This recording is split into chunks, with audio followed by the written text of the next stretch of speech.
Welcome commissioners, participants, and interested parties to the April 7th, 2022 meeting of Cohasset Conservation Commission. I'm Chris McFarland, acting chairman of the Conservation Committee. Be running tonight's meeting as we implement Massachusetts and Cohasset Wetland Protection Acts, Cohasset Stormwater Management Regulations.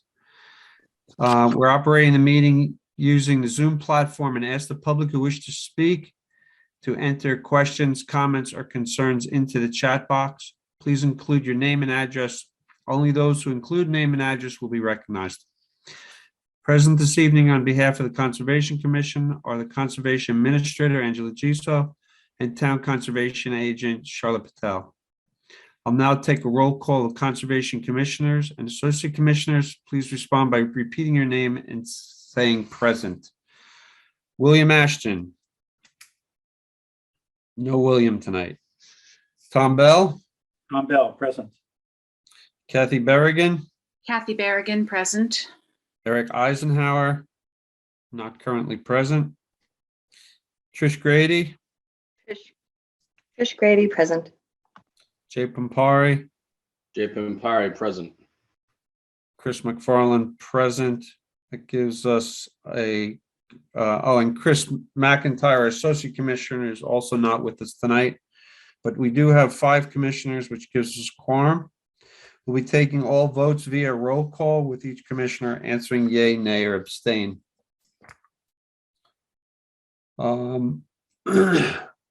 Charlotte, is there any reason not to jump right in? No. Okay. Then our first hearing this evening is an RDA 22-08. I'm going to read it into the record. It's for 10 Parker Avenue. In accordance with Massachusetts General Law, Chapter 131, Section 40, the Cohasset Wetland Bylaws, the Cohasset Stormwater Bylaws, the Cohasset Conservation Commission will hold a public hearing on Thursday, April 7th, 2022 at 6:30 p.m. via remote participation on the Zoom platform from applicant for a request for determination of applicability 22-08 from J. Andrew and Ann Whitney to remove tree stumps, branches, and other debris from 10 Parker Avenue.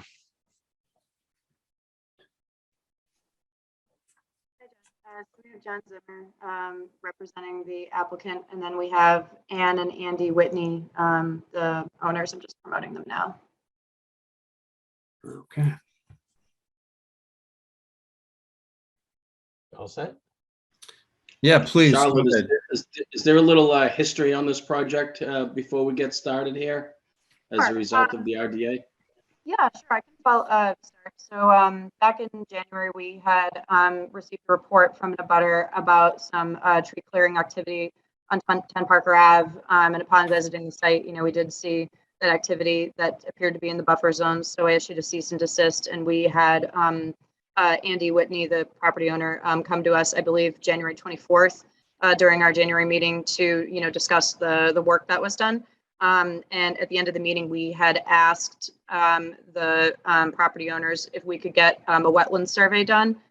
So that's why we have John on the call, and John delineated the wetlands, and Cavanero has put together a survey and a site plan document for us so we can see the buffer zones and where the activity was.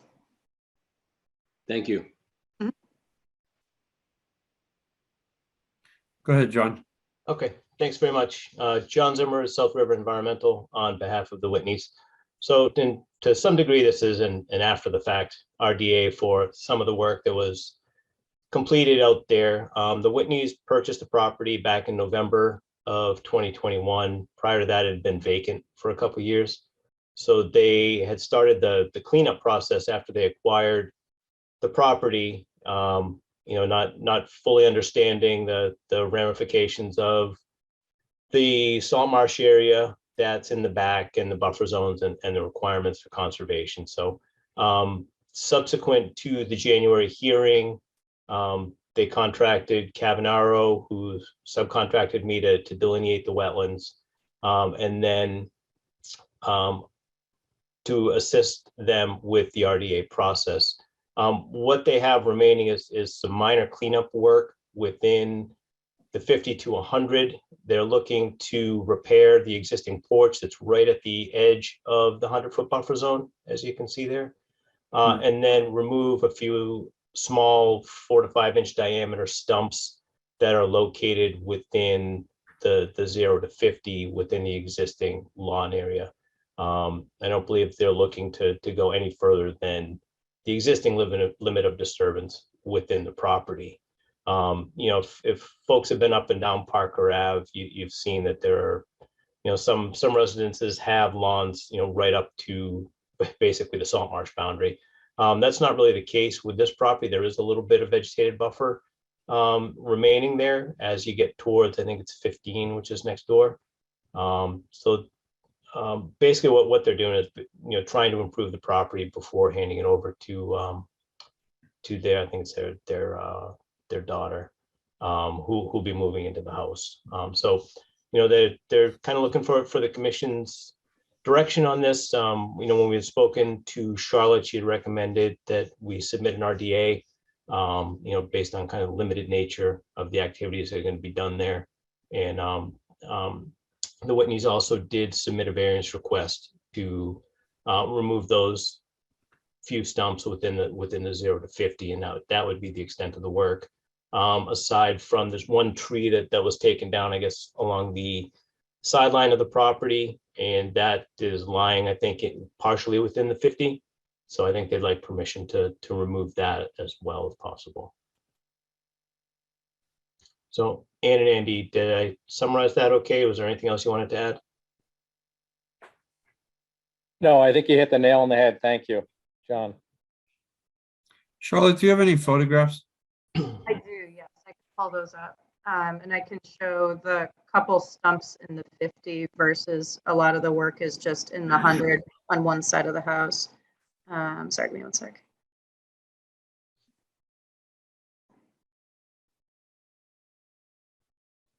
Lots of tabs open.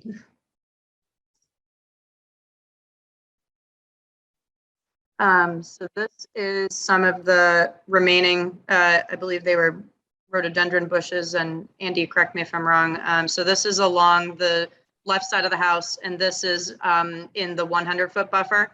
And so this is some of the work on the left side of the house. As you can see, there's some of the stumps here. Thank you. And, as we get closer to the edge of the wetland, there are, I believe, 4 stumps. So there's 1, 2, 3/4 here that are in the 50.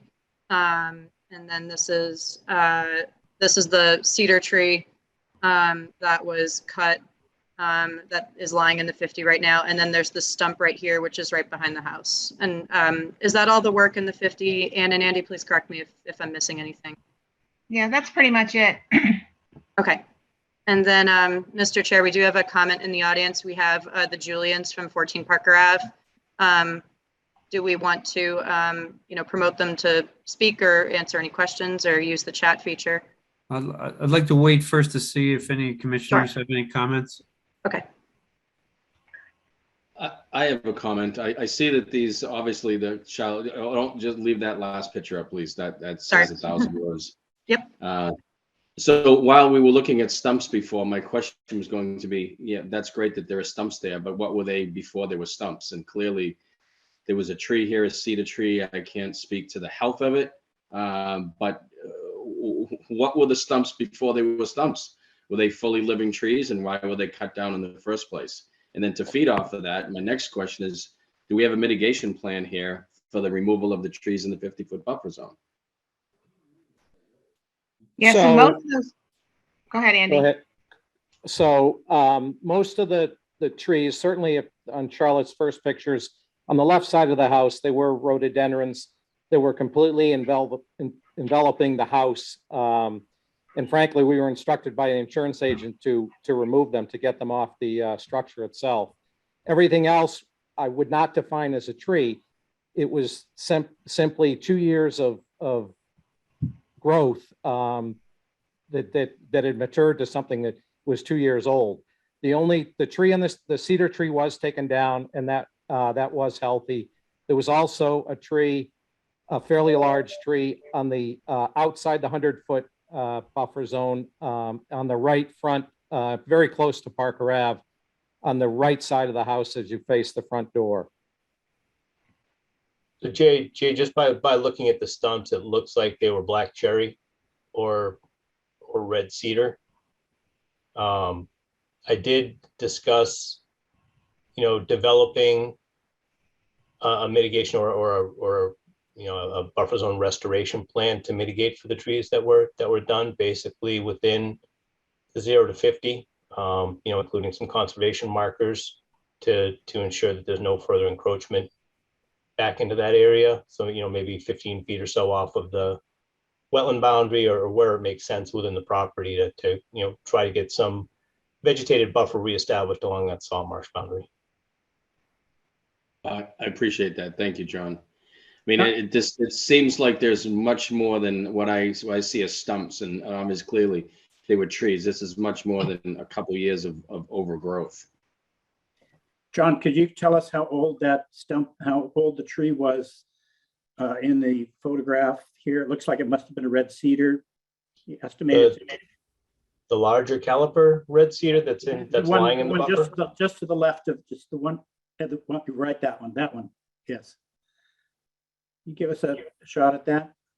I'd say probably 15 years or so. Yeah. Be my guess. Yeah. So these were not 2-year-old trees. Is that correct? Are there any? Did you see? Right. Did you see any that actually are 2-year-old trees? The stumps, I mean. Right. The larger stumps, I mean, those are all going to be 5+ years. I mean, a 2-year tree is going to be a smaller caliber. Yeah. So I think it was probably 2 years of overgrowth since the home was abandoned previously. Well, yeah, 2 years have passed, so of course there's 2 more years of growth. No more growth there now. Right. So I think we could come up with a plan that incorporates, some small trees and some shrubs to, mitigate for what was taken down there. I would strongly support that. So is the intent of removing the stumps, is that because they want to maintain the ground plane with a mower or something? What's the reason for removing the stumps? Yeah, that's correct, Chris. We'd like to be able to, regrade it and plant grass.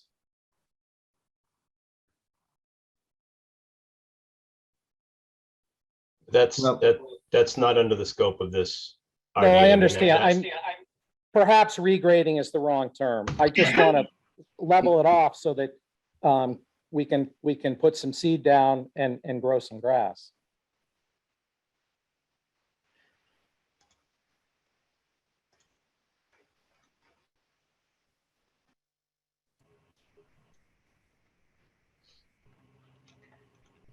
Charlotte, do you have any pictures of the abutters backyards, both abutter 1 and abutter 2, as to what we were trying to replicate? Yeah, it's on the right side of the house. When I had sent in the pictures of the backyards of the abutter 1 and abutter 2, just where their lawn is cleared in the back. That's, I think, what my husband's trying to suggest, that we just clear up the debris that's back there, all the branches and all the pine needles and that sort of thing. Yes, I can pull that up real quick. I'm looking through your RDA form, but you have most of the pictures are about the, your property. I do know you sent me other pictures. Let me see. I'll just make a comment here why it's fresh to Mr. and Mrs. Whitney. I can imagine if I lived in the home, it's a beautiful lot. I'm sure the neighbor's property has a nice lawn as well. If I lived there, I'd probably want to clear cut every tree and have a nice lawn right down to the ocean myself. Unfortunately, that's not allowed within our bylaws. And I'll say this probably 20 more times tonight. Our definition of alter, there should be no alteration in the 50-foot buffer zone. And so while clearing may have occurred on other properties 10, 15, 20, 30, 40 years ago, however long it goes, it doesn't allow neighboring properties to just go in there and clear cut. I think there could be some mitigation that could be done that could possibly allow more recreational activities be performed in your backyard, but it must all be done through proper permitting, etc. And that's why we're here tonight. So I just want to make you aware of that. This picture is great, but it really doesn't do much anything for me because it's not on the property we're talking about. Charlotte, could you promote Chris Julian, who's in the, We also have Marie Julian as well, so I'm promoting both of them. there's more, how come I only see one? Oh, sorry, it's because they're moving. Hi, Chris. Hi, Emery. Can you hear us? You're both muted. I can hear. I don't know. I'm Yeah. hoping my husband can join. He's actually at a different location. Can you hear me now? There he Yes, we is. can. Go ahead. Go ahead, Mr. Julian, if you'd like to say something. Well, I was sad to lose the cedar tree, the one that you see laid on its side. That actually was on our property. That was pretty traumatic. That being said, we have also submitted a plan for replacement of that tree to the Conservation Commission. We're talking with our horticulturist. We have to figure out how to properly remove the stump that's from the red cedar that is growing on top of where all the roots are for the white pine. We don't want to damage that, the big white pine. It's in fantastic shape. The red cedar was absolutely in perfect shape as well. I think it was a little over 90 years old. So I think you all are you're bringing up the right points. This is your purview. Our habitat is saltwater wetlands. So, what you deem you need to do to keep it properly vegetated, that's up to you. We are going to be replacing the cedar tree with something else, but it'll take us a little bit of work to figure out exactly where to put it and how. Can't just dig a hole on top of the white pine. Okay.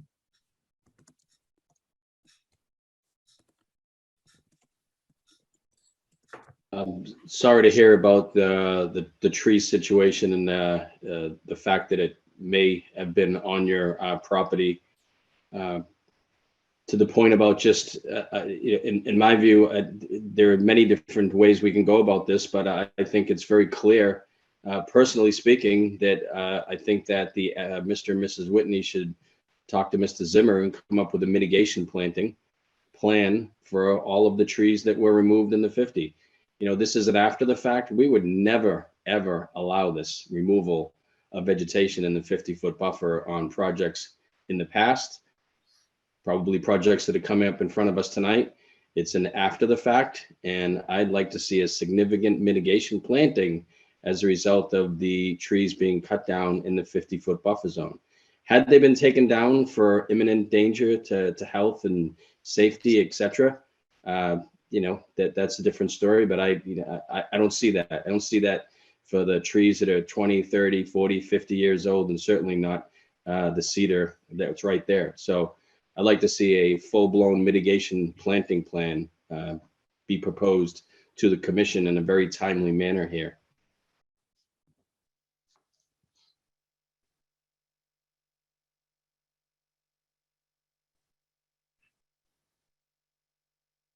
Going back to any of the stump work, either in the 50 or the 100, and then just to clarify, part of the RDA request was also about just repairing this existing deck, but not really changing it. And this is at the edge of the 100, by the way. Does the commission have any questions about that? And what the direction is with removing any of the stumps or, maintaining the deck at all? Or do the witnesses have anything else that they would want to propose, at least with this RDA submission? Charlotte, do you have a schematic of the actual distance to the buffer zone in the salt Yes. marsh? Yes, hold on. Can pull up the survey. So this is the, this has the wetland delineation. So here's the edge of the salt marsh. The 3 stumps, I believe, from the black cherries that John mentioned are right around this writing here, or around this area. And then the stump that was right behind the house is about here. I think the red cedar is about here. And I think this is the white pine we're talking about that's on the Julian side. And then the deck, as you can see, is pretty much the limit of the 100, the edge of the deck, that is. And then a lot of the stump work from the rhododendrons was all in here between the 50 and the 100.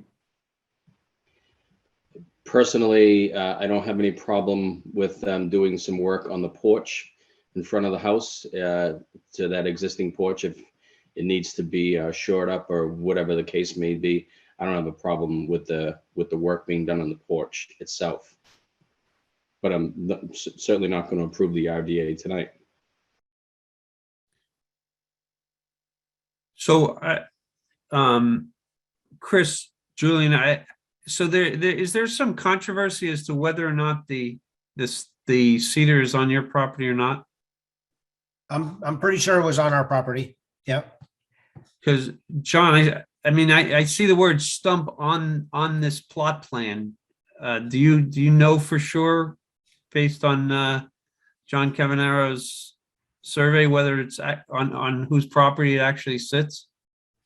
I don't know for sure. I'd have to go by what's on the site plan as being accurate. I mean, obviously, they put their PLS stamp on it. There might be some overlap. The majority of the tree was on our property, but there might be some overlap on the property line. I mean, that's a good possibility. It almost looks like it's right straddling the property line. Is there actually a symbol there? I can speak to this. This is Amory. Can you guys hear me? Yes. When we had a landscaping plan done back in 2001, when we had all the trees existing on the property marked, and I actually still have that plan, and I showed it to Charlotte when she came over at the beginning of this, and it did show the cedar completely on our property. It certainly is close enough where I think that it would have been best if a conversation had occurred, because it certainly wasn't clear. But in any case, that's what I have always understood because of the landscaping plan and survey that I have that was originally done in 2001.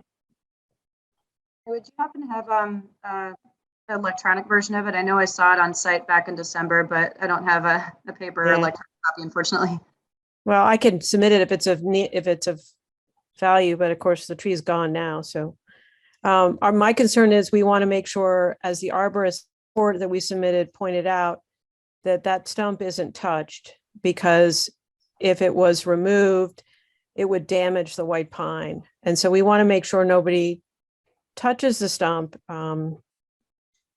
without talking to us, because at least from our point of view, that stump is on our property. We understand that the tree has fallen and is rolled over onto theirs. Obviously, all these properties are very close together, but we just don't want anyone to disturb that stump because of the warning that the arborist made in his report that it would hurt the white pine. Mm-hmm.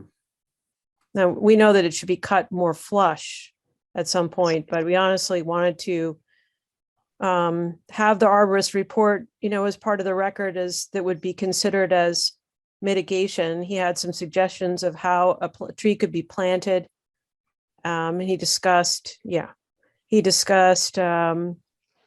what he would suggest and how to plant a tree to replace the cedar. And he also made some recommendations on the white pine, which we know the Whitneys would like to have us prune, and we very much would like to accommodate their request. We just want to make sure that the pruning is done to keep the tree healthy and it's done appropriately. And so that discussion is in here. And if you scroll down a little bit, Charlotte, I think he does talk about or maybe it is where you were, I'm sorry. There's a section where he discusses how a berm may need to be created so that the, another tree could be safely planted. Because even the digging up of a hole to plant a tree could also impact the white pine. So, you know, it's no simple thing. We wanted to follow his recommendations. He came out and took a look at the area and made a recommendation. I don't think it's in this paragraph that I'm seeing in front of you, but there was a section maybe further down where he talked about how he felt that the stump needed to be left in place. And yeah, it's that right there. Yeah.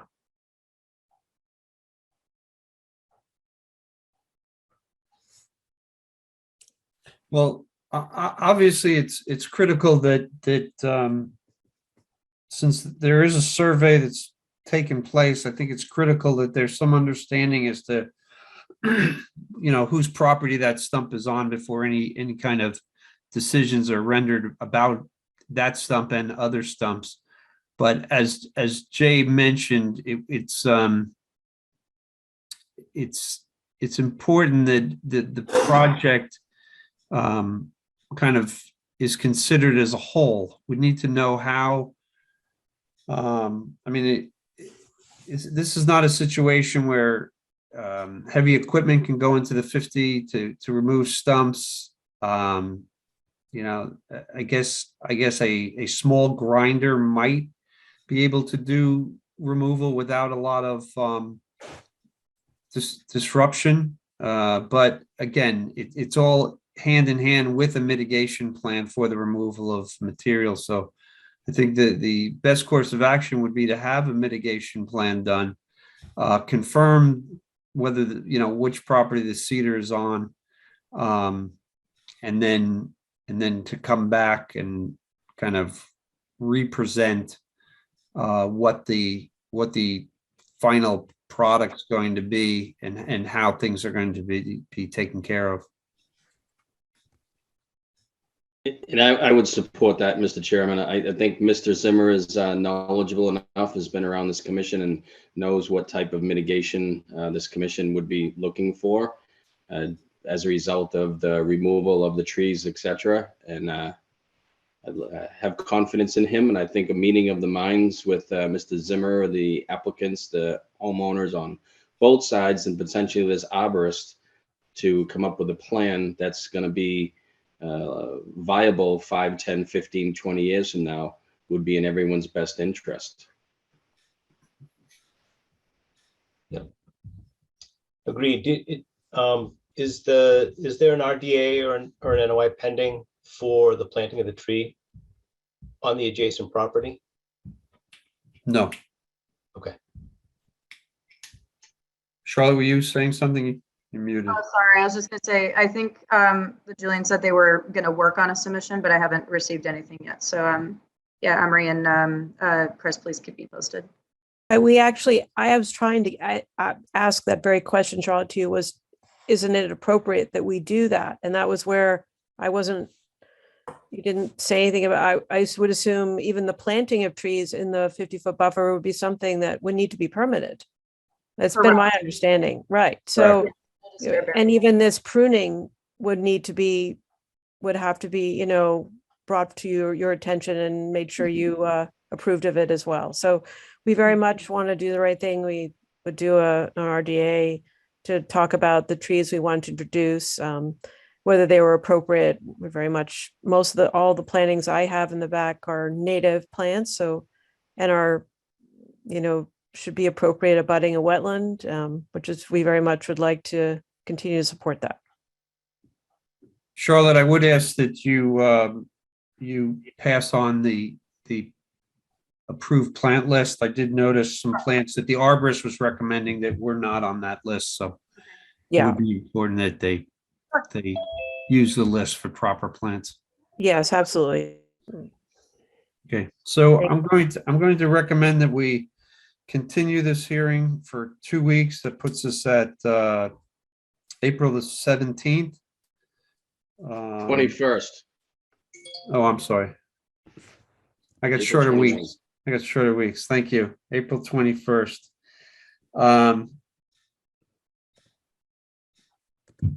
So John, is that enough time? Yeah, that should be plenty of time. We'll just need to get it in by a week from today, right? So you have a week to look at it prior to the hearing. John, I can send you the arborist report that the Julians received, and we can go from there. Okay, that'd be helpful. Thank you.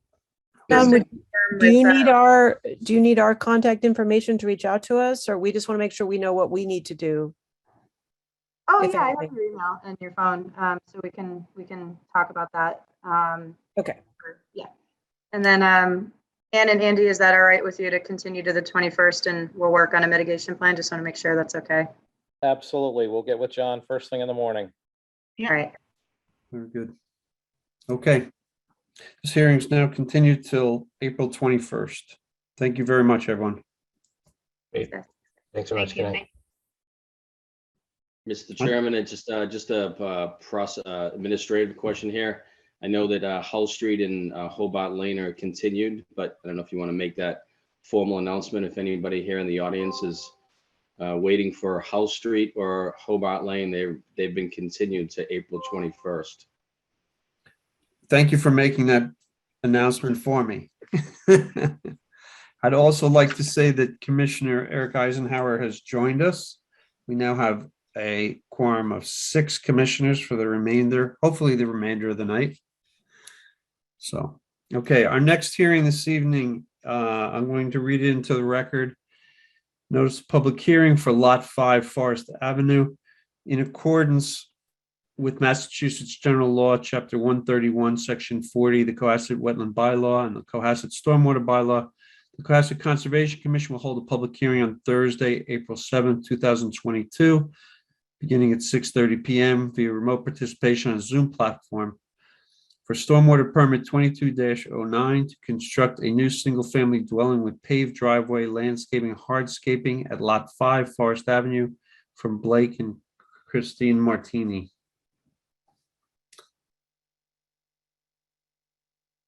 Okay. Good evening. Should I begin? Yes, please. Can you hear me? Hi. For the record, this is Caroline Reese from Cavanaro Consulting in Norwell, Massachusetts. I am representing the property owners and applicants, Blake and Christine Martini, for a stormwater permit application we submitted to develop their lot on Forest Avenue. It's undeveloped and now known as Lot 5. Before I continue, I'm not sure if John Tiriaki's on the phone or the Martinis. The Martinis thought they had a conflict, but I just want to check.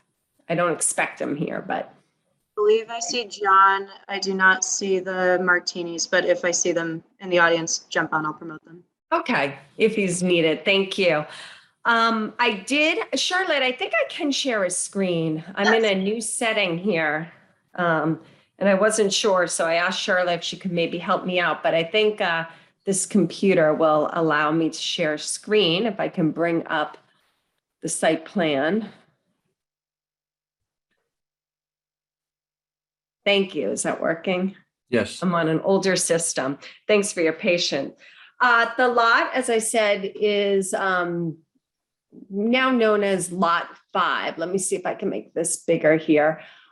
Forest Avenue. Trying to see. Sorry, I'm in a new screen here. And it's about 27,000 square feet.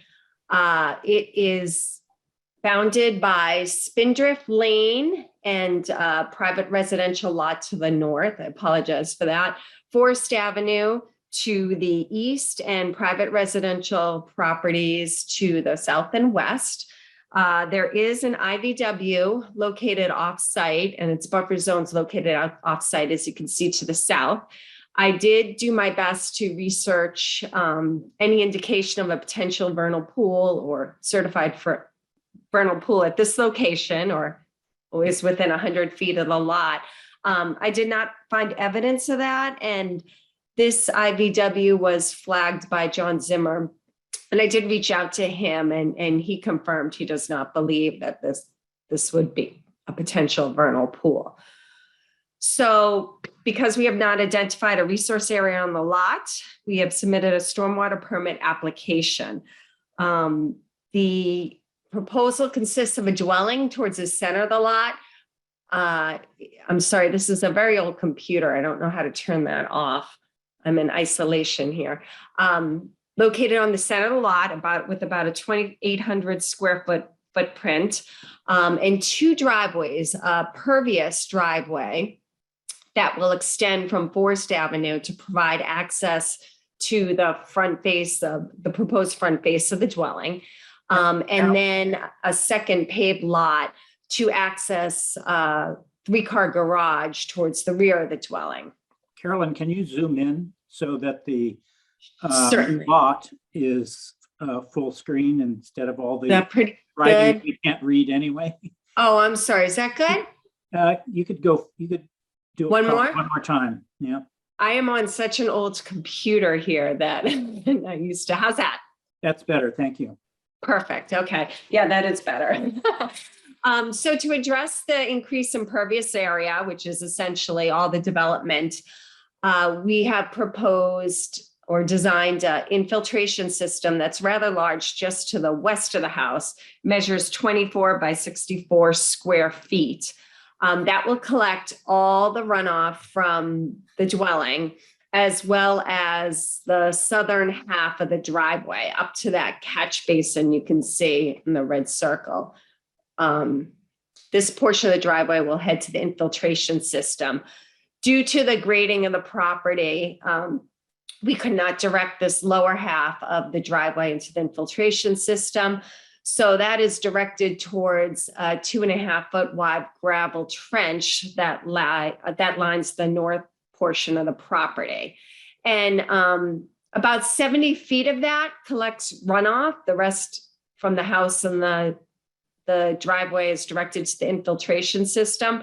But because the proposed grade's steeper on that side of the lot, we did extend the trench to basically the front edge of the house and in line with it, just as an added precautionary measure. But with these stormwater controls, the peak flow and runoff is reduced or matched for all stormwater events. It's reduced for all events except matched for the 100-year volume. Let's see what else. There are about 4 trees. Yeah, 4 trees proposed for removal. 2 towards the center of the lot, 1 in the center of the house. I'm sorry, I'll try not to use the mouse. 1 directly under the infiltration system.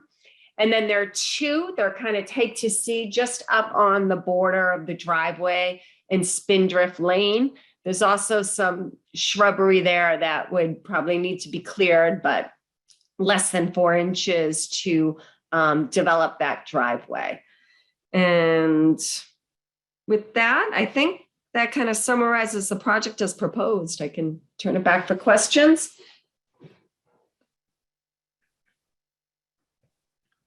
Oh, I should say maybe the lot, I don't know, I'm sorry, I don't have pictures on this computer. I'm kind of suddenly, but the lot is primarily lawn. That's why there aren't many trees. There's some tree line around primarily the southwest and a bit of the northern boundary, but it's pretty much lawn that the Martinis mow now. They own the lot directly to the north as well.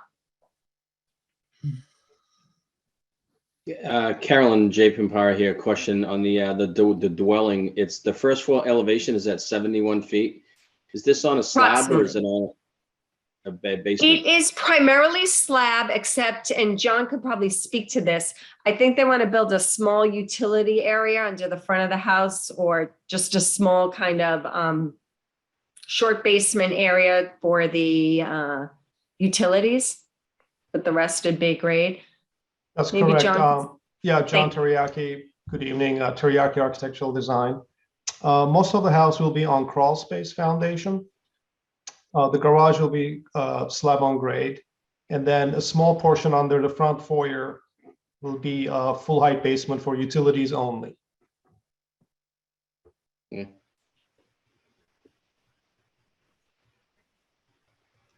Carolyn, you haven't been before us too many times, but you've already heard the last time that we really do like to see those test pits over the in the area of the infiltration chamber. So you've kind of missed with both of them. And so we definitely want to see any sort of soil testing actually on the site that's going to be disturbed. So I have a question about the very large infiltration system. I'm just curious what the advantages of this might be over, say, a more engineered, I don't want to use a trade name here, but you know what I'm talking about, I hope. Yes. So what are the advantages of this over the alternative?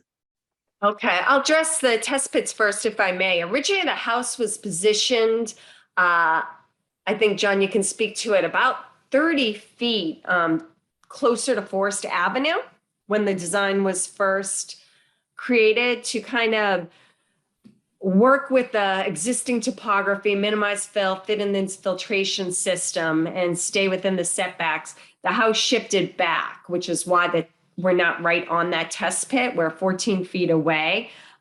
We could do another confirmation test pit as a condition of approval if you consider it. But some things I pointed out, that test pit's at about elevation. It's at the same elevation, 66 existing elevation, as the elevation where the test pit is. It's all under lawn. There's not a lot of, the ground is pretty flat there. So we're making an assumption it's hopeful, but the design did change. The intention was to do the test pit if the house was shifted forward. The test pit and the location of the infiltration system, but just the design limitations had to shift it back. Secondly, the system, yes, it's a big system. The issue here is those manufactured shapes require about at least really 18. We usually look for 5 feet from the top of the lawn to the groundwater. Here, the groundwater was very high. It's about 2 feet from the existing grade in both test pits. So the Caltex systems allow you to build a smaller and more efficient thing because they provide 100% void section to store water. Here, we don't have that luxury because we don't have the groundwater distance, and this occurred in a last project. So we have to build a bigger system. What we do have are those pipes in there. They're 6-inch diameter, and they don't require the vertical separation on top and bottom within the gravel infiltration system. You need about 6 feet of clearance above and below the Caltex system or the pipe. So we use 6-inch diameter perforated pipes that provide kind of almost a mini storage system to help dilute it. But the result is just a bigger system. It spreads the water over a wider area. The Caltex systems allow you to store it more efficiency, but it's easier and cleaner to do or to design for, but you need 2 feet of groundwater clearance from the bottom of the granular infiltration system. And here, we would have had to raise the whole lot with even more fill. So we're limited by the groundwater. That's kind of a long-winded explanation. No, that's good. That's good. I'm satisfied with the explanation. Yeah. I would just point out that the reason we like to see a test pit is because certainly in this neighborhood, basically you're building on granite with some thin coat of ablation till, and the subsurface, the bedrock elevations can change radically over just a few feet. And so we really would like to see some evidence that you're not going to try to build something right on top of kind of a whaleback, if you will, where bedrock comes to within, say, 12 inches of surface. So we really do want to see those test pits on the sites that you're going to excavate here or infiltrate. And obviously, if you don't have 2 feet here, then your design, I mean, you pointed out a very good reason why we would want to know more about this, because you're already challenged to infiltrate what you've got, and you're running on assumptions when in fact you should be running on facts. So I'd insist that there be at least one, if not two, soil pits there. Okay. I'd like to echo what Tom's saying here. I also noticed that the test pits, if I'm reading this correctly, but I can't see everything, it looks like they were done December 3rd of 21. Nice time of year when the ground's frozen and the water table's not very high. I think it's really important that the test pits are looked at this time of year when the water table is high, especially when you have an outflow, which is it's going to concentrate any kind of overflow. Now it says a splash pad, although I don't know what the design of that is. I don't know if you're just daylighting that pipe and then it goes into the trench, but if the trench, but if the water table is high, then that trench is already going to be sitting in water. And now you're going to be pumping a bunch of water on top of water, and that the neighbor's not going to be very happy. Yeah, So- the trench is a foot deep, Yeah. and there was some fill here, and so we're assuming we have another foot below that, but plus there's fill here. But I understand your point. The contours are a little obscured here on the plan, but when you look at the contours without all of the property lines and leaders and paragraphs explaining this, that, and the other thing, you'll see that the isolated vegetation wetland is at a higher elevation than the dwelling at number 336 existing dwelling, the Martini's house itself.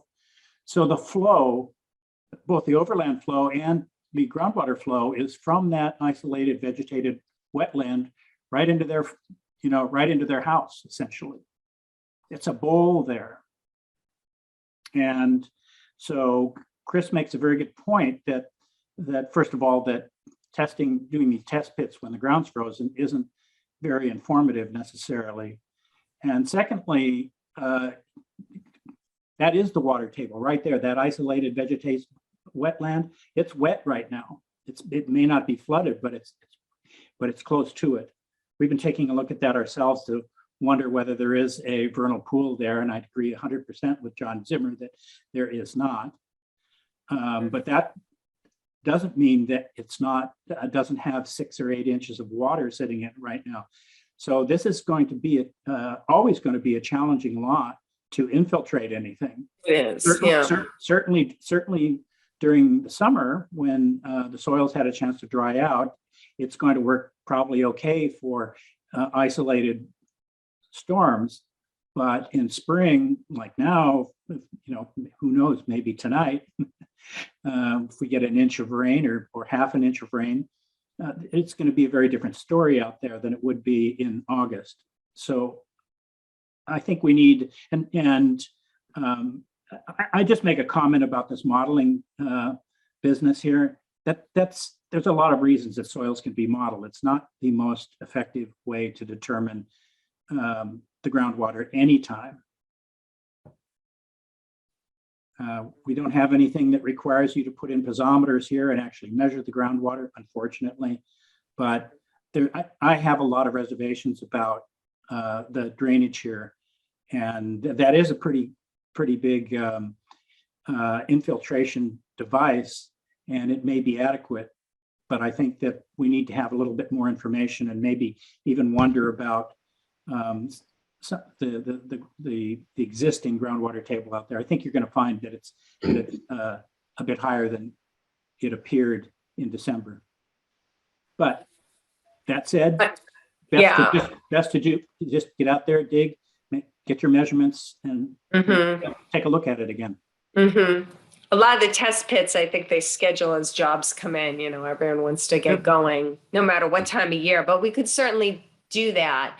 And another system for those just those gravel, big system it is to kind of spread out the groundwater. That's a pretty large system, but so, we really kind of try to spread out the runoff and then filtration system over, about 1,200 square feet just to try to, because the groundwater table is high in the area. So trying to. So how deep will this, I see the first floor elevation is 71 feet. How deep will the excavation be for this? I guess that's, I guess John, that's a can you question for speak to Mr. that? Triaki. Yeah. All right, the crawl space will be about, well, the footings have to go 4 feet below finished grade Mhm. around the house. So depending on the finished grade, minus 4 feet from there, it would be a rough guess, except the front where we have a small full height basement. There, it'll be about 8 feet below, so probably around elevation 63 or so under the foyer of the house. But everywhere else, it'll be probably 64. Do you know now yet what the depth to bedrock is? The bedrock, I'm not sure, but the groundwater, I believe, was at, it Yeah, looks I like, can see what that, I can see what that's in on the test pits. So you don't know what you're getting into in terms of excavating. How many feet below? Did you say 60 feet, 65 feet? 4 feet below grade. Okay, and the grade there is at, It varies Sorry. around the house. But it looks like average, let's say 68, 69 feet. okay. So it'll be contour 64 or so is probably the bottom of the footing.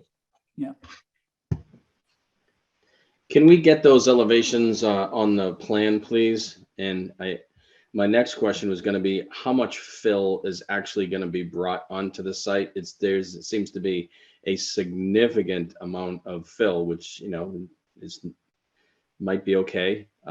Going back to the test pits, on the northern side of the infiltration chamber, looking at the elevations, the bottom of the chamber is going to be sitting on the existing grade as it stands right now, with 2 feet of fill being brought in. Somewhere between the 50% of the infiltration chamber looks like it sits between the 65 and 66 foot contour, where the base of the infiltration chamber is proposed to be at 66. So it's actually going to have to, fill will have to be brought in to the existing site in order to meet the base of the bottom of chamber. So I'm not so concerned about that test pit as I am on the southern side of the property, because that's where the excavation is going to be occurring, and not on the northern side. But, again, there's a significant amount of fill being brought in here, and I'd like to know how much fill is being brought in at the next meeting. There is, I did a quick estimate, it wasn't exact, but looking at areas and depths, about 600 cubic yards. So there will be significant fill. And you're right, that's going to lift the chamber and maybe give a little more separation. There's a lot of fill in the lot, basically from the dwelling north. Right. So when, what kind of fill are you going to use here? Is this going to be well graded or poorly graded, or what is it? That I can't answer that. I'm sorry. I don't know. I'll be explicit. My concern is if you do use well-graded material and it is compacted, you're going to really disrupt any of the natural groundwater flow here. And if we are talking about a sensitive, an area that's already got a thin soil on it, and you build a dam here, essentially, as you build a house, what impact is that going to have on the neighbors? What impact is it going to have on Spindrift Lane? Is this going to start weeping onto the street all winter, create an ice problem? This is a problem we have all over Cohasset, where we have bedrock exposures and thin soils. Is that it doesn't take very much to really start disturbing both the sheet flow and flow in what's normally the unsaturated zone, but it is saturated obviously during the winter. So I guess this looking at this large infiltration chamber makes me wonder, you're doing this because obviously you needed to do this to make your numbers work on your flow calculation. Yeah, well, we're adding 5,000 square feet of impervious, and that's all going somewhere. So what we are going to do is reduce that peak flow, from going anywhere but to the infiltration system or a small portion to the trench. And that's why it's so big on an undeveloped lot. We're just taking all the impervious and accounting for it, including the walkway.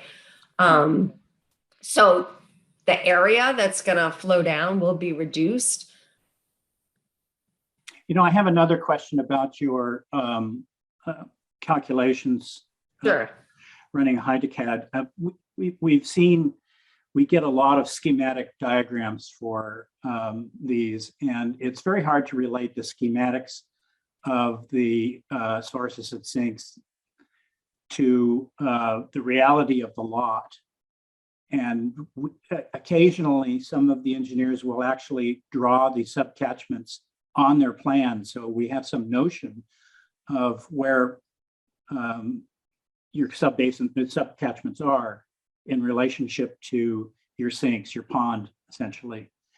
And I don't see that here, and I just wonder if you have a plan showing the subcatchments, how many of them there are, and stuff like that. I do in the stormwater. Schematic. I don't want to see. Yeah, I do in the stormwater report, but in this case, there's just one subcatchment. We have it all going to basically the abutting property, pretty much. There's a small area that doesn't change, that goes to Spindrift. We consider it de minimis, but it's all pretty much going to that. I'm sorry. I saw that your undisturbed one, I believe, had one subcatchment, but maybe I'm confusing this with I read a bunch of them today.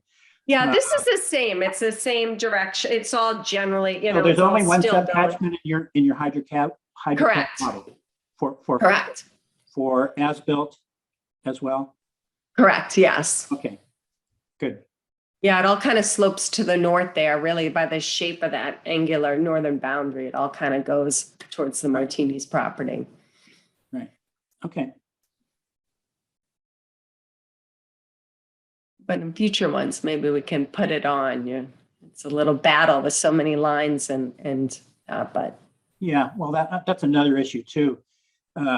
Seeing plans week after week with where 80% of the annotations and lines are irrelevant to the conversations we have here just makes our job a little harder. Oh, I'm not sure what's irrelevant, but I'd entertain, I could certainly bring it back to the office. I'm not sure.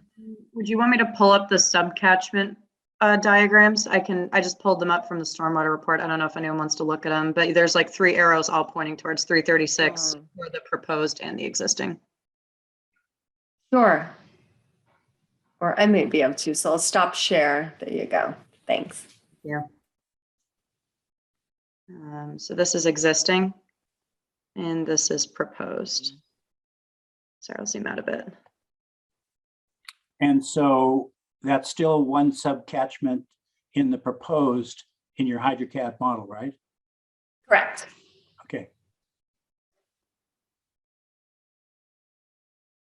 Thank you. Good. And that's the kind of drawing that actually I like to see. There's nothing extraneous about this. Yeah, I guess the other stuff, if there's stuff we can leave out and make my job easy, but I feel like I'm not sure. Oh, I'm sure there's lots of stuff on that last plan that none of us read or look at, Really? or have no bearing on our jurisdiction. Or a bigger piece of paper will take care of that too.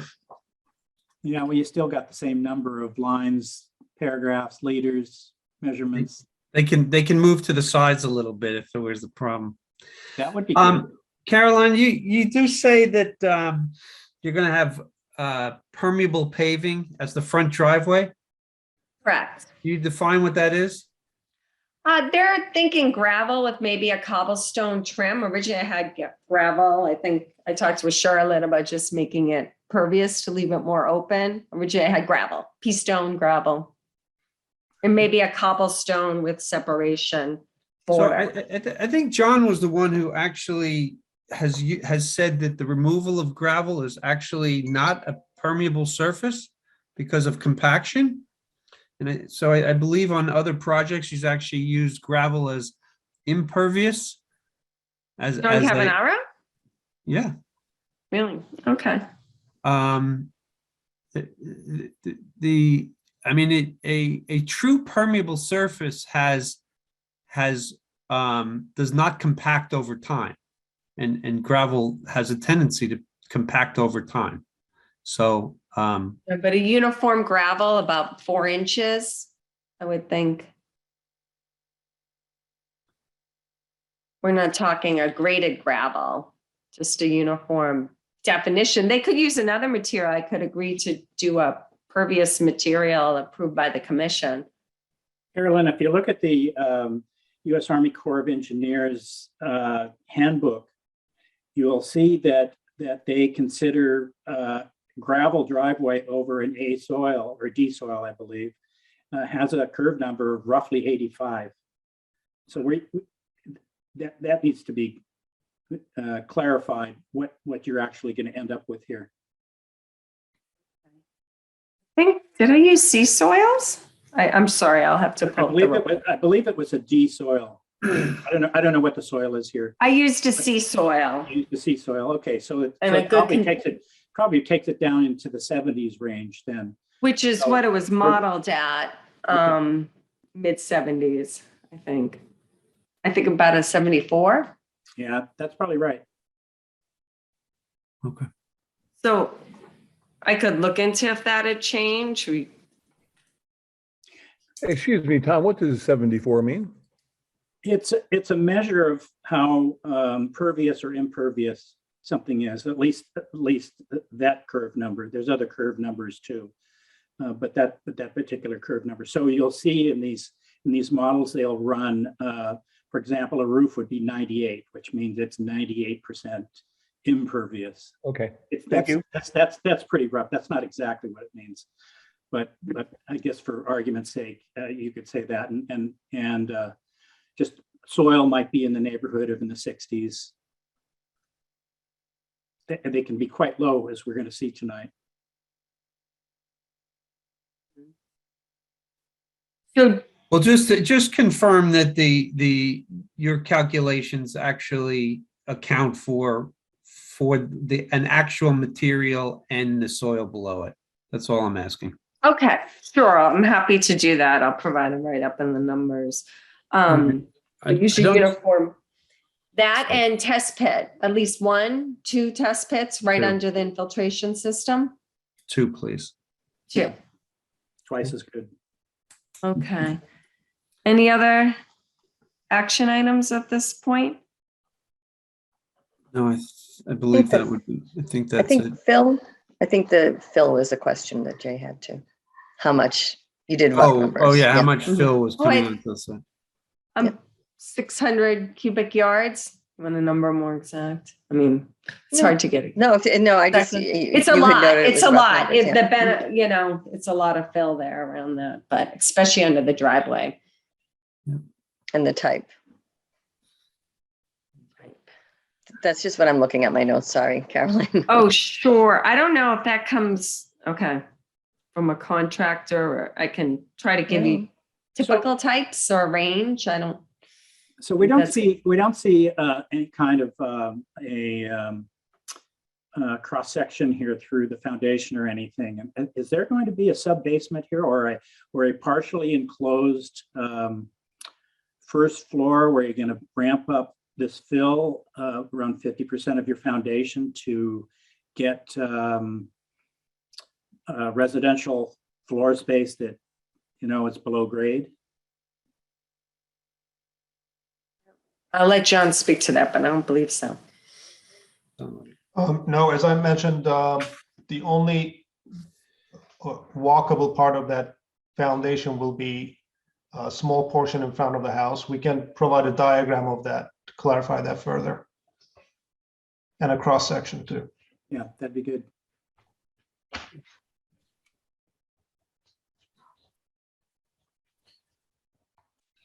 So I'd like to propose that we continue this hearing until April 21st.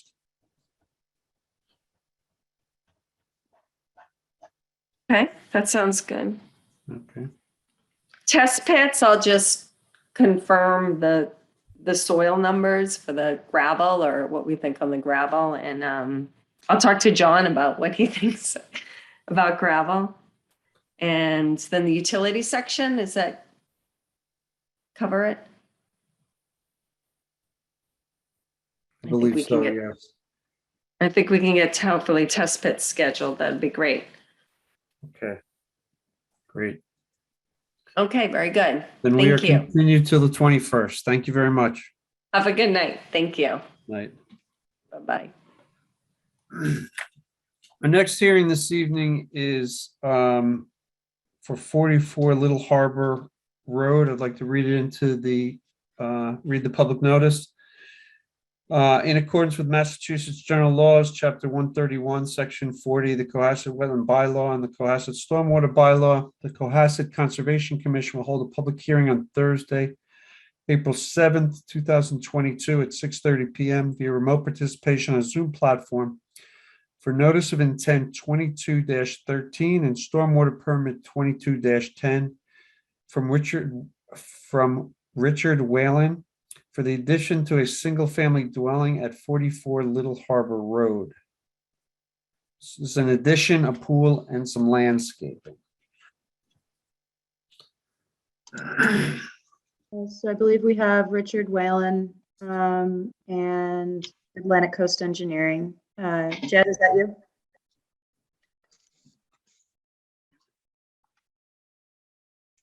Good evening, Jed Hannon with Atlantic Coast Engineering. Can you hear me okay? Yes. Yes. Okay, great. Sean Papich, the landscape architect, and Sally Weston should also be on here. Just wanted to double check they're on here.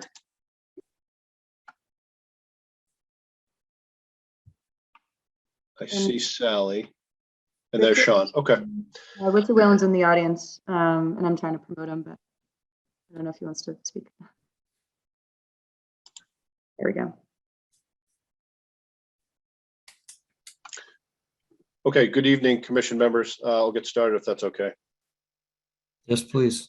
Okay, so for the record, Jed Hannon, Atlantic Coast Engineering, registered engineer.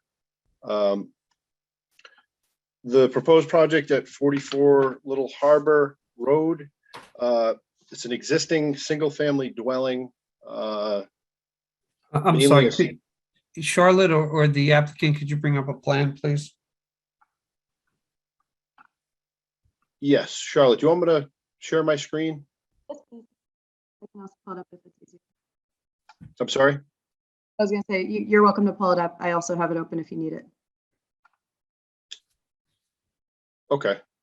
We may be looking at several drawings. So yeah, if I could share my screen, that'd be great. Absolutely.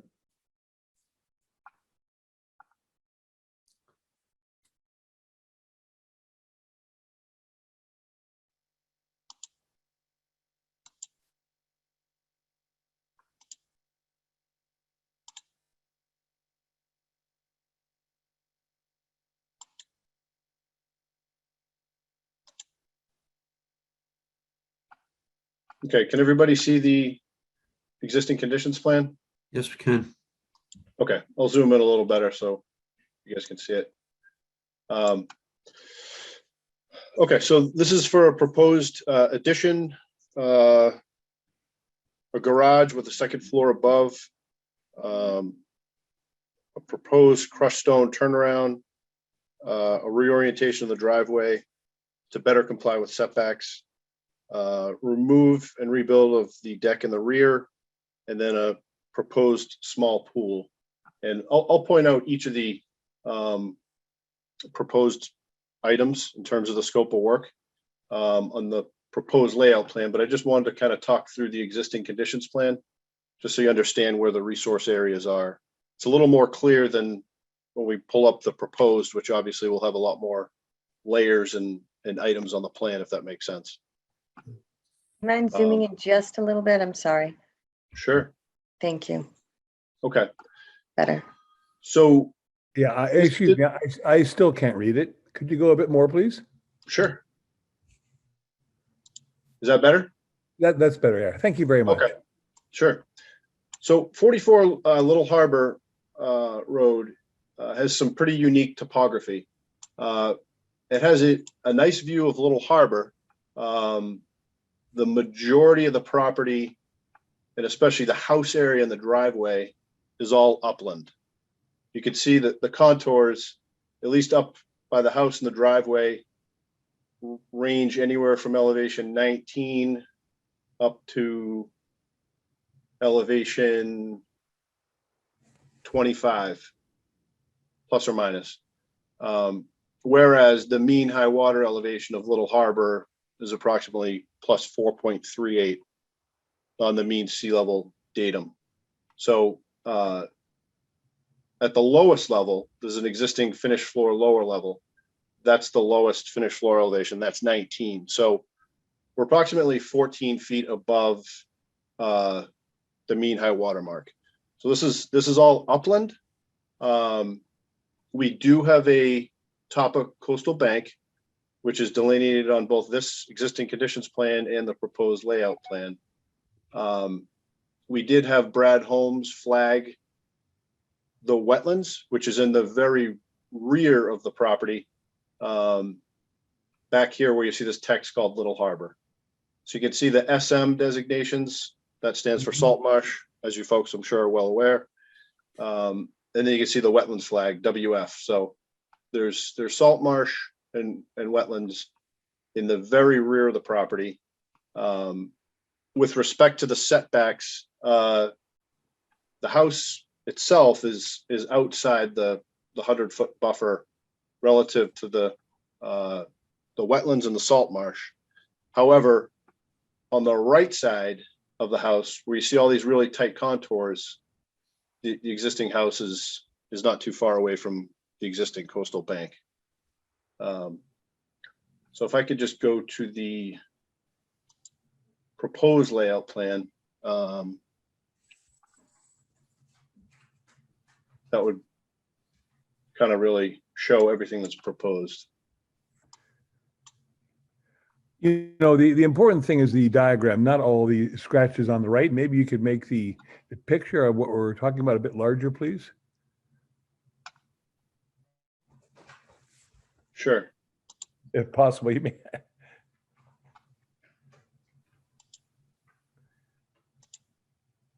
Can you guys see the proposed layout now?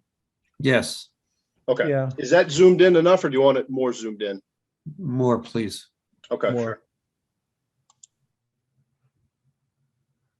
Is that better? Maybe one more zoom would be adequate, possibly. Sure. We're getting there. Okay. So I'll talk through the proposed layout as best I can. In any, landscaping or architectural questions, we could have Sean and Sally, speak to those. So as I mentioned in the earlier, you can see the proposed pool in the rear, and the access to the pool is via the deck. There's an existing deck in the back, and then there's the plan is to basically remove and replace the existing deck. And then there's a proposed paver terrace area between the deck and the pool. As you can see on the plan, there's a proposed addition in the front, very close, basically at the end of the driveway. And that's where the second story addition is, above the garage. The proposed driveway is hot mix asphalt. there's an existing driveway that is currently there, and we're basically reorienting the driveway in order to be more compliant with the setbacks per the zoning regulations. There's also a proposed crushed stone turnaround. That's approximately 375 square feet. And then, as you can tell on the plan, there's a proposed paver terrace, which Sean can speak to in detail. At this point, do you have any questions? I could start talking through the stormwater design, but I figured I'd see if you have any questions at this point. I have a question. Can you please just, and in fact, blow that up even more would be great. And just outline the resource area, the 50, 100-foot setbacks for everybody, so we can actually see what work is being proposed within effective setbacks. Thank you. Absolutely. So at the very rear of the property, back by this text where it says Little Harbor, do you guys see that? Yes. Okay. Just to the below that to the right again is where the salt marsh and the wetlands flags are. That was delineated by Brad Holmes in November 1st of 2021. So about 5 months ago. All the flaggings are there. We have the 25, 50, 75, and 100 foot buffers drawn in here in green. There is no proposed work inside the 100 foot buffer. The coastal resource area that obviously you guys have purview on and jurisdiction of is the coastal bank. So the coastal bank is this dashed line in red on the right side of the property. And then we have the setbacks relative to that with 25, 50, 75, and 100 delineated in red. Do you guys see that broken dashed red line? Yes. Yes. Okay. So I guess I'll talk through the stormwater design, then open up to any questions you might have. So we were actually brought into this project back in June of 2021, when the prospective homeowners were considering buying the property. And they had some concerns about the foundation. What does the foundation look like? So there were some test pits done, and I can, share that with the commission for the record. We did a written report. So we identified not only the foundation, but the existing soil types. So in terms of the stormwater design, we can pull up the stormwater report. As far as the peak rates for the 2-year, the 10-year, and the 100-year, we ended up designing a Caltech system, which seems to fit best on this property. All the peak rates for the 2-year, 10-year, and the 100-year were all reduced anywhere between 10 and 33%, which you can see on the summary table. It's mainly type B and C soils here. So it perks fairly well. The topography, as you can tell, is such that, fortunately, this house and the driveway is very well elevated relative to the rest of the property. So it generally, the runoff generally sheds away from the house and the property. So it's kind of advantageous in that regard. Again, so we designed the system using Caltex both on the right side of the property and on the left side. The gutters and downspouts basically will come off each corner of the roof, ranging between 4-inch and 6-inch, and tie into the Caltex systems, which are well below the frost level. And so it perks quite well. And again, we have the test pits in the report from June of 2021, which we can, share with you folks for the record. I guess at this point, I'll open up to any questions. I could give my best effort to explain the landscape architecture, but I would much rather pass that explanation on to Sean than try to do that. So I can either answer any questions you have on the site plan, or we can have Sean present and then have all questions answered. However you folks want to do it. Thank you. Yeah, if I could speak to the landscape plan, that would be great if that's okay with you folks right now. Go ahead. Okay, thank you. Appreciate it. Sean Papich Landscape Architecture, 222 North Street in Hingham, Massachusetts. Oh, thank you for doing that. Is that you, Charlotte, taking care of me? Appreciate it. Thank you, making it easy on me. I think this is Jen, but yes. Jose, oh, it's somebody else. Okay, sorry. If you want to zoom in, that might be helpful for everybody. Sure. If that works for you, if you want to zoom in and maybe come down around the driveway and the architecture. And as Jed was talking about, everything's sitting high on this property, the house included. And just to give you some feel for the house itself, you can see some red outlines that are going through the house right now. So the only kind of addition to the house is toward the front. There's a rear screen porch is where a current deck sits right now. So that's turning into a screen porch with a roof over it. It's also getting a little smaller. It extends out a few more feet, and that portion is getting removed and returned to plantings and terrace both. That's right behind the house. Toward the front, you can see the red lines there that show the front edge of the house now. It comes out about 10 feet for the front entry of the house. So the house addition comes out and a new garage gets essentially reoriented. And the other important lines on this plan are, you can see the other red lines that show kind of a very wide and expansive driveway, kind of sweeping in right at the street in the middle and then sweeping to the left, very large. And really the garage is going on top of that. So the driveway itself is being removed or reduced down substantially for the main function of the driveway and turnaround area. As Jed spoke to, we're pulling everything a little further out of the 50 when it comes to that condition. The 50-foot buffer does run through the middle of the coastal buffer anyway, does run through the middle of the house. So there is work being proposed in the 50, but it's because with the coastal bank hits very close to that right-hand side of the house is where the coastal bank actually begins. So the entire property is really within your jurisdiction and for the 100-foot buffer when it comes down to that.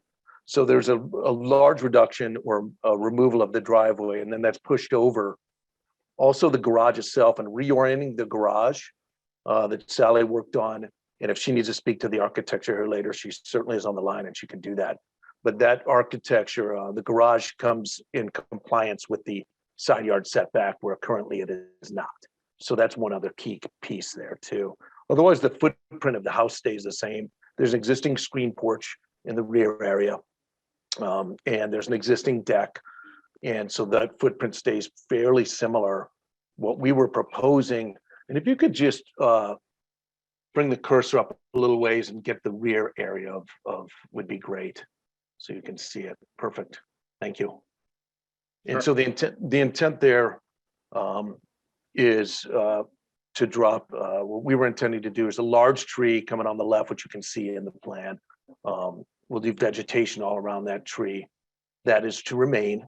The existing screen porch on the left-hand side of the house is still there. That's staying in place. There's a deck area that gets extended and it's got a grill area attached to it. The terrace you see there will be a stone terrace. The pool itself is actually a plunge pool. It's not a large pool. It's 9 feet by 21, so about twice the size of a spa, but it's a precast plunge pool that it would be dropped in place, would be craned over. It's proposed to be dropped into place. So it will be pre-built out of concrete and tiled. And so that's the extent of the hardscape pieces there. The terrace area, while we're not proposing for it to be permeable, really everything we're doing these days is on crushed stone. And quarter-inch chipstone as a setting bed. So really, most any hardscape work that we're doing that is dry set is really permeable in its nature. It's not necessarily prepped to a level of 2 feet or 18 inches like some true permeable pavers are. But what it is allowed to drain straight down. Same treatment for the walkways that we're intending to have in the front of the house is what we're proposing. Currently, there's a walkway to the front door. We're proposing a walkway to what's going to be a mudroom door now, and then a more formal walk to the front, the newer front door that'll be there where we have the addition. It comes out 10 feet from the main facade where it is now. Plantings we illustrate on the plan.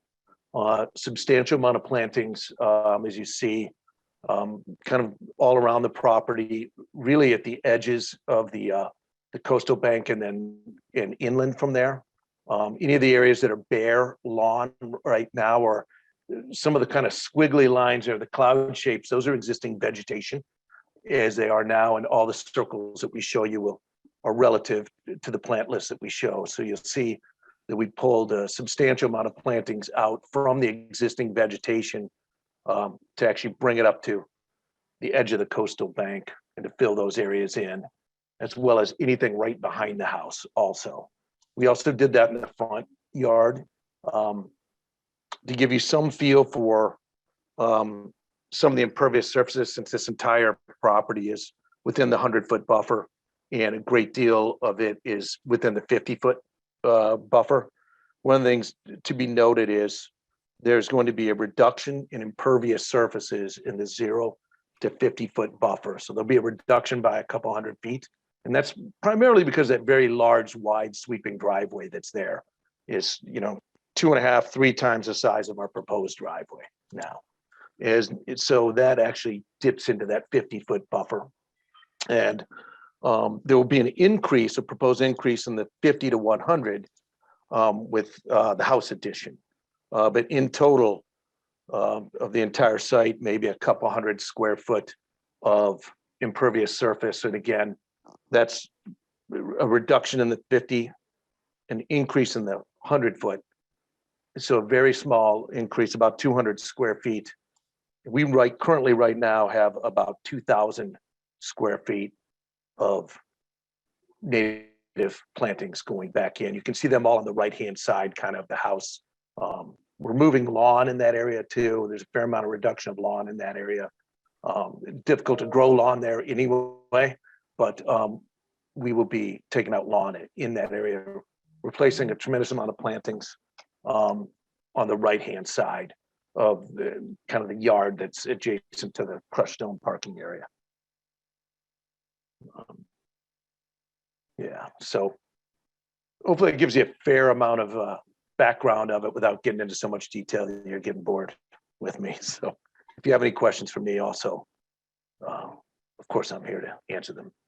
Sally is also on the line if there's any specific questions about the architecture. Unfortunately for her, in these hearings, she usually doesn't get the attention she deserves. I think, Sean, you did a great job of explaining. Thank you. Thank you. You walked them all around, so I think I'm good. So. I've been trained.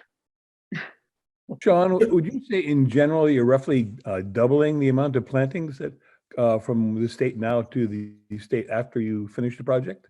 I'm trying to get a handle. It seems like there's a lot of stuff going in. Yeah, there's a lot of stuff going on. I don't double compared to what's there is hard to say because there is a fair amount of vegetation, Eric, already there. There's one thing I didn't get into specifics. If you look to the large tree that's behind the house, there's a real decent little grove of cedars behind there, which we show with the kind of spiky symbol. There's also some cedars as you go up the property line quite a ways. There's some ledge as that whole bed that wraps around that looks like a finger or a thumb sticking into the property behind the house. That all is going to remain there. And then you have a fair amount of vegetation around. There is a tremendous amount of poison ivy that they will want to try to get out of there. And there's a fair amount of multiflora rose, which we'd want to hand remove there and replace with some of the species that we've already proposed. But I would say in terms of having a net of 200 square foot of impervious added to the site, and that's for the entire project, and that's even outside the 50, and a 2,000 square feet of new planting is pretty tremendous. So it makes sense. It makes sense where it is because it's right at the edges of the coastal bank as well as kind of at the edges of the wooded areas. So it seems to make sense and it feels right. So I'd say it's I don't know if it's, double the amount of plantings there now, but certainly more than heck of a lot more than the ornamental planting that's there now. That's for sure. Tell me, I see in the lower left-hand corner, the Bradford pear. In a That's- lot of America, that's considered invasive. I guess it's not up here. We're saying to be removed. We're removing Okay. that. So All right. we're removing that because it's in, when we get rid of that large driveway, that happens to be in line of fire Okay. where we are. Right. So that's to be removed. We have a couple of removals. There's a cedar right there. That'd be right on the edge, but we've also planting 3 other cedars, 3 other hollies, a large red maple. When you come into the right, we want to put a large red maple to the right Good. as an anchor tree. And then we're also using some American holly in the area and tucking those in places. So in addition to all the standard shrubs. Sean, do you know when the house was originally built? Oh man, Sally, when was the house? Sally, when was that house built? But it's a question. Yeah. Yeah. Do you have It's a any funky idea? house. Sally would be able to. Sally, you're muted. I believe There it you was go. the 40s. The 40s. Yeah. It's a 1940s. funky house. It's a Yeah. funky This house. is typical of Cohasset. You see a lot of what I would call intrusion into the buffer zones with Yeah. this house. Yeah. And what happens is that the wetland regs came into effect around 1990. Mhm. And a lot of these houses were already built and set in, well into their foundations in violation of the buffer zones that came well after. All right. You see it here with the buffer zone for the coastal bank. You're trampling over all of those. But the good reason that the house came well before the Yeah. legislation came and the regulations came. So Yeah. The assessor thinks it was built in 1952. It could make sense. I can see it. It was actually a Royal Barry Wills house. We found it on his website. They've archived a lot of his drawings, and the original house was, or at least the part that's kind of hidden. I mean, there've been a lot of appendages put on, but the original was a Royal Barry Wills house, which there have been a lot of them around Cohasset. okay. Right. I have a question about the topography here. Those are pretty steep contours. I'm looking at an air photo of this. I'm working under the assumption that the east side of this knob that's sticking out into Little Harbor is pretty much bedrock. Is that right? Doesn't feel like it when you're out there. You've got the big visible ledge in the middle of the property. There may be a couple of visible pieces of ledge on the far right, but you don't see it like you see right across, Tom, when you go right across the Little Harbor there, and you see the other piece of property that's owned by the Conservation Trust now, where it's all ledge to that edge. But on this right-hand side, you don't see it. When you see it is right behind the house, and then further down on the top, we'll call it on the top of the page, you see a ledge outcroppings all down in that area. My concern is actually the east side of the residence itself, not the north end of this. Sure. Yeah, where your plantings are clustered, Mhm. and I don't know what those contour intervals are. They look like they might be 2 feet, something like that. Sure. Yeah, you're getting into Okay. that pretty much, So where it's already vegetated. Yeah. So that's really steep. Yes, it is. And it's hard to imagine that, given the soils around here, that could be standing soil. I mean, it could be a lodgement till, perhaps, which is It could pretty be. stuff. Yeah, it could be tough. Yeah. So But it is vegetated now. It is vegetated right there, but not with some of the greatest vegetation, but it is. Right. vegetated. Yeah. I mean, the air photo looks like the very easternmost portion of the existing house is almost hanging on the edge of a cliff. And in fact, your own drawing here shows, really speaks to that. You can see those 2-foot contours are very, very tightly packed. They are. Yeah, Yeah. they are. Um, Definitely are. In that area, all we were proposing to do is vegetate. Essentially, we were There is some lawn that wraps around, but I think it's difficult to maintain lawn in that area. And really what we would do is propose to put a crushed stone pathway, not compacted gravel, but just crushed stone. It'd probably be 3/4 inch stone, just for passageway by, and to where you wouldn't be mowing or doing any work on the actual lawn areas there, right on the side of the house. Mhm. There's an existing terrace right to the front that's there, and almost it's a walkout situation pretty much there. It's a room. Well, the I have reason a I'm couple asking, comments. my concern is I saw a Cultec chamber perched on the edge of this cliff. And it begs the question of whether that'd actually work. That's exactly what I was gonna bring up, Tom. So thanks for bringing it up. You've got the Caltech chamber sitting right there on the, as Tom just mentioned, at the edge of the cliff. I know that you probably want to try and get a somewhat level area, but it seems like it would be more suited to the front yard. The excavation around there is gonna, I don't know how you're gonna stabilize the bank with that fairly steep drop off. And then, so my question is, can that Caltech chamber be moved closer to the front yard area? And then secondly, to go back to the landscape plan, the landscape plan appears to have significant mitigation or plantings over the Caltech chamber area, and I don't think we want to see that, and or this walkway, and with a crushed stone path. So it seems like there's a lot going on in that area that could be minimized. Jed, if you want to speak to that in terms of being able to pull the Caltech system around toward the front yard. Jed, I think, still on the line, aren't you? Yes, I am, sure. Yeah, let me just pull this up here. Yeah, that's a Okay, great so- picture there. Yeah, and Yeah. I know you mentioned you had I'll beat Tom to the punch here about the test pits. You mentioned there was some test pit data that was not part of the plan. I would definitely like to see that if you have that somewhere. Not so much tonight, but I definitely would like to see that. Yeah, absolutely. So just to talk about that, we'll say the concerned area on the east side, the contours really start to kind of flatten out approximately where that red line is shown. And I've been out here on this property several times. We're able to get a mini excavator around the right side. So it's approximately 8 feet wide at that back right corner. And then it's even wider along the right side where the Caltex are proposed. So I guess we have several options. We could keep them where they are, which you folks obviously have some concern with. We could propose to tuck them in closer to the right face of the existing foundation, as it's fairly wide up there, approximately 15 feet wide. So there is enough room to get them in.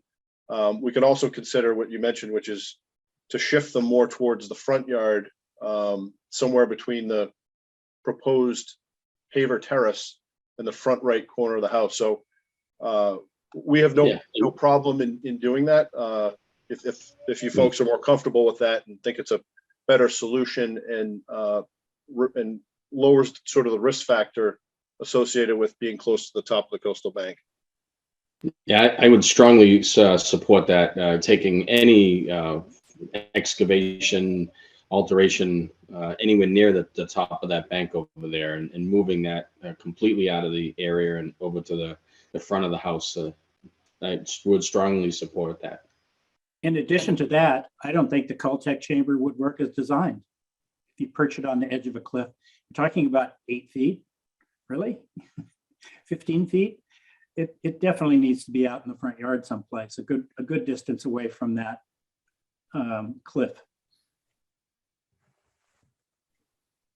Sure. Yeah, we have no problem and relocating those. Before you actually cite it, you're probably I'd advise you to do a test pit in your front yard, in the front yard of this, where you think you might put it, and we want to see that test pit where the Caltech chambers are going to go.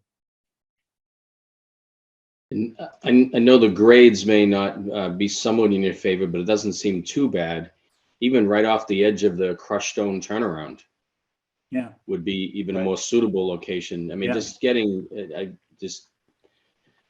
we talk so much about coastal banks, et cetera, and just getting everything as far away from that bank as possible. Moving it over to the crushed stone turnaround area would be more favorable, beneficial. Absolutely, yeah, that makes sense. As I mentioned, we have test pit data from before, so I'll send that to Charlotte for the record, and we'll relocate this set of 4 Caltex to a better area that's kind of more away from the coastal bank, and that's not a problem. It would be useful if when the Caltex are moved, they show up on the landscape plan. Sure. Yeah, we'll put them on there. As the buffers would as well, Sean. We have those on there. They're just not as they're not as vibrant as these ones, but they are on the landscape plan. All right. You can have them up. Yeah. The other thing is you mentioned the removal of a little bit of lawn as a good thing. Well, I can't tell you where there is lawn and not lawn, so it would be really helpful if you had a plan that showed the existing condition. I see right now that the existing vegetative line is kind of ghosted out, not very visible on the front lawn.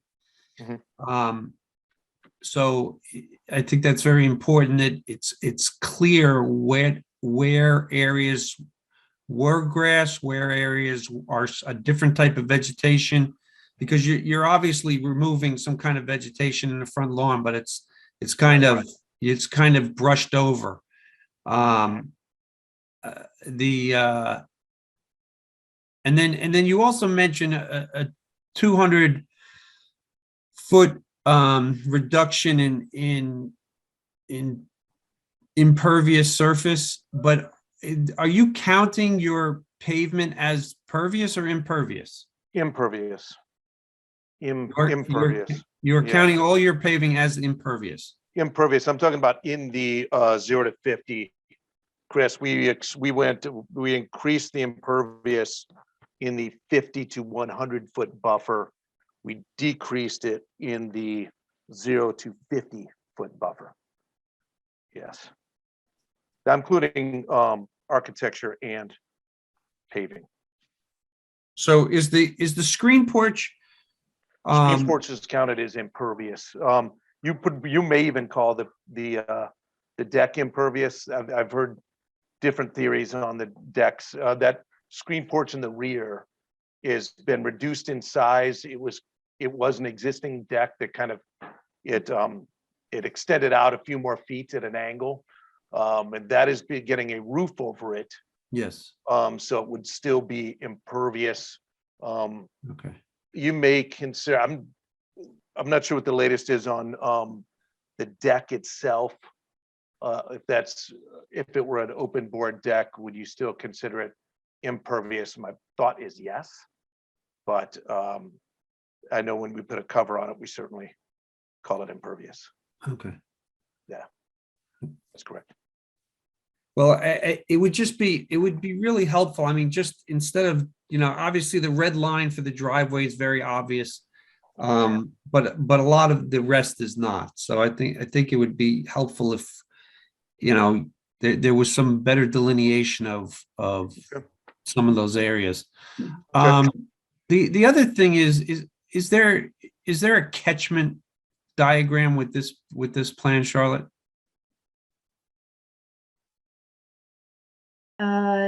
Jed, I believe you may have submitted some subcatchment stuff. I can try to pull it up, but please correct me if I'm wrong. In your stormwater report. Yeah.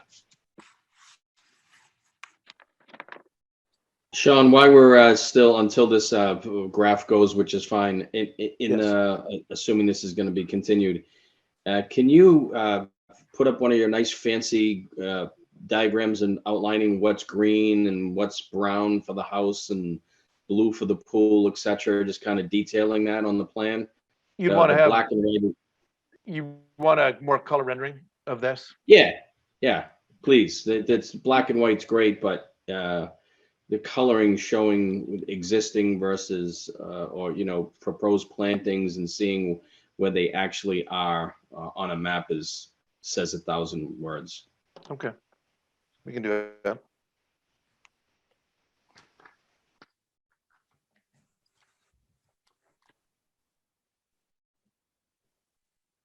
I don't have one ready for you right now. Yeah, no, that's fine. We had a color rendering of the original version, which evolves when you start getting into design and design development. If you hadn't color rendered this one. Yeah, no worries. Okay. Thank you. You bet. Thank you. Okay, I believe it was, Mr. Chairman, was it Chris that asked the question?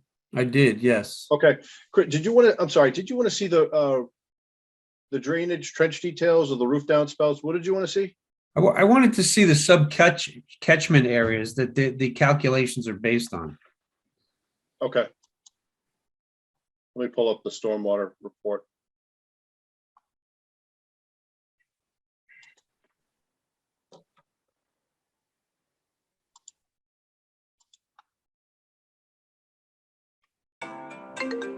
Sue Eisenhower.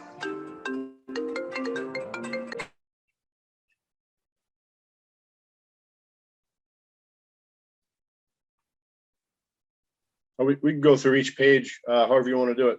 I think what we're looking for is a map, a plan map that shows the boundaries of your subcatchments. You had a schematic that you just skimmed over. Yeah, that's real interesting, but it doesn't tell us much in terms of how for us to visualize flow directions on the property. So kind of like to see the boundary between 2S and 5S and 1S.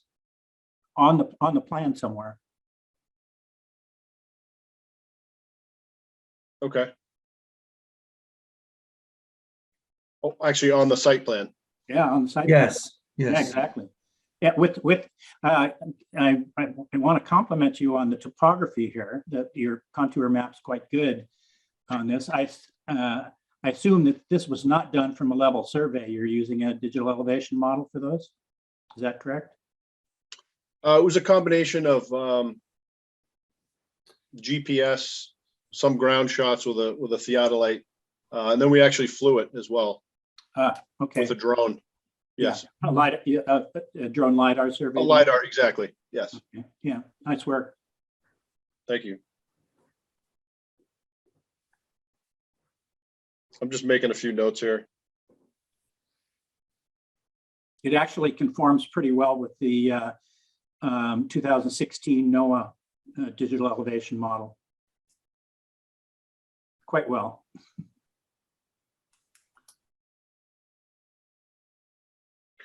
Okay, so yeah, that's not a problem. Our alphanumeric layout here, we can incorporate that onto the site plan so it's more clear of how everything flows. But in general, it's the roof runoff flows to the downspouts, which then flow to the Caltech system. But we can overlay this onto the site plan as you requested. That's not a problem. It just helps us visualize the site a little bit better. Sure, not a problem.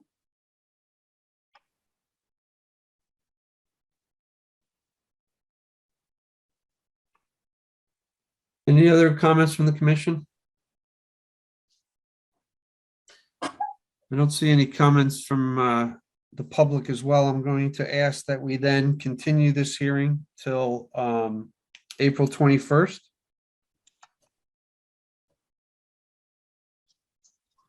Is that acceptable? On our end? Yes. Yeah, I would think so, because it sounds like moving the Caltech system, providing a little more data there, showing you a few other stronger delineations on our plan. That's a graphic issue we can take care of immediately. So the other pieces that Jed will be working on may take a little bit of time. Yeah, that's not a problem. We should be able to get it back to you guys sometime next week, well in advance of the meeting. And, One, and one similar last to- comment to the applicant, just to review the variance memo. Application for the variance, revisit that, needs a little editing. If you go back and revisit that, at least what was submitted. I'm sorry, can you just clarify that, what the issue is Yeah, there? so the variance memo that's part of our package that I was reviewing is actually, it's for another project. I was trying to not say that, but the waiver is for another project that I have here in front of me that's on part of the plan. So just want to make sure that if there's a waiver request that's been requested, it's for this project. And I'm sure you can just clear that up with Charlotte. Okay, yeah, we didn't actually submit a variance form because I wasn't sure how the conversation was going to go with respect to the Caltech. So, yeah, we hadn't sent one in, so I don't know if that got mixed in from a different project, but okay, we'll get that submitted along with the revised site plan, showing the Caltex and whatnot. Sounds good. Are there any other questions or any other concerns relative to, I know you discussed a little bit of the drainage, any concerns with landscape plan at this point? Nope. That we need to address, other than the visibility? Okay. Okay, great. Thank you. Yeah, thank you. Okay, thank you. Okay, thank you. Okay, we're gonna make it through this next one before we take any kind of break. Our next hearing this evening is for 46 Border Street. Is that right? In accordance with Massachusetts General Law, Chapter 131, Section 40, the Cohasset Wetland Bylaw and the Cohasset Stormwater Bylaw, the Cohasset Conservation Commission will hold a public hearing on Thursday, April 7th, 2022 at 6:30 p.m. via remote participation on a Zoom platform for notice of intent 22-11 and stormwater permit 22-06 from Co-Lobster LLC to remodel an existing building, including hardscaping and landscaping at 46 Border Street. Okay, Charlotte, bring them on. Hey, Darren, can you hear us? And is there anybody else I should promote? I don't see the applicant or Gabriel. I believe Adam Brodsky might be on the. Oh, Adam, there he is. Okay, thank you.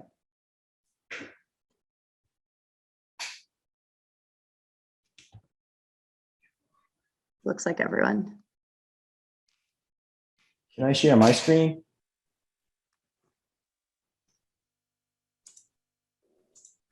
Thank you.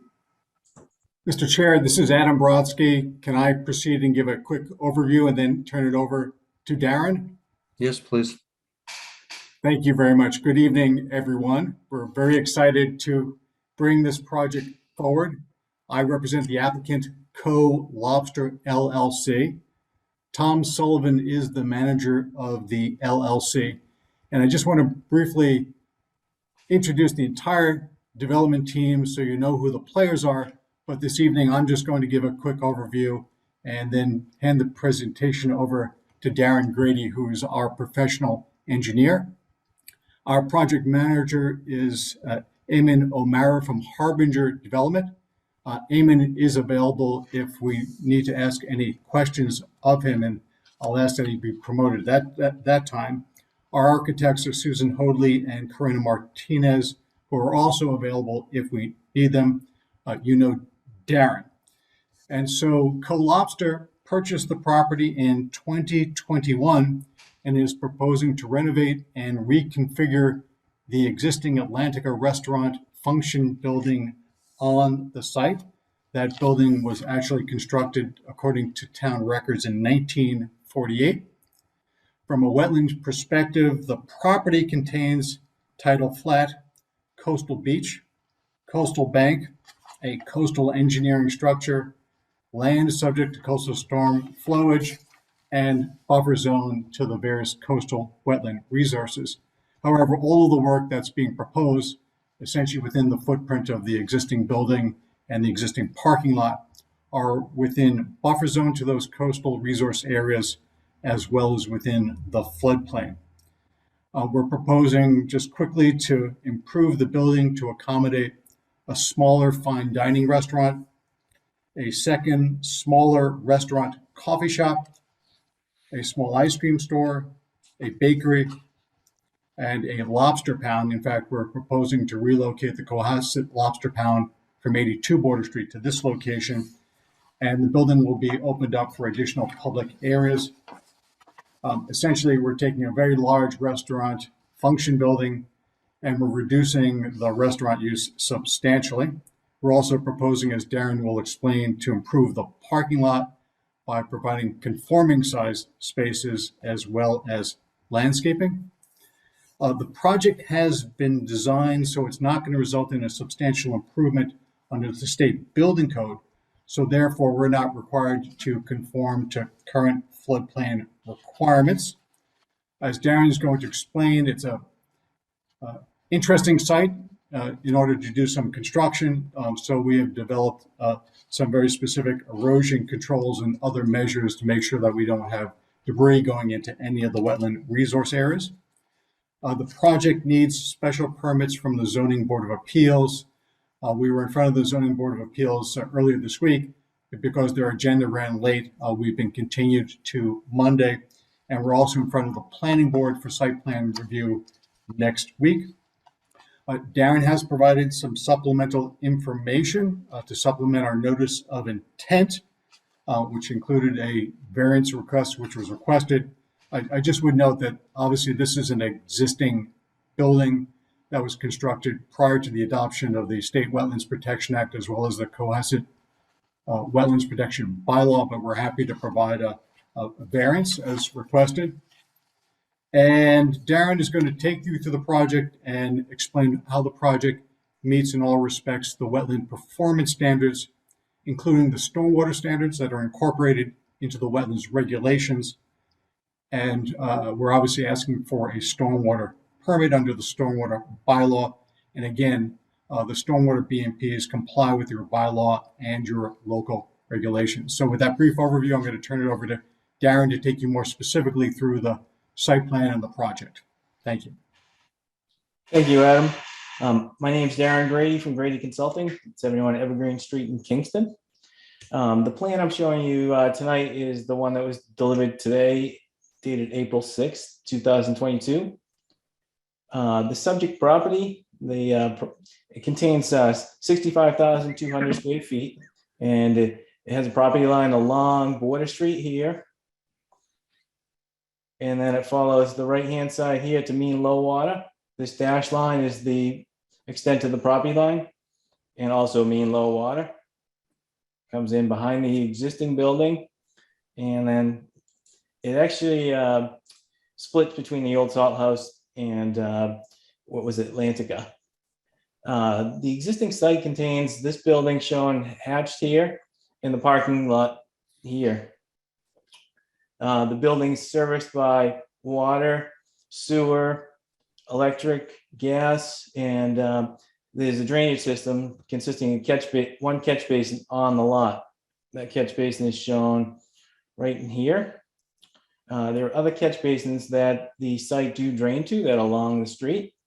Here, here, here, and there's one down here. The resource areas on the site consist of top of Coastal Bank, and it runs along the building. There's a wall here that runs along, and then under the building here, and it continues under the building until it gets to this riprap, which it runs along the riprap. The floodplain is elevation AE 11 up in here on this side of this dashed line here. It's velocity elevation 15 zone in between this line, and velocity zone elevation 18 on this line, below this line. The tidal flats are in this area. The 100-foot buffer zone extends all the way into the street. This arc here and through the site. And the 50-foot line comes in through here. Most of the work is outside the 50 or within the existing footprint of the building. The proposed site improvements include the building improvements, including a reconfiguration of the floor plan, some windows, and some modifications to the roof. The site plan, the improvements to the site include landscaping in this area here. The dark line around this area is a saw cut line, as well as a silt sock and silt fence. The details shown here. In this area here, we are proposing to remove impervious, create a seashell walkway, as shown hatched in this area. We're using recycled brick in this area and also in this area. As part of the project, we are proposing an electric charging station. It could service both of these stalls, and it has an electric line that will run and be installed to this existing transformer. As part of this project, also, we are proposing lighting for the parking lot. There'll be 3 lights, one here, and one here. There's also an electric line being proposed right along here to the transformer.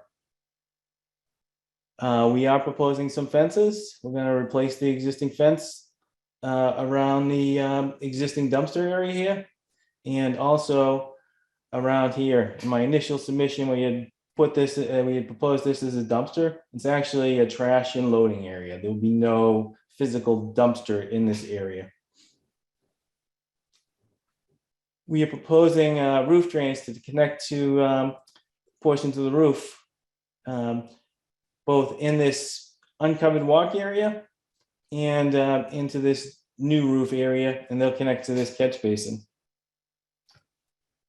We have a bike rack that's shown here. And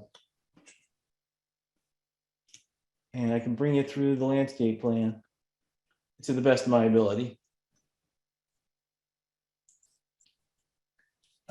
Proposed landscaping will be in this area here, and between the walkways and entering the building. The plant list includes red maple, blue atlas cedar, service berry multi-trunk, inkberry, northern bayberry, low bush blueberry, switchgrass, Virginia rose, some assorted perennials consisting of purple coneflower, cardinal flower, wild bergamot, Joe pieweed, Jack in the pulpit.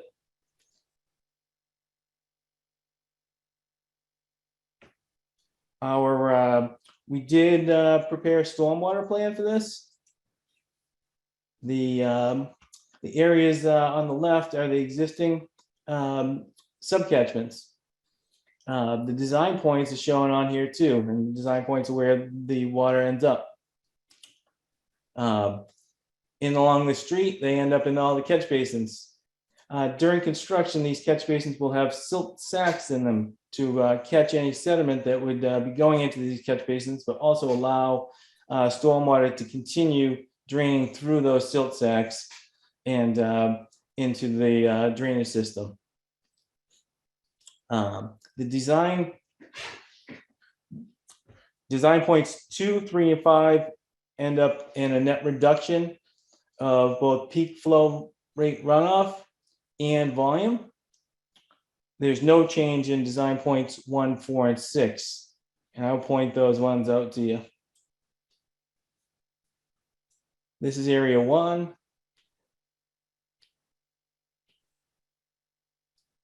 This is area 4, and this is area 6. So on the outskirts of the project, there's no change in where this proposed landscaping island is. Or actually, I'll show you on the proposed. In where this proposed landscaping is, we have air design point 2, design point 5, and design point 3. And this is we get our reduction in peak flow rate runoff and volume because of the reduction in pavement. And if you look at LID measures, the reduction in pavement is one of those measures. In all, we reduce pavement 4,500 square feet approximately. And if Adam, if you have anything to add, I am done with this and ready for questions. If anyone else, if any questions. Aaron, do you want to just describe some of the measures that we're proposing to ensure that we're not going to get construction debris off-site and into the harbor? So let's see.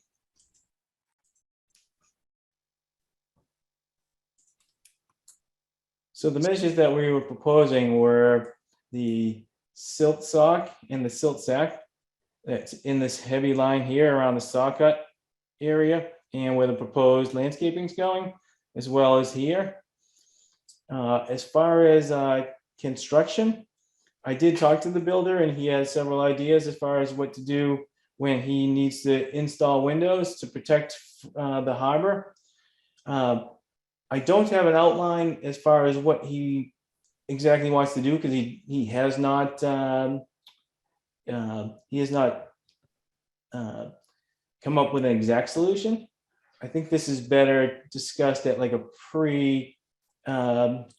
construction conference on site where he will he can describe the netting he's using and when he's using that on the exterior of the building and on his staging. You can also describe what kind of staging he's going to use to make the improvements to anything along the harbor. And just to add to that, we're obviously contemplating the use of netting as needed on the exterior. And I believe there was a discussion regarding the use of curtains if required, if there's a risk of anything actually getting into the water. And I think some of those ideas have been addressed in some of the comments in response to requests for information. But thank you. So we're happy to answer any questions that you may have. So could you outline again the limit of the wall, the existing seawall? So the existing seawall is this where all these contours come together. The riprap, yeah. The riprap. But then it goes under the building, correct? The riprap doesn't extend under the building. There's a wall that goes under the building. Okay. The wall is more vertical than the riprap. Yep. Okay. Could you outline the wall, please? Sure. It's along this dotted line here. Yeah. And this is what we were defining top of Coastal Bank. Comes under the woodwalk. Yep. Back over to here. Okay. And what is the general renovation of this building? To what level will the existing building be removed? Let's see.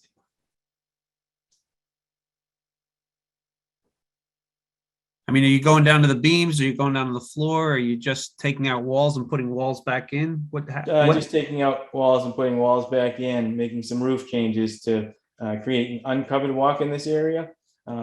We're actually trying to promote access to this area of the water and to the proposed uses in the building. As the commission likely knows, the general public has no real way to access the water other than to be a patron within the restaurant. And by opening up that central area, it gives access to that covered wharf area at the rear.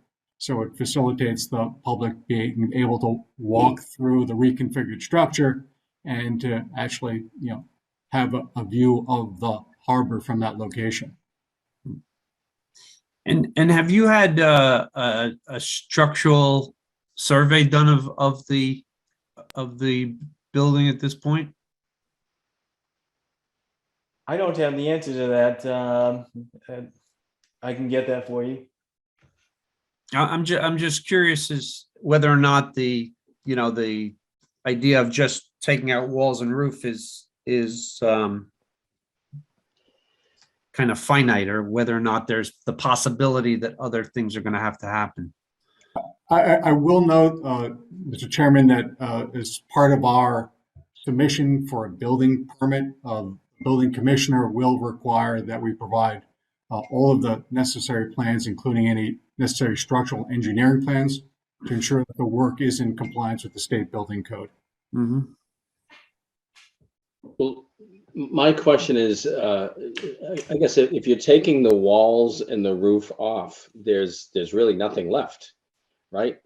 So is it a full demolition of the existing walls and roof of Atlantica?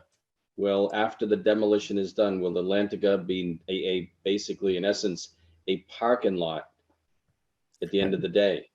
Mr. Papari, no, that's not what we're proposing here. There's select areas of the building that are going to be removed. Large areas of the existing building will remain. In those remaining buildings, we're going to make some cosmetic changes by putting in windows. But it's really just changing the central portion of the building, roof lines and things of that sort. So this is not a raise and reconstruction. Large portions of the existing building are going to remain. And that's demonstrated in the architectural plans. So is it safe to say then there'll be no excavation in the area of the existing building? I'll have to defer to Darren. I don't know the answer to that question. I imagine there is some utility work that's being done, but I don't know in connection with the construction that's proposed for the building. There'll be limited excavation in there. We do want to connect this roof drain coming through here. And that is about it. Okay. Yeah, utility line, but nothing structural. No. That would impact the seawall itself. No. No, we're not even close. All the construction is in the center of the building. I'm sorry, that comment broke up. So I'm sorry, that's Susan Hoadley, our architect, who has just joined the presentation. And so Okay. Susan, could you please repeat your comment, please? Sure. Actually, I also have Karina Martinez with me, who's supporting me on these technical issues. So I will, I'll hand it over to Karina for that. I just wanted to point out that all the work that's happening is occurring in the center of the existing building. So if there is structural needs for any kind of reinforcement to existing walls in that central area, that would be determined by a structural engineer, and it would be nowhere near any of the coastal banks. But we're going to do our best to minimize anything that had to go into the ground by utilizing sistered beams and working off the existing structure. What is the current structural system on the landward side of this? Most of it's timber beams and miscellaneous fill. Yeah, miscellaneous grade that goes off to, piers. The work that we're doing is on grade.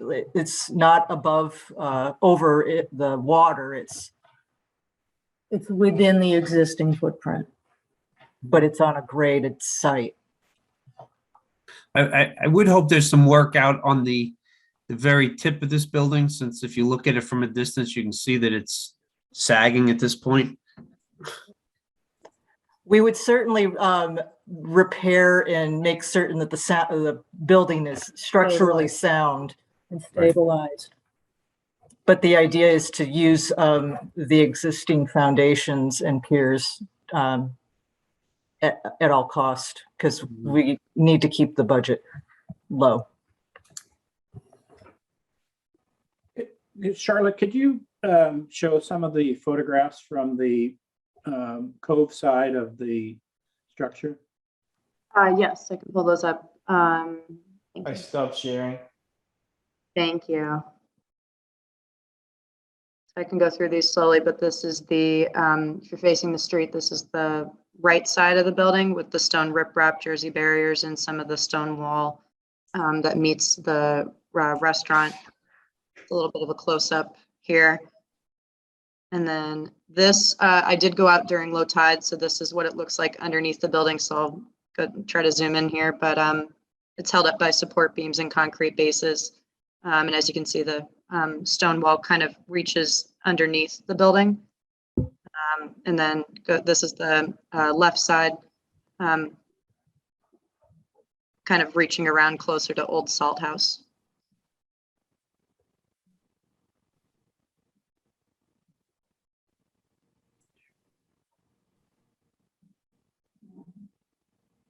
So this is the same vintage as the wall on the right there. Don't move. The wall on the right is the opposite side from what was repaired recently because of a collapse. Is that correct? Mr. Bell, I can't answer that question. I believe that the Bates Wharf is historic and goes perhaps further back than what's being proposed here, but I can't specifically answer that question. Yeah. It all looks very old, doesn't it? Yes, sir, but we're not proposing any changes to the structure.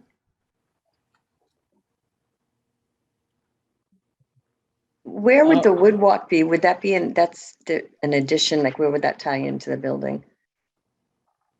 The new proposed wood walk that goes around the edge? I didn't see a proposed wood walk around the No, edges. we're not proposing a new wood. There's an existing wood walkway that was permitted at any number of years that needs to be repaired, but we're not proposing any new walkway. Okay, I thought it was a new one. So can you just point out where that's on the opposite side? I get it now. So what, to feed off of that question, obviously there's an existing wood walkway there now. What does the proposed plan look like with respect to what happens to the wood walkway? It would be exactly the same. There's no changes to the wood walkway. Okay. It's tough to see that on the plan. It doesn't appear that that's actually on the plan, on the new plan, so it's difficult to see that. Okay. I can share again if that and show it to you if you like. Yeah, that would be great. Thank you.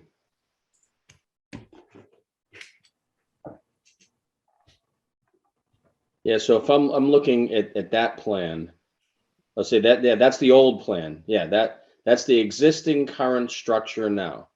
Yep. And then the proposed. It's actually here. It's just not labeled. Okay, if you could label that, that would be great. Thank you. Yep.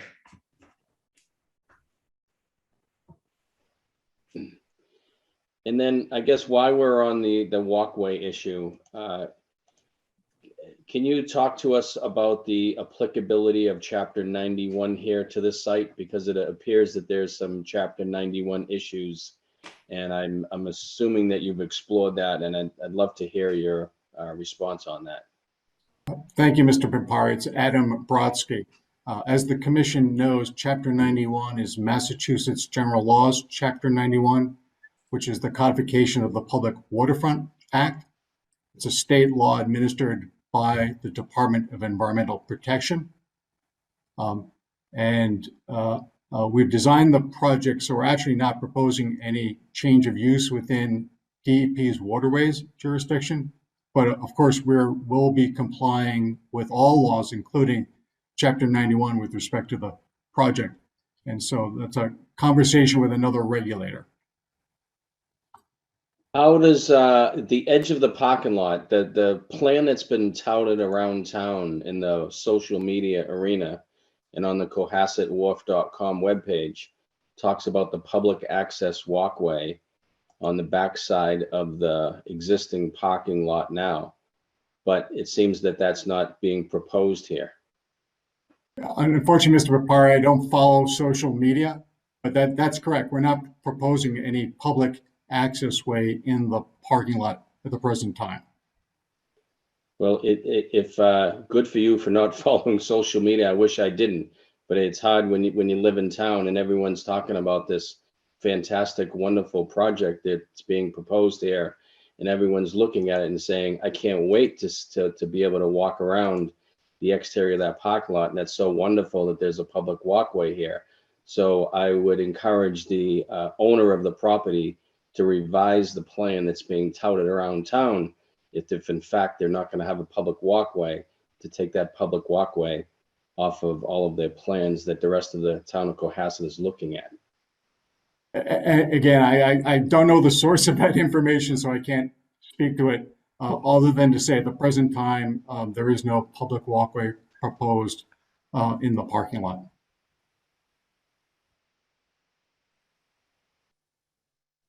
So one thing that is under our jurisdiction and is actually a protected interest are shellfish. And the tidal flats here are pretty well populated with clams for the most part. There's a few oysters out there. Of course, nobody can eat them and nobody would want to eat them, I don't think. But our interest is that there be no siltation, and it looks like you guys have got a good plan for it. Capturing your siltation during construction. I am concerned that the parking lot then is going into town storm drains where there is no ability to capture total suspended solids. So I think you guys are required to capture 80% of your total suspended solids. So how does that work if your parking lot is draining directly into the town storm drains? I believe this is an existing condition here. There is no requirement that we meet 80%. The catch basin does provide 25%. This is considered a redevelopment project. Mhm. So we are underneath that section of the rules. If there was more treatment that was being required, yes, someone have to point that out to me. Well, okay. I'll look into that. If the rules are such that you only have a 25% threshold that you have to meet, it still doesn't obviate the protection of shellfish. So I did not say that there was a 25% threshold. I said that's what we're providing. As far as the shellfish, there'd be no difference from what's presently going on here versus the proposed condition. There'll actually be an improvement because the reduction in impervious. Well, the reduction in impervious doesn't necessarily help much. I mean, you've got a parking lot there, and at least during winter months, if it's used, if people are going to be dropping sand there off of their cars, that sand has been put on the street and stuff, and it's going to wash off your parking lot down the drain and into the harbor. So it doesn't go down the drain into the harbor, it goes down the drain into a sump.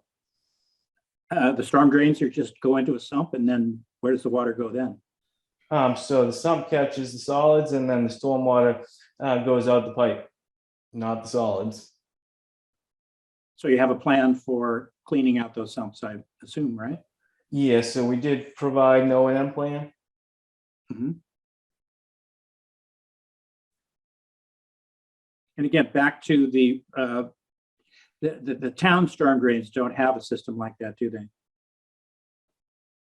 In O&M, I do not know that. Yeah. So My some of plan you, was just to protect some them of your during- runoff's going to go Sorry. to those town storm drains. Is that correct?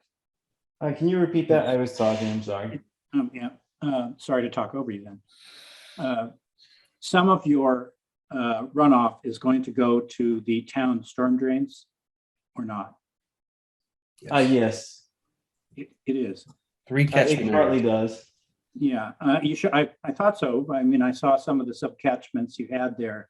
I can't remember the numbers, but they, maybe 2 or perhaps 3 of them were going to discharge to those town drains, which ultimately go to the harbor, of course. Yeah, there we go.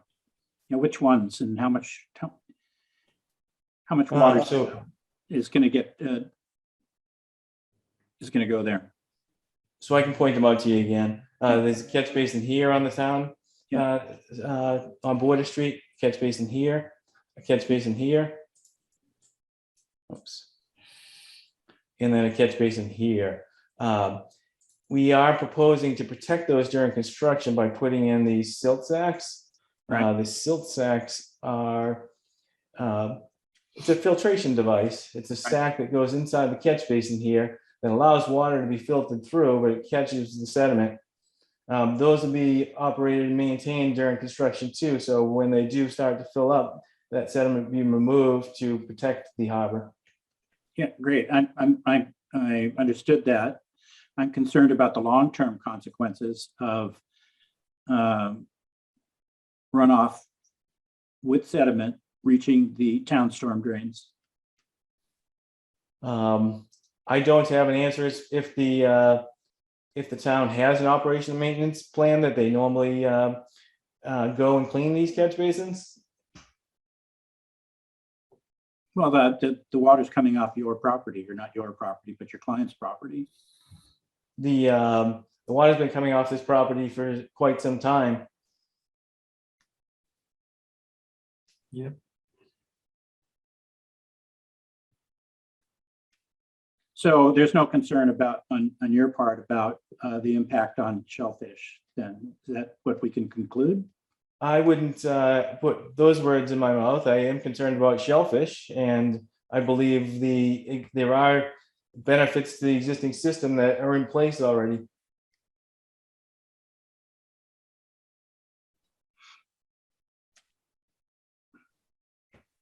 I want to go back to the actual demolition here, and just I'm still, while I know you're trying to save some of the building, looking at the older pictures and the new pictures here, it appears to me that I don't know how you're gonna save most of this building. And while you may say it's not conservation issue, it is, because I think when you start getting into it, you're gonna realize it's a little bit more than what you probably have bargained for. And so when the demolition does take place, I'd like to know how it's going to be stockpiled and or removed off of site, and how that procedure is going to go. I just don't see how you're going to save all of these roof lines and all of these walls with a complete reconfiguration of this, of everything here on the site. Mr. Vipari, it's Adam Brodsky. I'm happy to hand that off to either Darren or Susan. I would just note that if the project changes because of some unforeseen site condition, and that warrants review by the Conservation Commission or any other board, we're going to be obligated to do that. Again, I'm relying upon our design and engineering professionals who say that that does not seem to be necessary. But if there is a change in conditions because of something unforeseen, we're going to have to come to you. I mean, this is in a prominent location in the town, and this is going to be observed by many and highly scrutinized. And so you can be rest assured that if we run into a problem, that we'll be back before the appropriate boards if necessary. As far as the actual demolition and storage, I'll turn it over to either Darren or Susan to speak to that issue.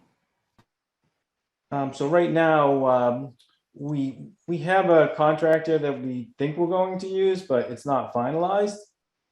So different contractors, we use different means and methods to approach the construction of this. I do suggest maybe that you have them submit a plan prior to construction and at the pre-construction meeting, and then you can understand their approach to the demolition of the building at that time. Well, the problem is it's too late. It's way too late. No, this would And be at the pre-construction meeting. It would be, Mr. Papari, it's Adam Brodsky, would be perfectly appropriate for the commission to require, as a condition of the order, that prior to the pre-construction meeting, that the contractor present a demolition plan for review, by the appropriate parties. Again, it's all going to have to be reviewed by the building commissioner before he's going to issue a building permit. But that's certainly, it's a reasonable request, and I think a reasonable condition in any order approving the project.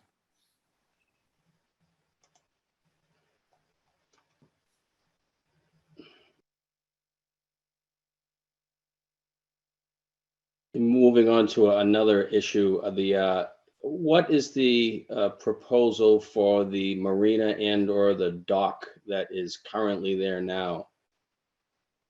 Mr. Papari, I'm happy to speak to it. It's Adam Brodsky. There's a gangway and float that has been licensed at this site for many years. We're not proposing any changes, and so that will be operated as it's historically been done in compliance with that license. Is that attached to the structure? I attached, I'm not sure. It's there's a gangway that's I believe installed that would connect to a float system. Again, that's all been previously licensed. It's not part of this notice of intent, and we're not proposing any changes to that operation.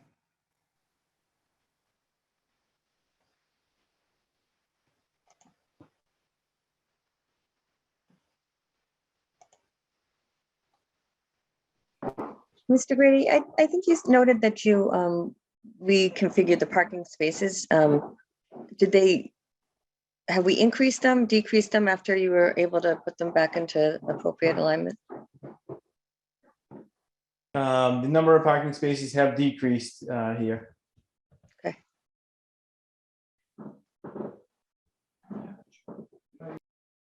28, it looks like, is that right? That's correct, that are conforming to the current zoning bylaw.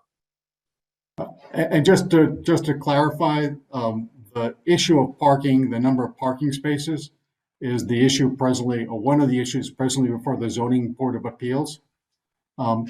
Presently, there are, I'm doing this off the top of my head, sort of 52 parking spaces that are undersized, which is actually insufficient under current zoning for the existing operation of the building. We're proposing to lay those out to create conforming spots that results in a reduction in the number of parking. The parking demand for the zoning uses goes down. And so we believe that what we're proposing is sufficient for our proposed uses. But again, that's going to be discussed at some length with the Zoning Board of Appeals next week. What other boards in the town of Cohasset is this project and currently in front of now or proposed to be in front of? Mr. Papari, as I mentioned, we need special permits from the Zoning Board of Appeals and site plan review by the Planning Board. I believe the Zoning Board of Appeals was rescheduled to Monday evening, and I don't know which day next week, but we're going to begin our public hearing in front of the Planning Board. The Planning Board has retained the services of a peer review consultant, Weston & Sampson, who has reviewed the project, and we just received peer review comments. So we're in the process of responding to those peer review comments in front of the Planning Board. Mr. Brodsky, it's the 13th, I believe, for planning, just to clarify. Thank you, Ms. Bechtel. Charlotte, do you have any additional comments? I know that you did a very intensive review of this project. I counted over 50 different comments that you had made, and I don't expect you to go through each one of those, but maybe hit some of the highlights of that. And again, I know there's been a thorough review of this project and some of the issues have already been ironed out before it's been brought in front of us. Yeah, sorry for all the questions, but I definitely wanted to give this one a good look. So a lot of my questions were regarding the stormwater standards. And so Grady Consulting provided clarifications about those, just clarifying that, they're not adding any additional catch basins or infiltration areas. So they're working with the existing, stuff on site and on the street. And then I did have a lot of questions and comments about erosion control. So the site plan was modified to include those additional erosion controls. I did mention a few, maybe putting something in the water like a silt boom or something, just in case any, debris or stuff, comes off during construction for whatever's done to the, building from, an architectural and maybe a building perspective, maybe adding curtains, for the windows or anything like that, just to make sure, nothing's falling into the harbor. And just to note, that was also a concern from the harbor master as well. And then, just to clarify with the parking lot, there's no proposed grading. So I did have a lot of questions about the stormwater standards. So they did add a lot of information about that, which was helpful. And then in my next, second review, there were just a couple documents that they submitted within the 48-hour period. So if you guys bear with me, I'll just read them real quick. The updated site plan that we're looking at now, they did give us the architectural plans that zoning will be reviewing in case anybody wants to look at them, a few other administrative documents and some updated stormwater checklist pages with some administrative information. And then I did have some comments about the operation and maintenance plan in regards to, trash cleanup and maintenance on the site, from a construction and a long-term perspective. So those details were added to the operation and maintenance plan as well. And then, of course, thank you to Grady Consulting for responding to all my comments in a letter. So there's actually 2 letters, one for my initial round and then the other one from the second round. And then they also clarified that, again, they won't be working on the stone riprap wall or any of the existing structural support beams underneath the building, which was also helpful to know. And then there were a few comments from the harbor master, but Darren, I'm not sure if I believe we've addressed them, but I'll just read them for the record since I got this letter today. She was concerned about if any work is being done from the water. They didn't want, she didn't want barges coming in because it's a very narrow area and it's really busy area during boating season. So we confirmed that we're not doing any work from the water at this time. And then she also mentioned the marina pictures, which, Adam, thank you for clarifying that, we're not working on that. And Adam, I'll just let you know that there is a website that is advertised on a posting, like it's like a poster on the fence that's surrounding the property right now. I think it's like CohassetWharf.com that does show some of those pictorial and schematic details with a marina walkway. So just reiterating that might be where one of the sources on social media is where that's coming from. And then, just to reiterate what Adam mentioned about planning. Planning is currently doing a peer review with Weston and Sampson. They have commenced part of that review where they are looking at, they're looking at bylaw compliance, commercial retail space, site plan layout and public realm. And then they're also looking at traffic circulation. And then that's part of their task 1 phase. And then I will mention to the commission, just because this relates to stormwater, that in task 2, which they haven't yet performed, they did want to do a stormwater management review, probably looking at the 10 standards.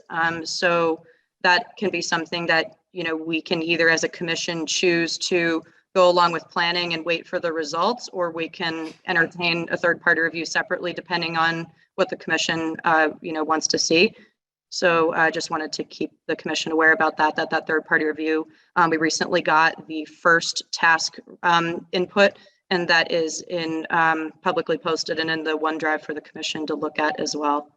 And for any third-party review, our legal counsel did suggest if we do want to entertain any of that, that we should vote on it. Sorry, but that was a lot. Mr. Chair, this is Adam Brodsky. I just want to compliment Ms. Pechtel because her comments were very helpful. It was great to get them ahead of time. Darren and his crew have been working very hard to front load and provide all of the requested information. So I think for well, the project is not necessarily complicated. There's a lot going on. And it was very, very helpful to have that information ahead of time so we could provide all of that information to the commission. So I just want to compliment her on her work, and we've enjoyed working with Ms. Pechtel on this. Thank you for Charlotte.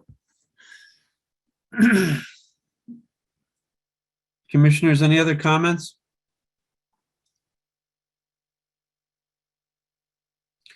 Just a comment again, I will continue to make. It sounds, like there's not going to be a decision made this evening. I made some points earlier. I just want to make sure the applicant has a clear direction moving forward on what we're looking for here in the next hearing, assuming there's going to be a next hearing here. And from my point of view, I would like to see more details about the demolition here. I feel like this is, I don't care what anybody says. I know that the architects, and you're very well qualified and done an amazing job. I've seen some of the new plans, and I'm happy to share my screen. You all know what they look like. The new plans are, every roof line is significantly different than what's currently there now. I feel like this is, at the end of the day, or at the beginning of the day, is going to be almost a complete raise of the building. I applaud you for trying to save most of it, but I see that this looking nothing like what's currently there right now.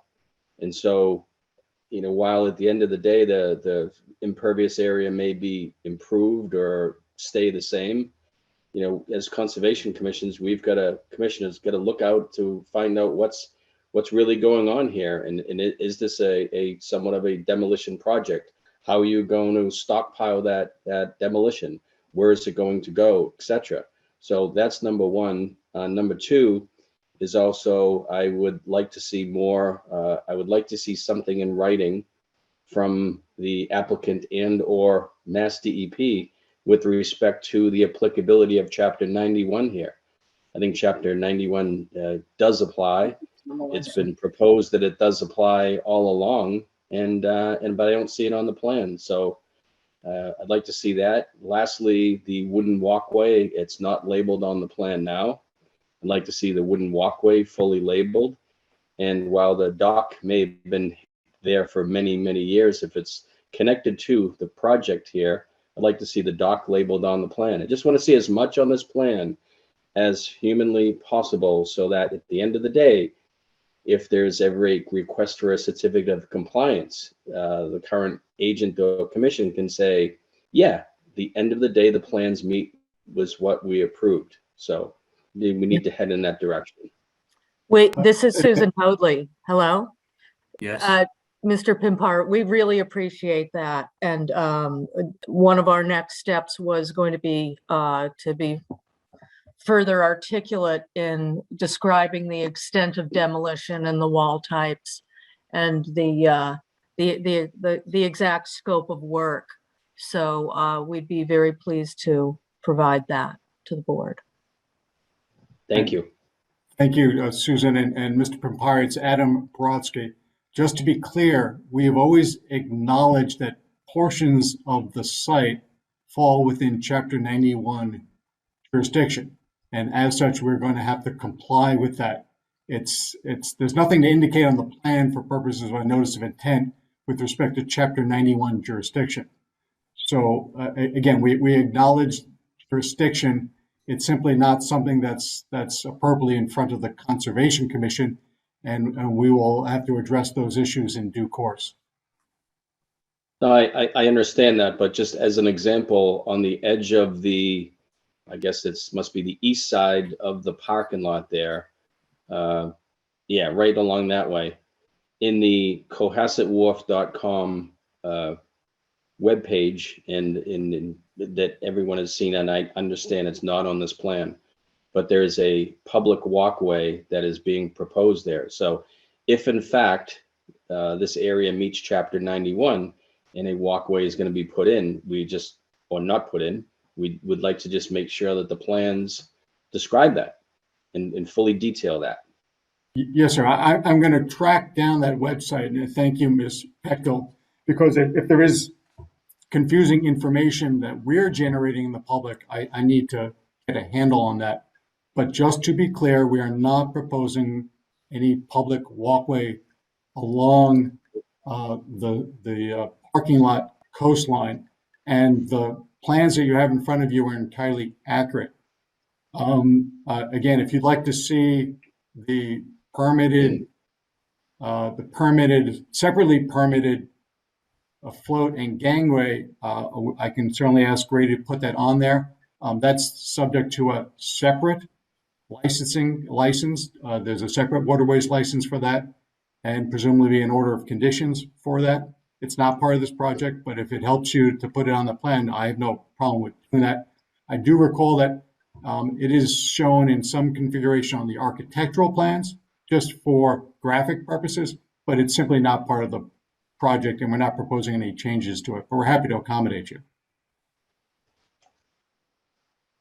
And I'm happy to share my screen if you allow me to just point you in that right direction really quickly. I just stopped sharing. Sorry about that. No, it's fine. Gonna move my screen. I'm looking at a.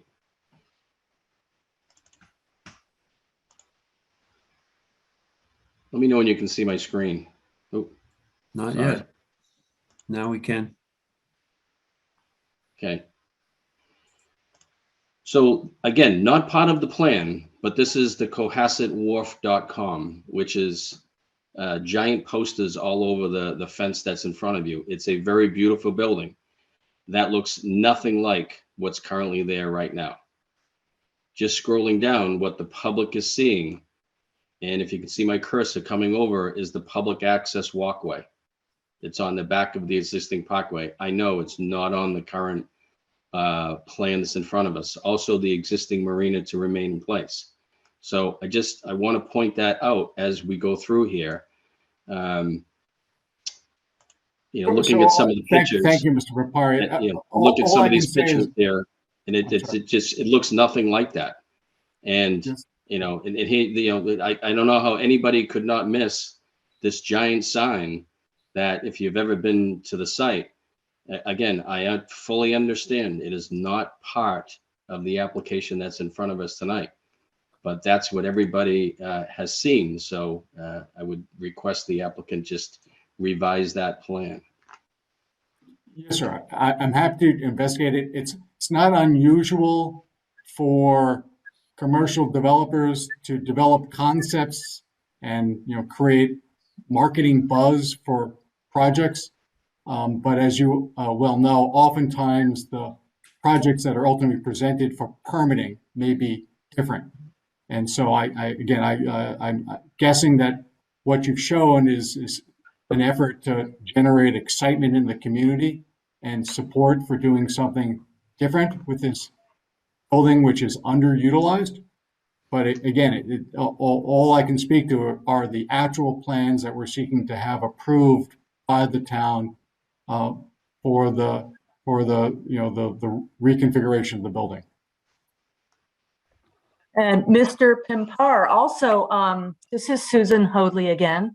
I'm wondering if you could put the drawing up that you were speaking about being on social media, because the spirit of that drawing has actually been preserved.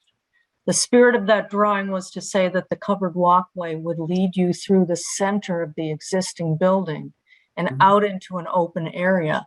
And that's indeed our intention. Okay. Is this the picture? Yeah. Yeah. Okay.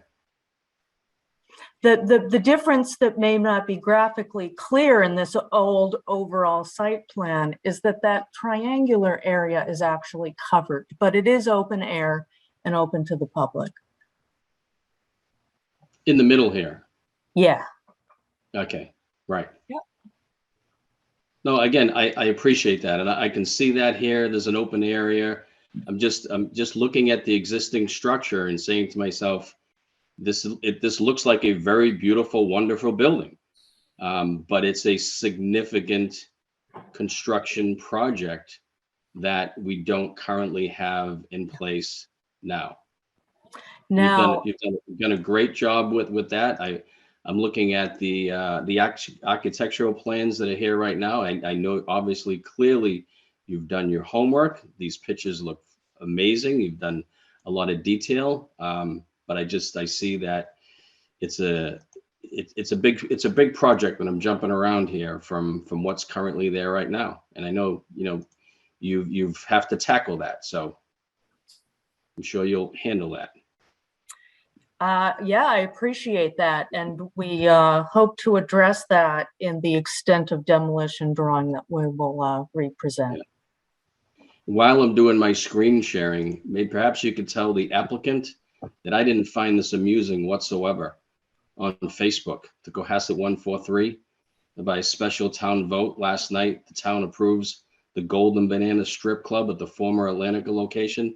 I personally didn't find that amusing whatsoever, that a strip joint is being proposed and approved at Atlantica, albeit a April Fool's joke. I personally didn't find that amusing at all.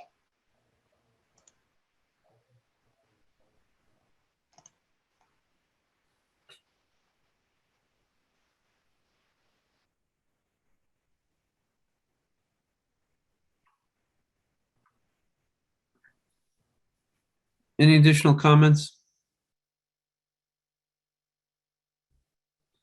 Well, given that this project is under review by other boards, I personally think it's important that we have a third-party review on this. So since council suggested we vote on that, I'd like to entertain a motion. Mr. Chair, this is Adam Brodsky. Are you looking for a third-party review of the stormwater? That was I think the task that was. That is correct. Thank you, sir. I will second that motion, Mr. Chair. So the motion is on the table for a third-party independent review of the existing stormwater conditions, or the stormwater plan. Plan and calculations and basic parameters that they're based on. I will second that. Okay, having a motion and a second, we're going to take a roll call vote. Tom Bell, Tom Bell, aye. Kathy Berrigan, Kathy Berrigan, aye. Eric Eisenhower, Eric Eisner, aye. Trish Grady, Trish Grady, aye. Jay Pampari, Jay Pampari, aye. and Chris McFarland says aye. That vote passes 6-0-0. So Charlotte, we're gonna we need you to get together with Weston and Sampson and give them the information so that they can do a review of the stormwater submittal. Well, that's hope. Do you have any idea how long that might take, Charlotte? I can double check, but I will say, at least, Adam, please correct me if I'm wrong, by the time we got the overall scope versus the task one documentation, it didn't take too long. Wasn't it like between like a week or so? I don't know. I'm asking you. Oh, sorry. I was asking Adam because he got it too. Oh. I think it was about like a week and a half, when we had decided the scope, and then they gave us task one information. Yes, Weston and Sampson has been very responsive. They have all of the stormwater information, so we've been providing it to them. I think they just needed authorization to review it. And my hope is that that it's fairly straightforward. It would not take a great deal of time, but I don't know how long that will be. Well, with that information, shall we just say for right now that we're going to continue this for 2 weeks to April 21st? And then if they can't complete that in that time, then we'll have to continue again. Is that acceptable? Yes. I don't know, acceptable to you? Yes, thank you. We'll work it out. Okay. Very good. Then this hearing is now continued till April 21st. Thank you very much. Thank you. Have a good night. Thank you. The next hearing on the agenda, which Mr. Pampari mentioned was continued, was 221 Hull Street. That's been continued due to notices not going to abutters. So that's continued till the 21st of April. The hearing following that is 12 Hobart Lane, which was is also being continued till 21st of April due to not being able to complete some work that was necessary. Moving on from there, our next hearing this evening, which had been continued from March the 10th, is for 205 Atlantic Avenue. This is notice of intent 2207 and stormwater permit 2203. Hello, Mr. Flynn. And Charlotte, if we could just invite Troy Sober and Deb Keller. Yes, I don't see Troy. I see Ian. Oh, it might be Greg. I think this is Troy on Gregory. Mr. Flynn, I realize you've been waiting a long time tonight. Can I ask you if we can just take a 5-minute break? Absolutely. I know everybody. It's been a long night for everybody, so that's no problem at all. Okay, a quick 5-minute break for everyone. We'll all be back. Thank you, everybody. Thank you.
Eric beat me back. I'm embarrassed. You're muted too, so now I'm not embarrassed.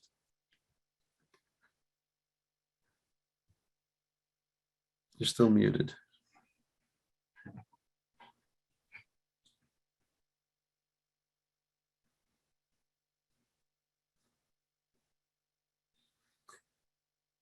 Okay, as soon as everyone gets back.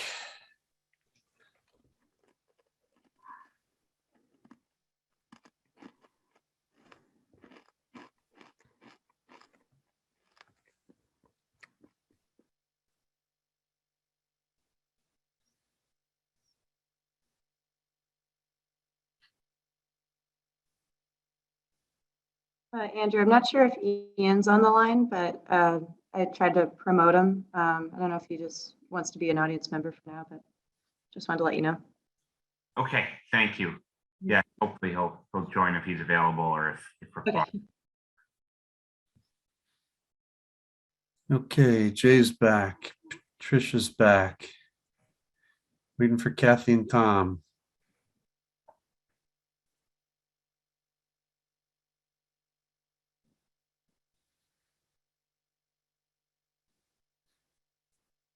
I think they might have gone to the bar. Do you do deliveries?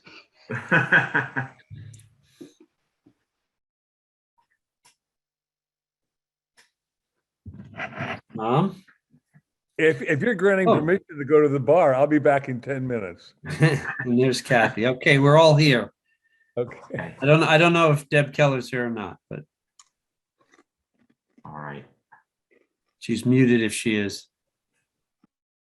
Okay, very good. Well, I want to be respectful of everybody's time, so hopefully Deb will jump in here in a minute. Thank you, Mr. Chairman, Vice Chairman, all the commissioners. I know it's been a bit of a long evening for everybody. So I want to just give a quick update from our end. I'll have Troy pull up a slide in just a moment, but at a very high level, I know we've been working on this together over the past few months. We really appreciate all of the feedback, all of the guidance, all of the direction that the commission has provided us. As you may be aware, we took an extra couple weeks over the past few weeks to really do a pretty deep degree of reflection and discernment on all of the feedback that we've received, and really tried to, kind of fundamentally understand where we could modify the project in response to some of the feedback. So I think we're here this evening to share with you some pretty major changes to the project based on feedback that had been provided by the commission in our first couple of meetings and the site walk. And, we're here to share those with you tonight and,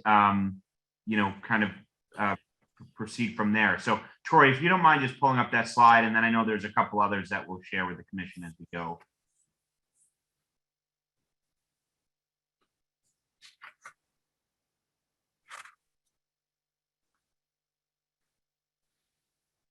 So one of the major pieces of feedback that we heard was to consider leaving the knotweed stand undisturbed within the 50-foot buffer. As I know the commission will recall, we had engaged Wilkinson Ecological Design to do a very kind of detailed and in-depth restoration project of all of the knotweed and other elements within the 50-foot buffer. And I know there was some discussion about methods for that restoration and that removal of the knotweed. But at our last meeting, I think I personally heard it loud and clear that the preference would be to just leave that knotweed undisturbed within the 50-foot buffer, which is a pretty major departure from how we've been thinking about this project from the very early innings. And again, I think, we kind of stand by what Wilkinson, or at least the merit of their work in their philosophy and their reputation is certainly well respected. But, we're here this evening to kind of that we will leave the knotweed stand as is, completely undisturbed within the 50-foot buffer, and we'll have Troy, pull up a diagram of that in a moment. The next piece was tree removals within the 50-foot buffer. So there's going to be 4 trees that we're putting back inside the 50-foot buffer, or we are leaving as is. These are 4 trees that are kind of 4 healthy trees right in the middle of the 50-foot buffer, probably more so the 25-foot buffer. Leaving them certainly impairs view corridors. There were other reasons for removing them, but certainly some of them were view corridor based. And so we're here this evening to kind of agree to leave those 4 healthy trees where they are, as is in their existing condition, undisturbed within the 50-foot buffer. The next piece that I know there's been discussion about, and there was kind of a specific request for us to take under consideration at our last meeting, was to convert the tennis court from its existing condition, which is a full traditional hard top, hard service, impervious tennis court, to a pervious lawn tennis court. And, we are here this evening to agree that we are prepared to do so. The next piece was to further develop the foundation drain system, and Deb and her team, along with our architect team, has worked closely, and the foundation drain system has been fully integrated into the broader drainage system on the site. So that was a piece of work that has been done in the past few weeks, and it's now reflected on the plans. The other piece was to meet peak rate and volume for stormwater. We had been close previously, but I think something we heard loud and clear from the commission was that we really had to achieve that level in its full capacity, which we have now, through a number of these redesign elements, peak rate and volume have now been achieved. And then the other piece that we've heard loud and clear is to consider adding supplemental silt barriers. And we have done so in a pretty meaningful way, and that's something that we can show on the drawings as well. So I'll pause there, and I'm gonna have Troy bring up a couple of diagrams, but I think that's what we have been working on for the past few weeks, and we really try to take that specific direction from our previous meetings. And I know some pretty specific perspectives from the commission, and really try to respond in a direct and tangible and meaningful way. So I'll turn it over to Troy to maybe just touch on a couple of those elements diagrammatically, and then we can go from there. Thanks, Andrew. So as Andrew had mentioned, kind of following slightly this cover slide, but more graphically, the submitted tree removal plan that was part of your package, highlighting most specifically the 4 trees that are to the left of the tennis court in yellow, that was brought up previously, and those are initially being proposed to be removed, but obviously we want them to remain at this point.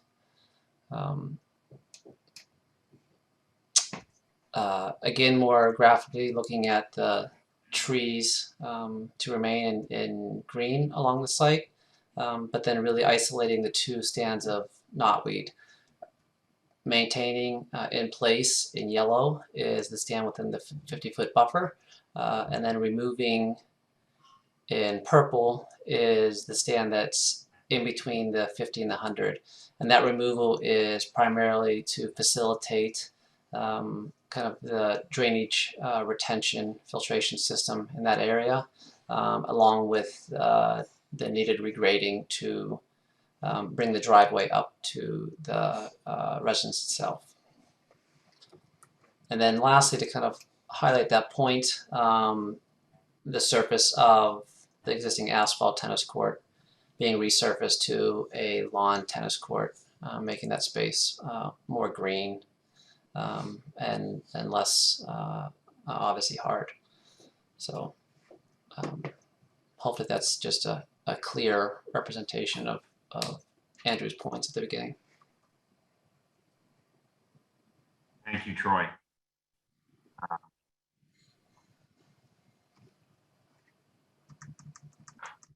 And I think with that, happy to answer any or discuss any of these items in more detail. I'd like to first say that I believe it was my comment that was interpreted to suggest that the tennis court should turn to grass.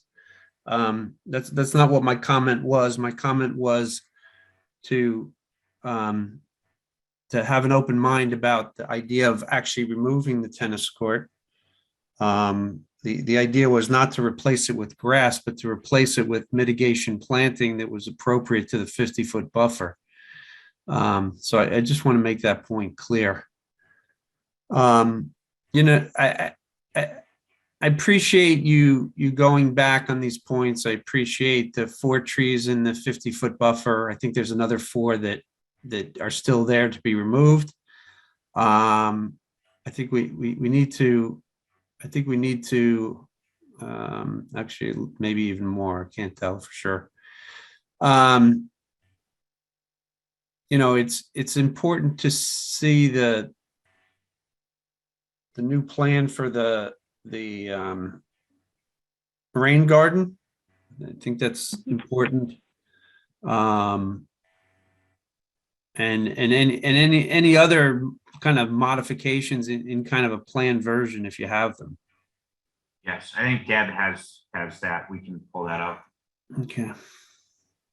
This is Deb Keller from Merrill. Can I share my screen? Please.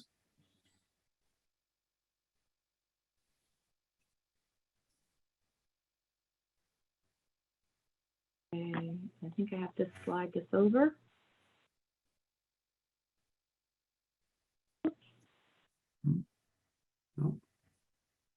Well, we had it up a second ago, Deb. I think whatever you just get off the screen. I have two monitors and it never tells me which one There you is go. the one. There it is. There We we have go. it up now. All right, great. So if it's okay, I can go through this site plan and just show you the changes. I did submit this plan with a revised stormwater report to Charlotte last week. So we did, we did go out and conduct 3 test pits, 2 within the upper reaches of I'm calling it an infiltration basin area, now, or rain garden area here, as well as one up in the infiltration chamber system underneath the driveway in this location. So the driveway location test pit confirmed our design criteria for this system, so no changes were made there. Where I did find some change was in the rain garden area. I'm going to keep my hand over here so it stops splashing. The groundwater was higher than was appropriate to install the full rain garden biomedia underneath the rain garden. So we've transitioned to just an infiltration area so that we can achieve the 2-foot separation to groundwater. Soil conditions were relatively what I thought. It was a little siltier down in this area where all the runoff seems to come and infiltrate, much sandier up in the driveway location. We also did, as Andrew mentioned, tie in the rear foundation drain in the back. We're coming off the front here, having a clean out and running a stone trench with a perforated pipe along the front yard. I think this will do 2 things. One, it gives us that connection to the foundation drain to allow that to discharge into the infiltration area, as well as help capture any surface runoff that may come along the front yard area of the house prior to entering the right-of-way or Atlantic Avenue, and directing that into our rain garden, or excuse me, infiltration area down here. As it's relatively, slightly bigger than originally shown as the rain garden, but in the same location. We're still having a pea-stone diaphragm along the driveway to treat the surface water runoff prior to.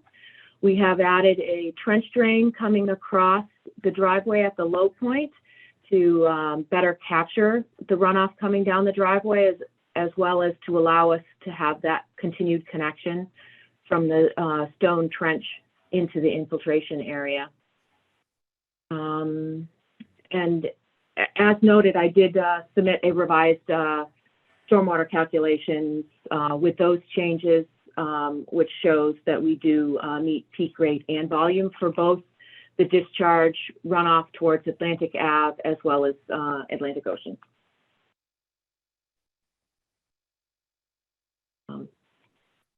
Did add some additional, as mentioned, the additional erosion control, which is in red. So we have the original, which follows along the top of the riprap here and retaining wall, as well as the second one right along the 50-foot no disturb. We bumped it up in front of the tennis court area here for the home, basically construction, try to add a second level measure of erosion control. We've added a larger staging area where the pool is located for and during the home construction. We've kept the one in the upper area if needed for, if they have to have some additional staging.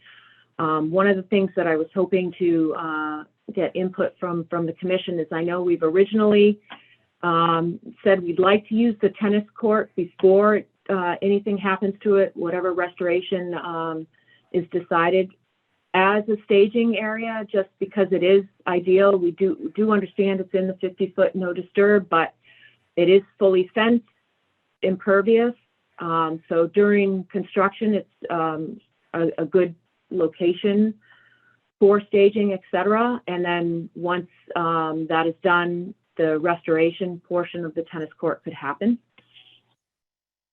I have a question on that. So since you asked, can you just describe what your definition of a staging area is? Because certain people may have a different definition of that. So what materials would you envision being stored there? I think primarily be, yes, just lay down of materials, whether it's timber or whether it's stone or, perhaps some temporary interiors that are, packaged before they get installed. So just kind of, I think, a general lay down area. I would not anticipate any soil stockpiling in that location. That's right. Would it be just raw material? I think that would be, I guess we could talk about potentially equipment staging, but our thought at the moment is primarily just materials.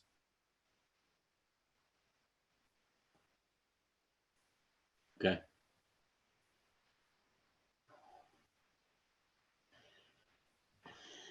So my next question goes back to, and if you could leave this up, that's great. So as far as disturbance in the 50-foot buffer, I know our chair was talking about whether or not certain trees were still being proposed to being removed. You mentioned earlier that and first of all, I applaud the consideration of our previous comments, and I think there are obviously some major significant changes here that I'm pleasantly surprised to see here. So kudos to you for that. And so what work is actually, if any, outside of the tennis court itself is going to be done in the 50-foot buffer? I know you have 2 silt socks here. So you've got kind of removed the knotweed plan as part of, at least as part of this plan. Not to say you couldn't bring that back later, but what work is actually being proposed, if any? So I think the only work being proposed at this point, and Troy can correct me, I think there are, as the commission will, we had a certified arborist study, and there are 5 trees that are classified as dead or declining within the 50 that we would be looking to remove. And there's 1 Norway maple that we would be looking to remove. There's actually 6 dead or decline within the 50. Okay, 6 dead or declining. To the Atlantic Ave side, which is technically still in the 50. And Charlotte, do we have a copy of that report? Of the updated arborist report, Andrew, I don't believe I received that. It's just the original arborist. Oh, it's the original. Okay. Yes, yeah. So we had all the trees cataloged on the property by Bartlett Tree Services, and they submitted their recommendations. All right. And so the existing the tennis court, is that going to be replaced in the exact dimensions that is currently there now, or is it going to be? I guess that question, is it going to be replaced exactly to the dimension? That's the plan at the moment. All right. I thought I saw somewhere in there where there was a walkway from the house that kind of went down around the tennis courts. Is that on the plan, or is that scrapped? Oh yeah, is that a walkway? That is a pervious lawn path, or not, or maintained meadow path to get down to beach access. That's currently existing there now? Yes, it's existing today. It's slightly overgrown, but it's existing today, and it would really just be kind of a meadowy path, footpath. Okay. I was just asking because the top of that bank there along the fence, it looked like it dropped off significantly. So will there be a fence on the edge of the tennis court I'm assuming that obviously that old fence is going to be removed. Is there going to be any fencing replacing that? Yes, today, as you alluded to, there is fencing there today, and we would, as previously proposed, kind of put a much lower rise wood fence there, as opposed to kind of the chain link tall metal fence that's there today. Sure. Okay. I'll go back to my, while not so much a conservation, well, it is a conservation issue, but it's a structural issue here. I'm still, can't wait if this project is to go forward to see the excavation in the back there.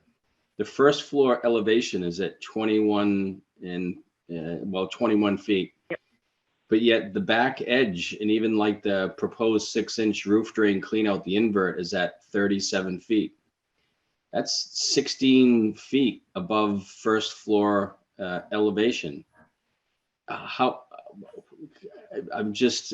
still confused on, you're going to be cutting out 20 to 30 feet of the hill there. Is this house going to be a bunker? And I don't want to sound, rude. I just like is the whole back edge of the property going to be underground? Yeah, I mean, look, our kind of core principle from the start here was to keep as much of the house outside of the 50, obviously, and outside of the 100 as possible. And, accordingly, in order to do so, we've had to position the house as kind of upgrade and kind of, to the northwest as we look at it and plan here, as possible. And so, unfortunately, for us and from a cost standpoint, as you allude to, Jay, I mean, there's some meaningful excavation and we're going to have to kind of do that there, but it's kind of all been driven by our endeavors to stay as far and as extensively out of the 100 and the 50 as possible. And then I certainly appreciate that. I'm more concerned for you as a homeowner about water and infiltration anytime it rains coming off of the back of the hill there, getting into the home, and certainly, not only the foundation, but in the basement, but how you're gonna handle that. So I'm just pointing that out for you as a homeowner, and I'm sure you'll hopefully address that. No, absolutely. And look, that's why we've spent a lot of time in the past few weeks kind of doing more detailed design on the foundation drains. And as well, I know that the waterproofing scope here on the foundation is going to be pretty extensive as well. So, yeah.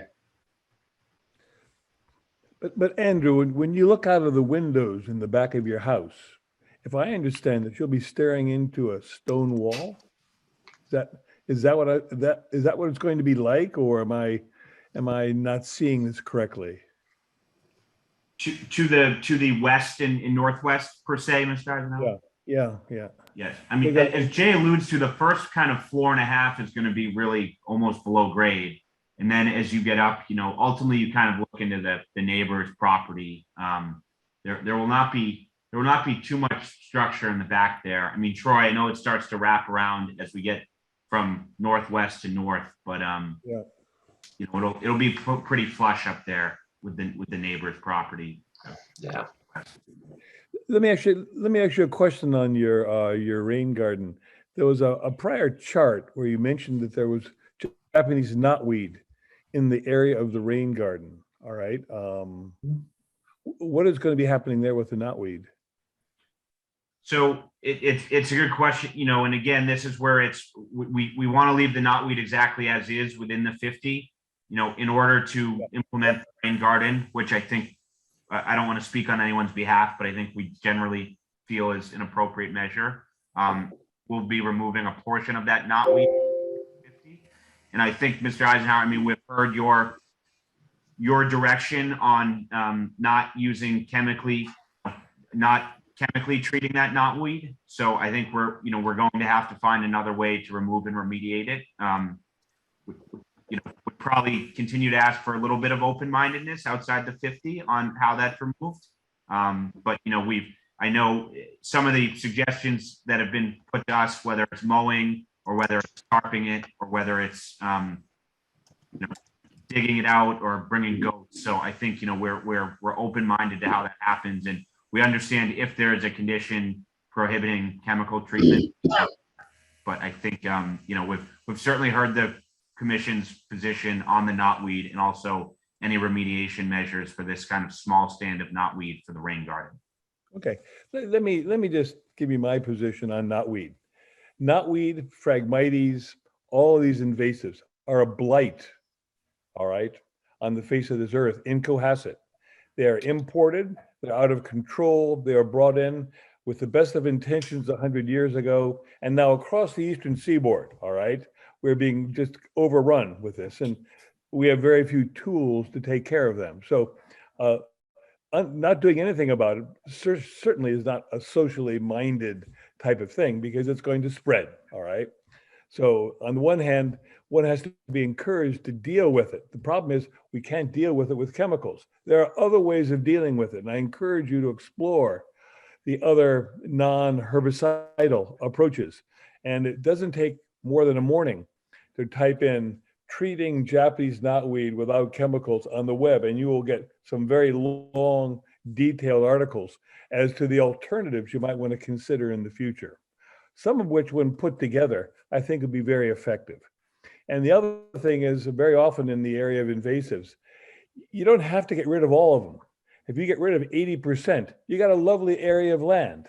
All right, you just forget about the bit on the side and get rid of your perfectionist notion that it's all or nothing. We in Cohasset live with invasives everywhere. I live with invasives on the common. It's called grass. All right, horrible stuff. But in a serious way, I remember Chris saying, we were talking about invasives a few years ago, and he said, "Welcome to Cohasset." It's a ton of invasives, and that's true. And we all learn to live with it. I think if you can live without the chemicals being used, you can develop ways of dealing with this. And I think over time, you'll probably get rid of it. That's my feeling. So I appreciate it. And we've certainly stepped back from the herbicidal approach, and very much so to your direction. Good. Could I ask you to go back to the tree plan? Sure. I think that's you, Troy.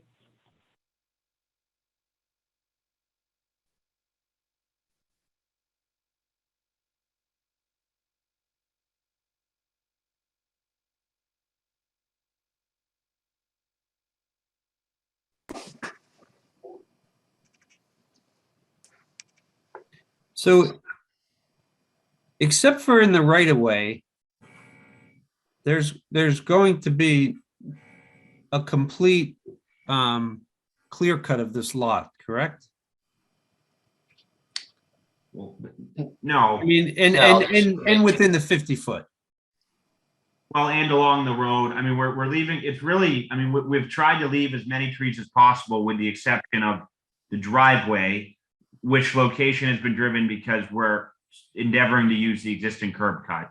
So if we start from the existing curb cut, then the driveway up, upgrade, that's really, and then, Troy, all the green here are trees that are remaining, is that correct? Correct. Right. So they're in, except for some little ones, maybe that will still exist by the pool, and maybe one behind the house. Everything else is either within the 50 or within the right of way. Correct? Yes. Trees remaining or the trees removed? So is there a landscape plan to go with this project? In terms of, the landscape plans as submitted in terms of program, do you mean? Are you going to put any more new trees in? Are you going to put any new shrubs in? Yes, our intent is to continue to refine and develop the plan. I think a lot of this, as we've mentioned before, is, it is a challenging project site and plan, and it's hard for us to understand what would be permissible as we kind of continue to refine and develop this. I think our goal is to support the ecology of the site around the house and not leave it untreated soil.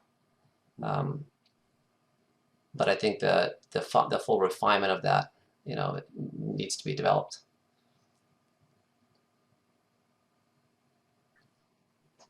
I think a lot of the previous proposal, which is still valid in terms of the water treatment in this area here, was intended to be and is still intended to be native grasses in order to help infiltrate and basically purify any surface water.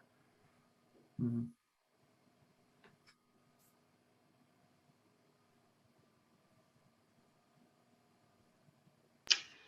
Just to jump to the tennis court quickly, is that it's going to be a grass court, full like a true grass court? Yes, that That's is the correct, yes. proposal.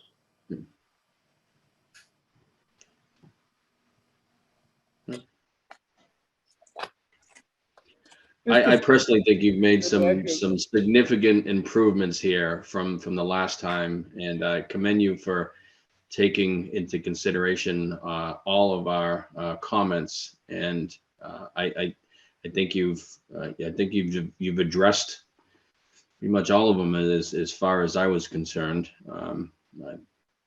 So I'll stop talking now. Yep. Mr. Flynn, I would reciprocate Jay's words of support and I think appreciation for your sense of flexibility and ability to make modifications. But have you ever owned a grass tennis court? Because I have. And I think you'll probably find it's not going to last very long up here. The type of grasses you traditionally use on grass courts probably are not going to survive in the area there. So you may want to probably think about alternative something in the future, okay? I think grass court's a good intention, that's part of your plan. But I think from a practical viewpoint, you're probably not going to get much satisfaction out of the grass, all right? The maintenance is horrific. Its ability to survive in winter in this type of a climate would be very, very doubtful. And I think you're probably a year from now looking at some alternative uses for it, but that's neither here nor there at this stage, okay?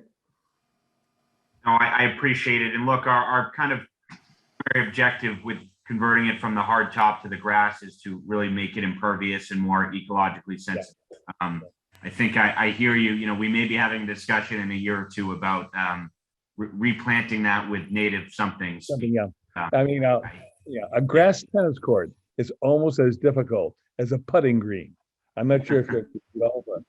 I've golfed many years ago, but you spend hours taking care of it, all right? And you're never going to be happy with it. But and every time your friend comes over and kicks the ground and puts a little scuff mark, you're going to lose a friend when you talk to him, tell him to stop doing that, right? So yeah, okay. It won't be as nice as Wimbledon, that's for sure.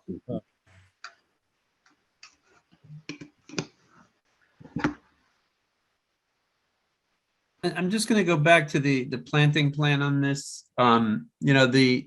Where the 50-foot buffer is a kind of a no disturb zone. The 100-foot buffer is certainly within our jurisdiction, and I think that it's important to understand that in the 100-foot buffer on this property, other than the rain garden, there's there's a plan that does not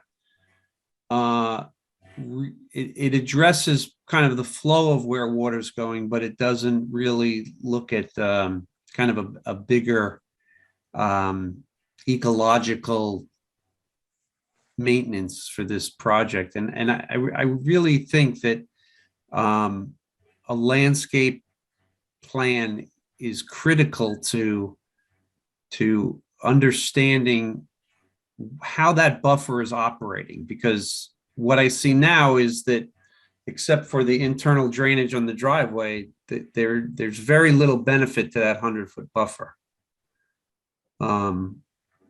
Yes, I do believe you're going to catch a lot of the stormwater in the rain garden on that side, but the other side, is the tennis court going to be the catchment?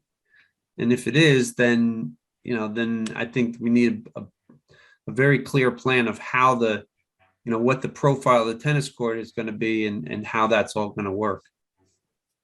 So I'd like to suggest that, a kind of a final planting plan is developed for at least the down, at least the area within the 100-foot buffer for sure. Beyond that, we have no jurisdiction, but. So I guess, maybe just a slight question of clarification, and then I believe Deb might be able to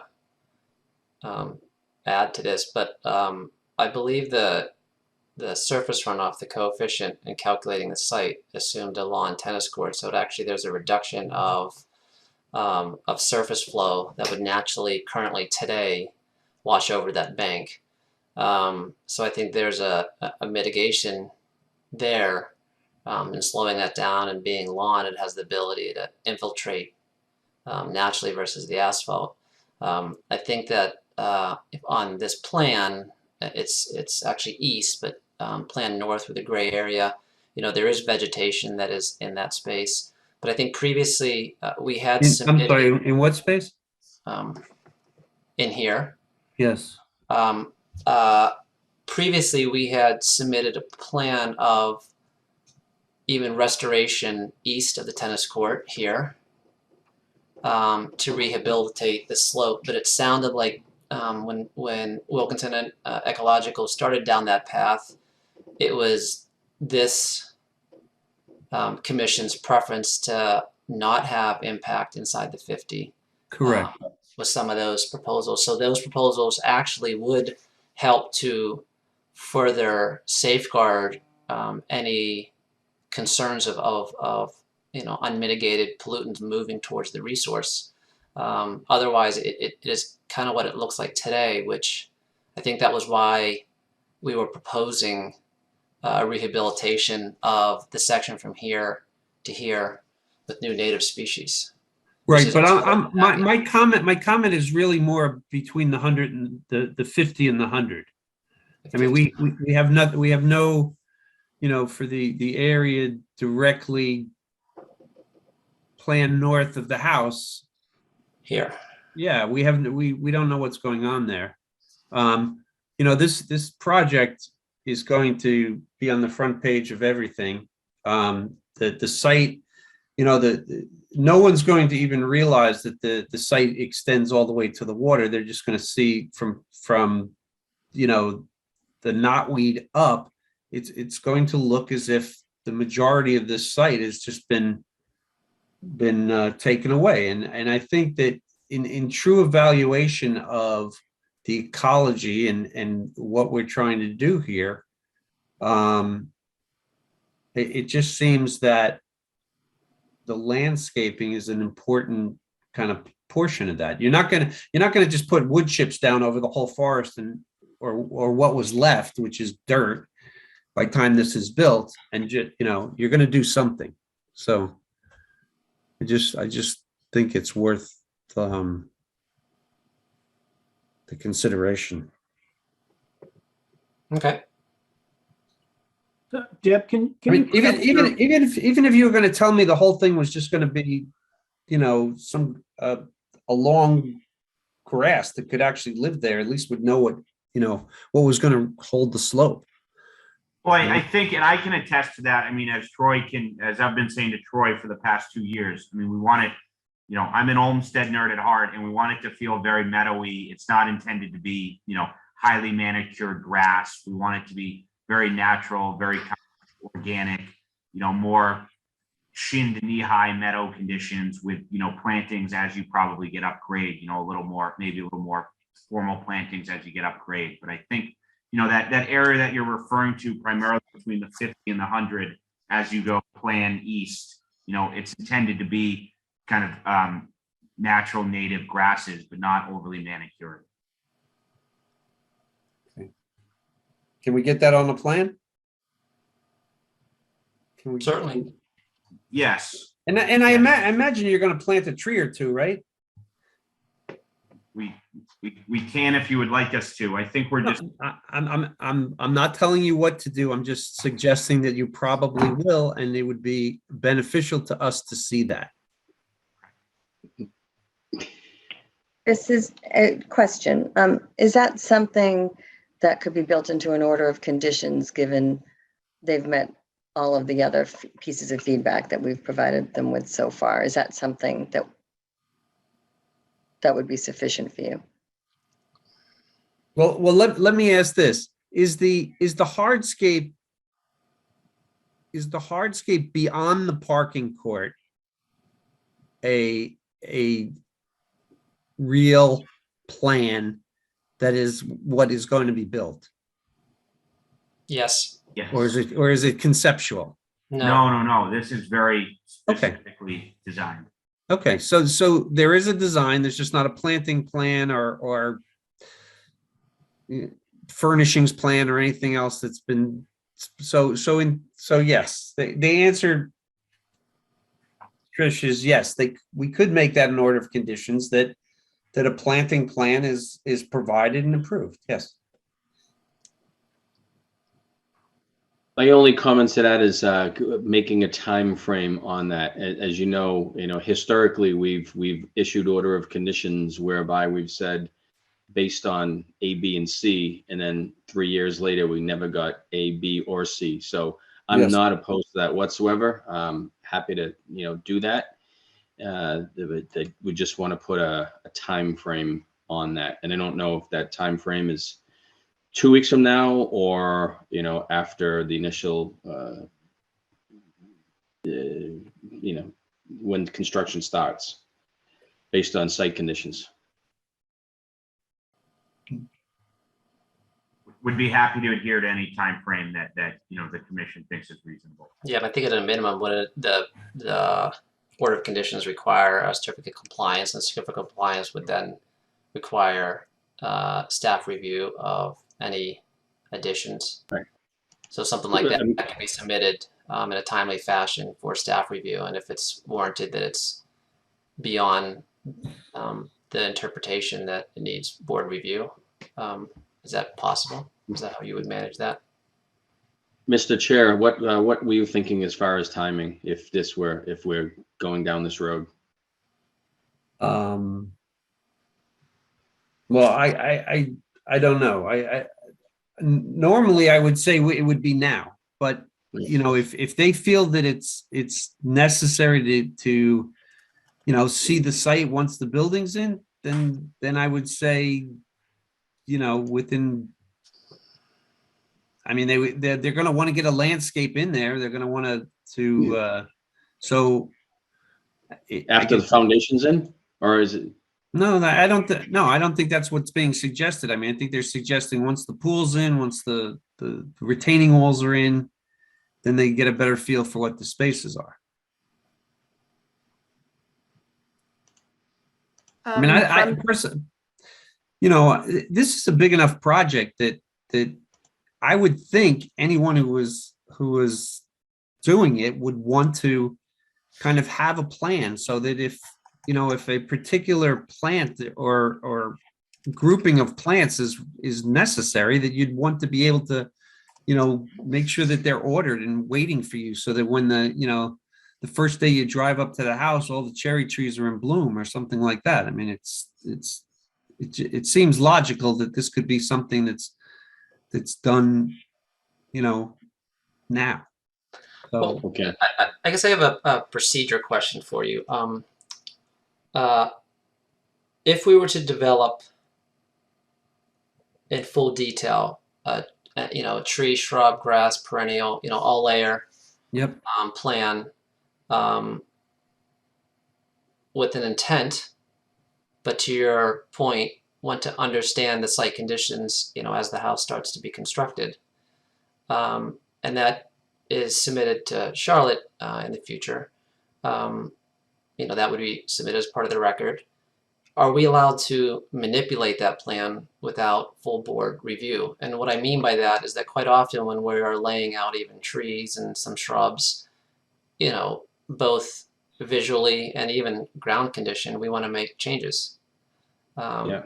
I mean, what's the process of that? Well, Troy, I can. the sorry. bylaw, you know, the way the bylaw is written, that information is part of the permitting process, Mhm.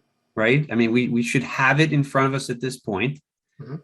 If we issue an order of conditions, that particular information becomes part of the record. And if there are major modifications, then yes, you have to come back to the board. If there are minor modifications, then the agent can meet with you and approve them out in the field. But this is, you know, this is I'm not trying to pick on you. This is something that we run into problems with, that people just, you know, we've heard every story in the book, you know. I couldn't get the 20, you know, white pines I said I was going to plant.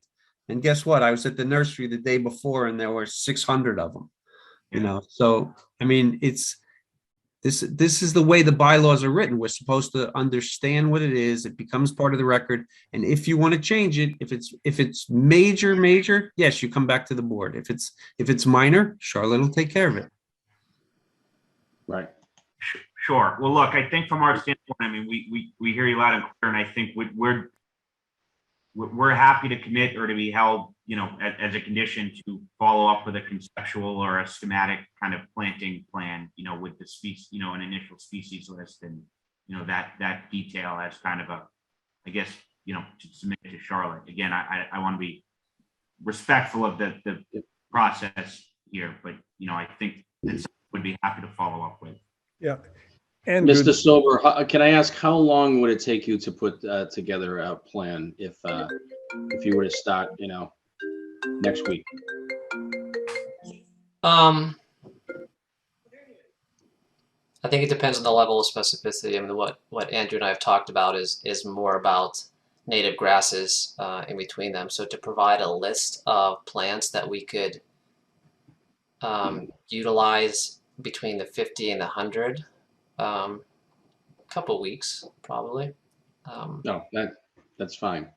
I mean, I think that the you know, question that we've always been pondering ourselves is, because this is a process of multiple boards, how does one talk to the other, and what are the requirements as we kind of continue on? We don't, unfortunately, we don't talk to any other board. We don't talk to ourselves outside of these public hearings. That's why they go so damn long half the time, because nobody talks to each other. And this is the only time we get a chance to ask the questions. But let me ask any of the commissioners, because it's getting late here. I know we still have one more hearing, and I want to speak for the chair, but I don't have any further comments on this. If that is the only, any other further comments? If the condition is such that.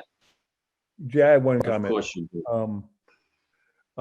You're going to be pushing ahead with this project, hopefully. You're going to be taking invasives out, not just the Japanese knotweed, but you got a lot of invasives here. Poison ivy, other things that you've listed. If you don't have a plan ready to implement, those are just going to recolonize, and you're going to have the same problem all over again. All right. The worst thing you can do is to lay this place bare and not have a plan and something to plant, and have thought through what's going to occupy this land, because the invasives will very quickly recolonize what you have. All right. So you're going to have some plan fairly soon when this project is finished. Otherwise, you're going to step back to where you were a year ago, Mr. Flynn. Well, it's going to be a construction site for the next year plus anyway, so we don't have to worry about much coming in with. Yeah, dump but I'm trucks talking about the year after that, Jay. Yeah. Yeah. You know, we want to have a plan, all right? That goes with us. So I agree. All right, I'd like to make Mr. Chair, can I make a motion here? I have a couple of questions yet. Go ahead. Deb, could you put up you said you revised the stormwater plan. Like, like you to put it up, please? The report itself? Not necessarily the Or- report, the schematic for it. Okay. I mean, I believe you have one, a drawing there that shows the subcatchments and, Oh, yes. basically all the routing. Yep. So I'm gonna scroll in here quick, so watch your eyes. So these are, this There, is the stop right original- there. That's Yep. exactly what I was looking for. Yeah, great. So this is the existing conditions Mhm. watershed plan. And so, I'm sorry, I should have looked at this a bit more carefully. I'm looking at that largest subcatchment, and it's hard for me to see how anything in the north corner would ever make it down to, I suppose the outlet would be down towards the curb cut, right? No, the design point is actually Atlantic Ocean, so it would be this, Okay. all of this line here flows into the Atlantic Ocean. So the only thing that actually makes it onto Atlantic Ave would be this smaller wedge here. Okay. So this actually, there's a little swale created naturally that kind of makes it flow right into the ocean here. So Yeah. it does capture the large watershed. So what does the as-built catchment map look like? Right, so let's, Yeah. Okay. so just for description, we're starting again at the high point here off, just off site. So this Yeah, is sure. all flowing Yeah. onto, into the ocean. The roof system itself through the roof leader closed drainage system is tying into the subsurface here, which we have an emergency overflow. So if this clogs or gets full or something, it comes down the side here and would end up into the rain garden area here. And then, as I mentioned before, you have the foundation drain and the stone trench along here that ends up into the rain garden. So then we've ultimately captured this wedge that we were discussing last meeting that wraps around the house. Instead of having that run directly into Atlantic Ave, we now capture it into that stone trench. So we only have a small wedge that ends up running off onto Atlantic Avenue. Great. That looks like a huge improvement over what you'd done before. I just one last question. This has got to have the lowest curve numbers we've seen in quite a while. I believe you used 44 as your average curve number for one of these subcatchments. How did that happen?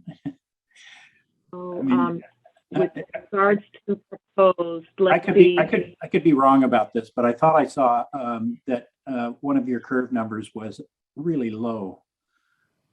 So subcatchment 1 has a CN of 30, which would, because that would be this small little wedge, and it's just because it's undisturbed and it's wooded. So the site itself has a soil type. It's mapped as the soil type A and D. D being where you've got your boulders and ledge, and A being the surrounding soils. So that's why you have the lower CN values. So where you get the really low numbers is where you have undisturbed area that's wooded. That'll generate your lowest CN number. Okay, great. Looks like a good plan. Thank you. Thank you, Deb. And Tom.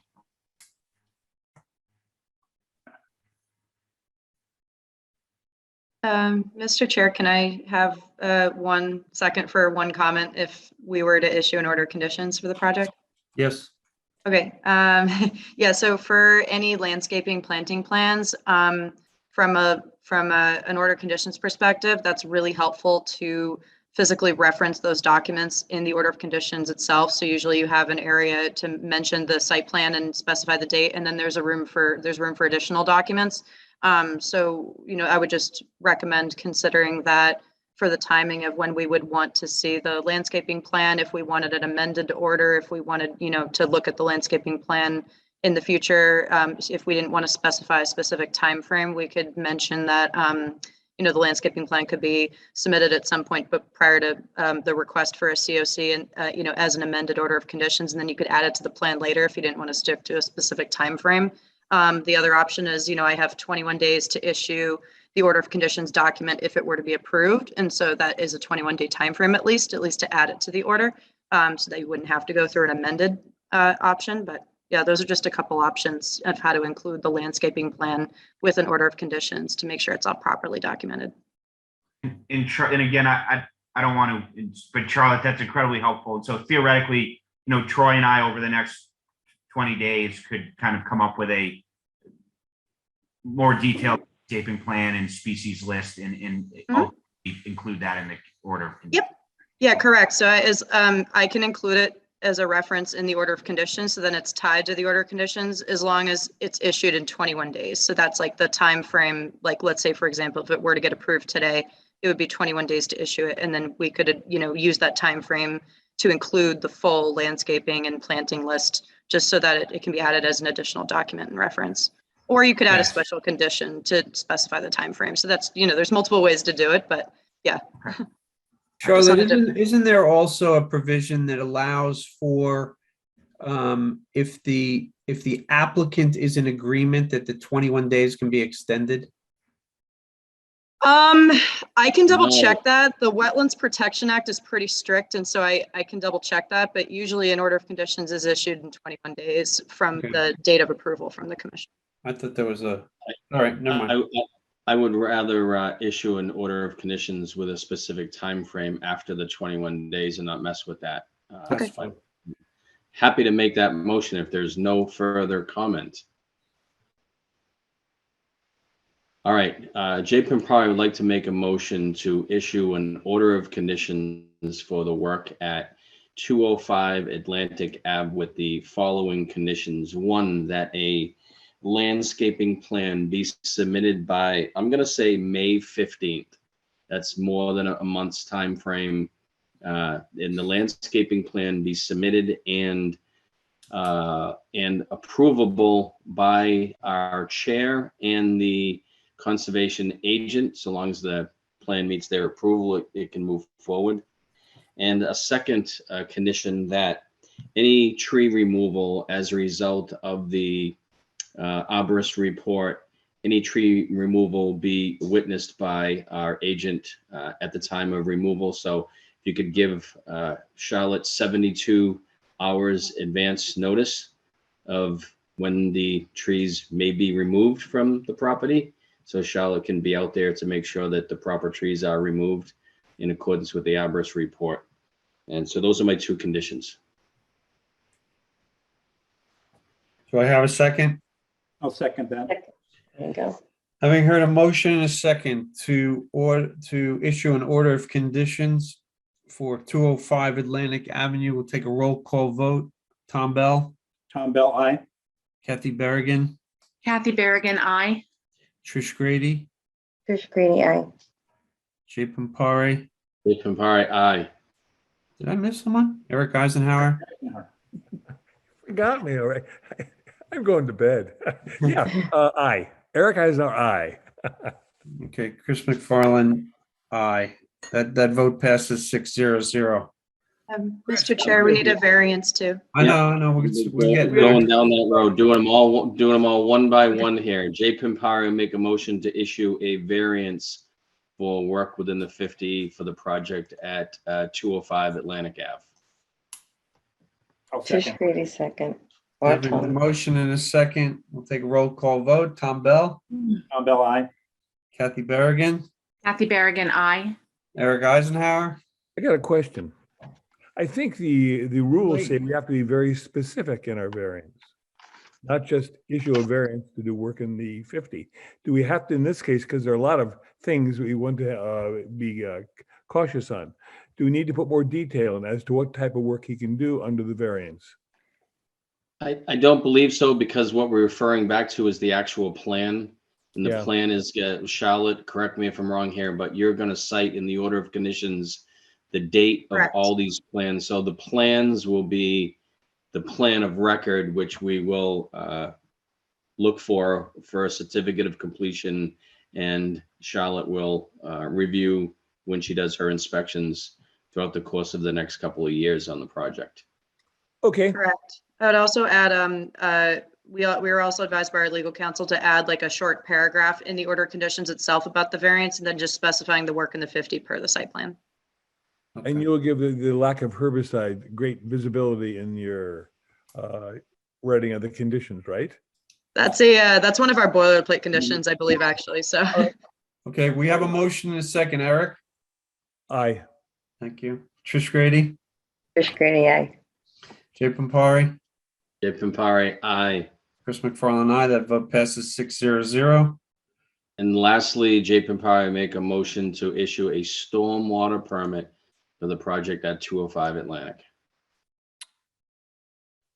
Trish Grady, second. Having a motion and a second to issue a stormwater permit for 205 Atlantic Avenue. Tom Bell? Tom Bell, aye. Kathy Berrigan? Kathy Berrigan, I. Eric Eisenhower? Eric Eisner, aye. Trish Grady? Trish Grady, aye. Jay Pampari? Jay Pampari, aye. Chris McFarland, aye. That vote passes 6-0. Thank you very much, gentlemen. Look forward to the Thank you. planning plan. Thank you.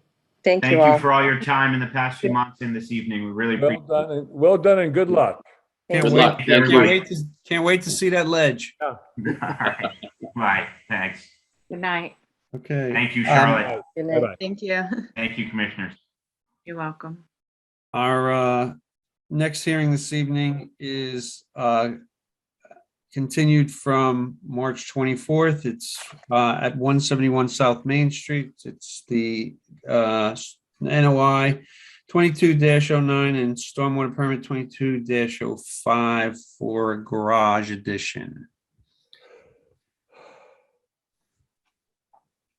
Mr. Milanowski.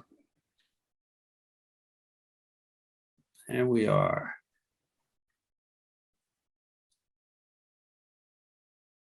And kindly let me know, was I not speaking before? You were Oh, not. sorry, speaking you were before. muted. I was muted. Well, I was speaking. I have to start that all over again. And there we go. Apologize. So again, I know the hour's late and I will try to go as quickly as you want me to. I will begin by stating that with me is Dave Newhall, the engineer for the project. And since this is our third meeting with the Concom, just to begin, I want to say that we have incorporated all the comments from the members in the final plan. Just as orientation, this is the property. Everyone can see my cursor. Normally with 3 or 4 cars in the driveway and boats were stored on the back. And what we're looking to do is to build a garage on this side of the house with the change in my family situation. We've gone through several iterations on this that had the garage parallel to the house with a driveway to the side. And at the last meeting, and actually the first meeting, the preferred method was to have it so you drive straight into the garage and therefore not have any impervious area for the cars to park on. Moving forward to the plan, I'm going to zoom in on this and try to focus on the key points. And again, please slow me down at any particular point.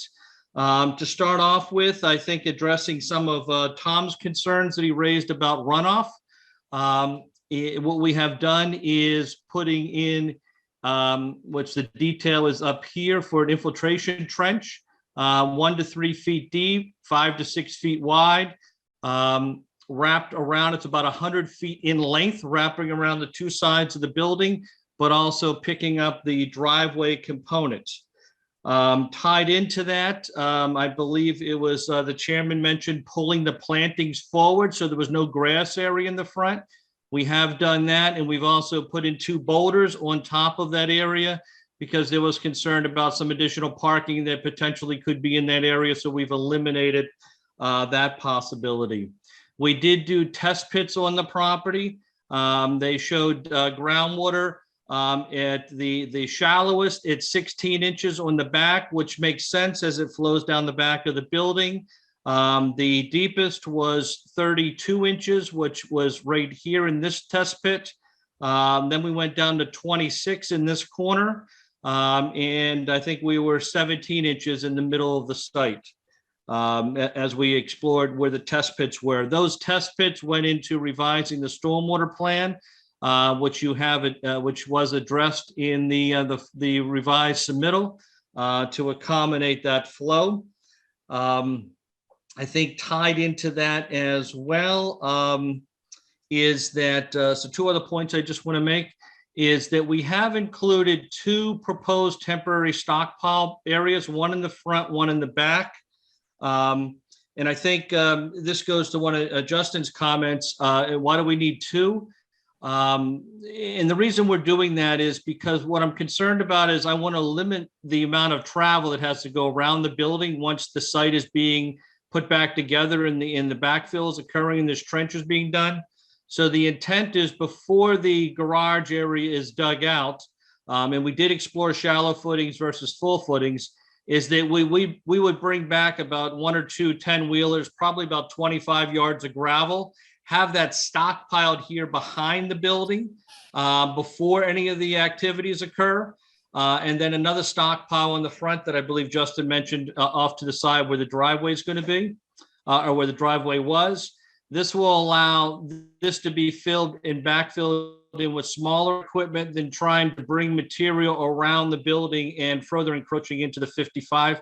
So again, it was trying to do a little bit of pre-planning to put, one of the stockpiles in the back before the work actually begins.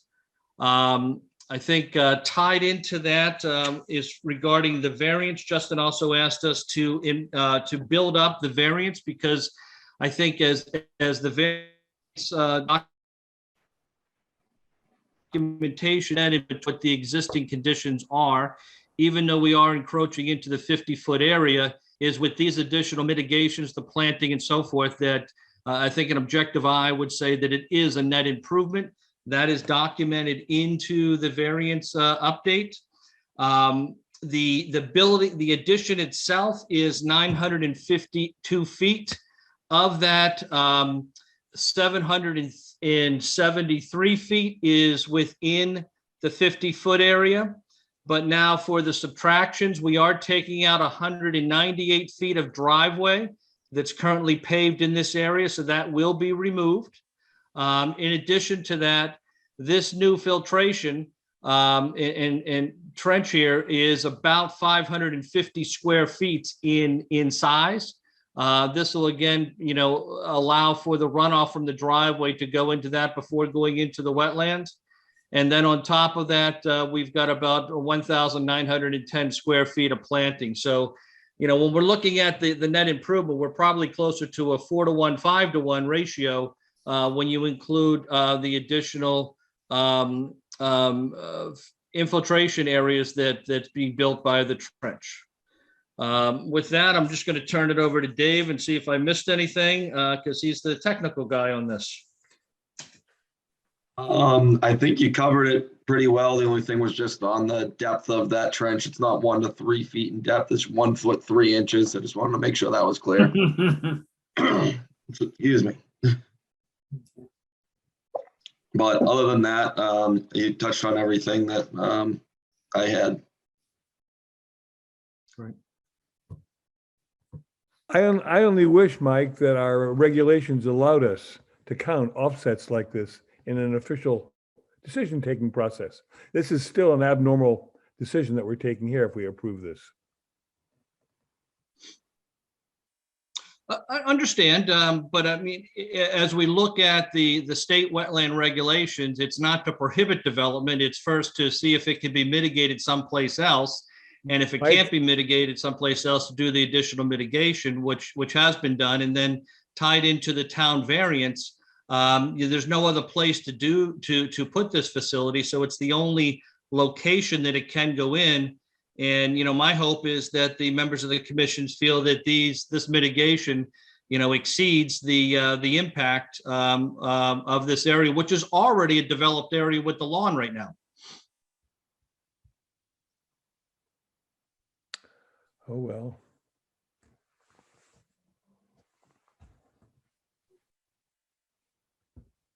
Commissioners, any comments? The whole problem with this type of an analysis, Chris, Chairman, is that, everyone who comes before us can probably do somewhat similar of the pros and cons and the swaps, and pretty soon we end up far and far away from our, what we call our no build, no development policy, all right, in the 50-foot area. So and we end up making an exception, and exceptions are very hard to live with in our business because they'll be will be brought up to us in the future. You did this for him and that took place there and all that. And they they potentially can haunt us in the future. So that's the problem with this type of compromise. I agree. If I could, Mr. Chairman, the only thing I'll say to that is I do a lot in environmental law and in real estate law, and every case is different.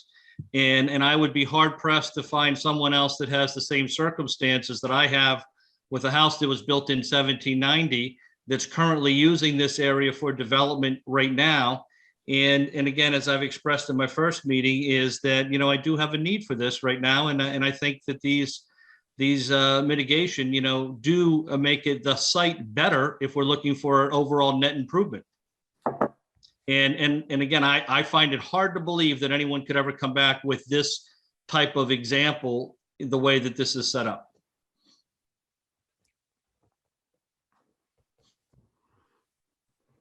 I'll jump in here. I continue to be to be a little torn on the project. I think from when I first saw it, my initial thought in the original plan has been alluded to earlier. It's probably not something the commission would ever approve. As it started to kind of go along, I started to think of ways that this is going to improve the site. And I know that, and believe me, I've been on, I only have a month left in this commission, give or take. And in my 8 years, I've never approved any new construction within the 50-foot buffer zone. While this is new construction, it's not, so much new as a new home. So I understand everything also sets precedents, but I also understand that looking at the plan, and what we have to understand is that town council has told us this over and over and over. And while I may not have agreed with it earlier on, I have to think about it in that every project is site specific. And while we say, well, we did it over there, now you have to do it over here, that's really not what happens in the court of law, and it's not what town council wants to hear. So I look at the project and I start to think about all of the benefits, if there are benefits, or at the end of the day, is there a positive impact from a house that is, was built in whatever year, 100, 200 plus years ago. And, looking at there's less pavement by, I calculated about 200 square feet of less pavement in the 50-foot buffer, albeit there's a significant improvement in impervious area, be it the garage. So there's not quite the offset that we would truly be looking for. There's a significant amount of mitigation plantings there. Now, somebody could always say, well, I'll just come in and plant plants all over the place and get the variance. But one of the things I look at is improvements is now taking the cars that were outside, that were parked in the 50, and the boats that were out in the back that, were hopefully no longer going to be there, because if they're there, they're never going to be able to get out. So, I do see some improvements to the environment. And again, I don't look at this so much as, while it's new construction, it's not a truly new construction of a new home, similar to what we were looking at 205 Atlantic and some of the other projects that we had improved in the past. So I still remain a little torn on the project, but I think there are certainly some improvements here from what's currently there now on site. So, yeah, those are my comments. Thank you. Thank you. Any other commissioner comments? No one has survived to have anything in the question and answer. I mean, you know, in a perfect world, and I understand the situation that with the variance request, given the personal situation of the homeowner, that in a perfect world there'd be a 2-car garage, and we probably would have approved this at the last meeting, and probably would have approved it by now. So, and I still question the need for the 3-car garage, because again, it does set the precedence, but I wish it weren't a 3-car garage in the proposal, but it is what it is. Maybe you should get a motorcycle.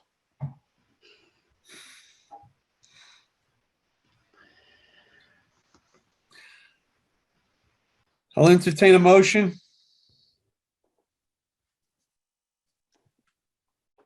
Jay? I'll make a motion. I'll make a motion to issue, first of all, Charlotte, do you have any comments here or potential conditions? So, Dave, please correct me if I'm wrong, but you know, I believe the stockpile use and timing of those uses were clarified here. So I would maybe suggest, you know, we don't want to, you know, work in the 50 any more than we have to. So if the commission wants to entertain any conditions about stockpile management and use and making sure, you know, excavators aren't going back there more than they have to. I don't know how would, you know, the commission would want to, you know, oversee that, but if we want to entertain that as a condition, that could be an option. One other comment I'll just make, if anyone, you know, for voting purposes is, you know, there were a few commissioners that were absent at the last meeting, and just want to confirm if anybody had watched the recording prior to this new meeting. I'm not able to vote, Charlotte, because I wasn't able to watch that. Okay, thank you. May I ask a question on the stockpiling of the stockpile in the back? How long would that stay there? I know it's temporary to just move a little dirt around, but would that go away after the backfilling of the pouring of the slab and the foundation?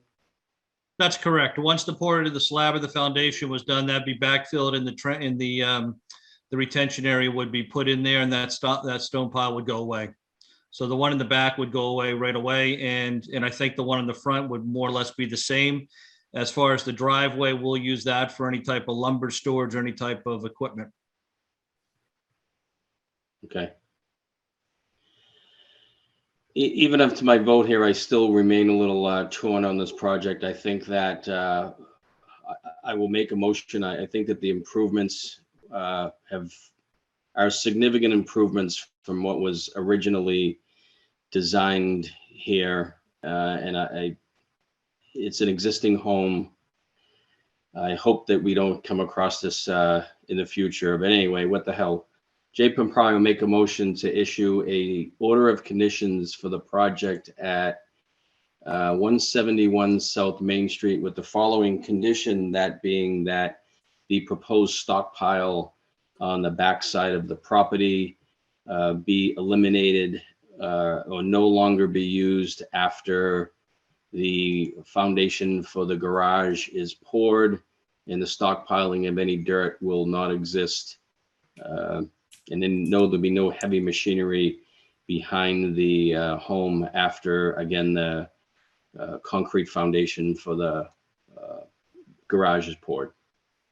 Do I have a second? Second. Having a motion and a second to issue an order of conditions, we'll take a roll call vote. Tom Bell? Tom Bell, aye. Kathy Berrigan? Kathy Berrigan, aye. Eric Eisenhower? I'm being generous tonight. Aye. Jay Thank you. Pampari? Jay Pampari, aye. Chris McFarland, aye. That vote passes 5-0-0. Jay Pamparo make a motion to issue a variance for work within the 50-foot buffer zone for the project at 171 South Main Street. And again, for the record, this is not, these are not typical projects whereby we do issue variances. Variances are issued for site-specific conditions. There are a lot of benefits to this project. It's not a new construction of a new home. There's an existing structure there. And there are significant improvements, in my view, as a result of the 3 hearings that we've had. And I think the applicant has addressed our concerns. Do I have a second? Second. Having a motion and a second to issue a variance for work within the 50-foot buffer at 171 South Main Street. We'll take a roll call vote. Tom Bell, Tom Bell, aye. Kathy Berrigan, Kathy Berrigan, I. Eric Eisenhower, Eric Eisner, aye. Jay Pampari, Jay Pampari, aye. Chris McFarland, aye. That vote passes 5-0. And lastly, Jay Pampari, make a motion issue a stormwater permit for the project at 171 South Main Street. Second? I'll second it. Having heard a motion, a second to issue Sorry. stormwater permit for 171 South Main Street. We'll take a roll call vote. Tom Bell, Tom Bell, aye. Kathy Berrigan, Kathy Berrigan, I.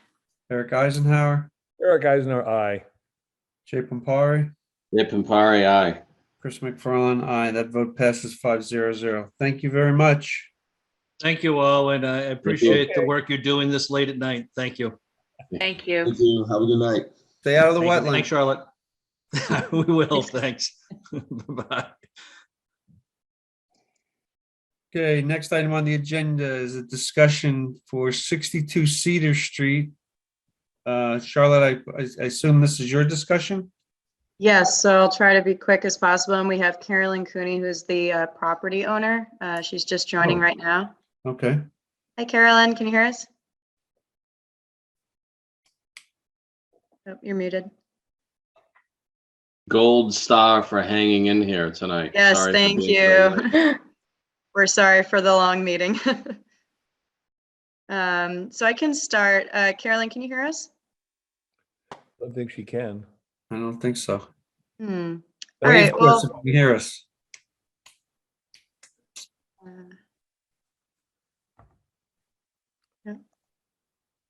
Oh, she's running away.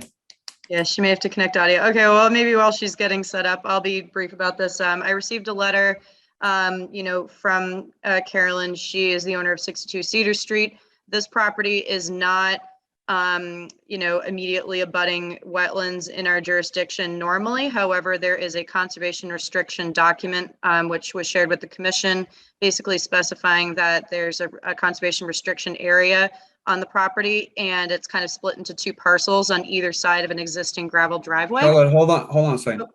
Oh, sorry. Ms. Cooney, can you hear us? She's muted. There she goes. Oh, no. Oh, she's got a bad connection. You might be able to try calling in on your phone for. She can't hear you say that. Oh, yeah, that's right. We can put it in the chat box. Do you have the number? Can you call us? Well, I can try to do that. Can you call her? I can try. Hold on one sec. Carolyn, can you put? Yeah. Oh, can you hear me? Oh, there you go. There you are. We hear you. Sorry. Thank No, you. thank you. Sorry for the long meeting. It's great to have you. Yeah. Oh, thank you. Okay. Well, I'm Carolyn Cooney. I'm the co-owner of 62 Cedar Street. We're here to ask permission to remove some storm damage. The property on Cedar Street was put in a conservation easement around 2006. It was accepted by the state for the wildlife value and the scenic value to the public on the Cedar Street side.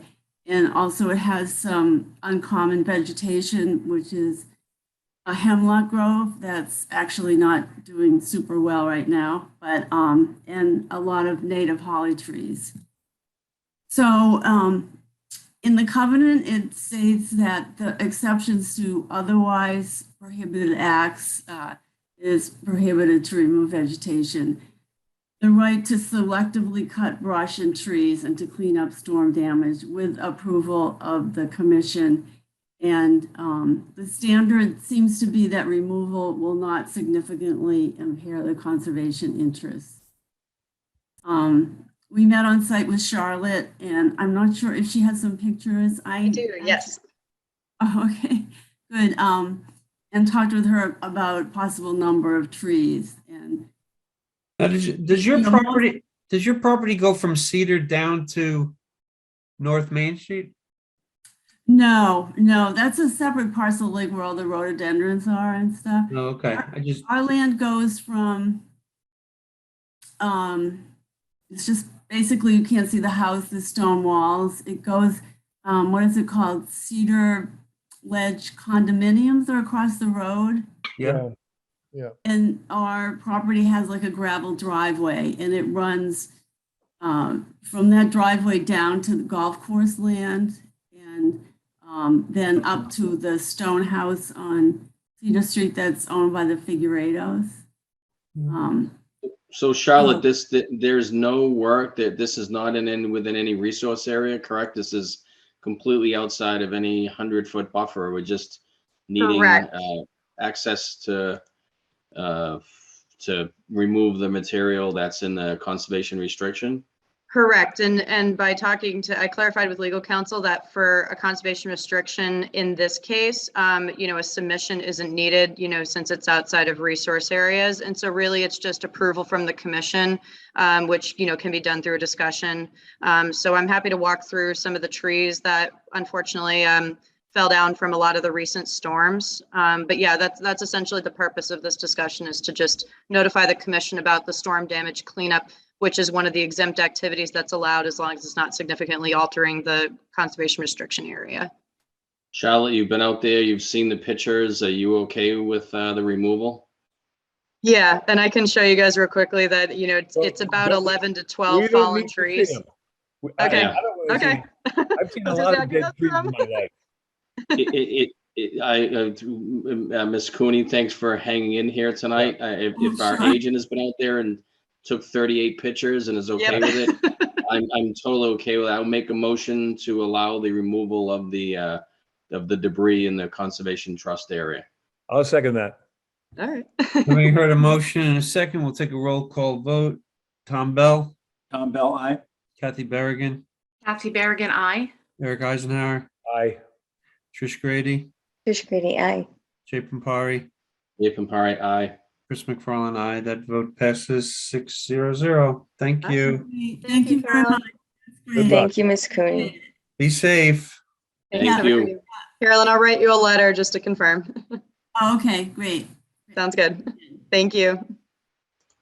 Hey, March, does anyone have any comments for the March 24th meeting minutes? Nope. Nope. No, I better know. I have not even looked at them. I apologize. Should we take a vote to approve, or should we hold off? I've looked at them. I had nothing. I had no problem with them. I looked at them. No I problem. looked at them too. All right, then let's Hey, take a why don't vote. you just abstain? I'd like to make a motion to approve the minutes from March 24th. Second. Having a motion in a second, we'll take a roll call vote. Tom Bell. Tom Bell, aye. Kathy Berrigan. Kathy Berrigan, aye. Eric Eisenhower. Eric Eisner, aye. Trish Grady. Abstain, I wasn't there. Jay Pampari. Jay Pampari, aye. Chris McFarland, aye. That vote passes 5-0. Oh, no, sorry, 5-0-1. Sorry. Okay, reports from the agent, vernal pool certifications.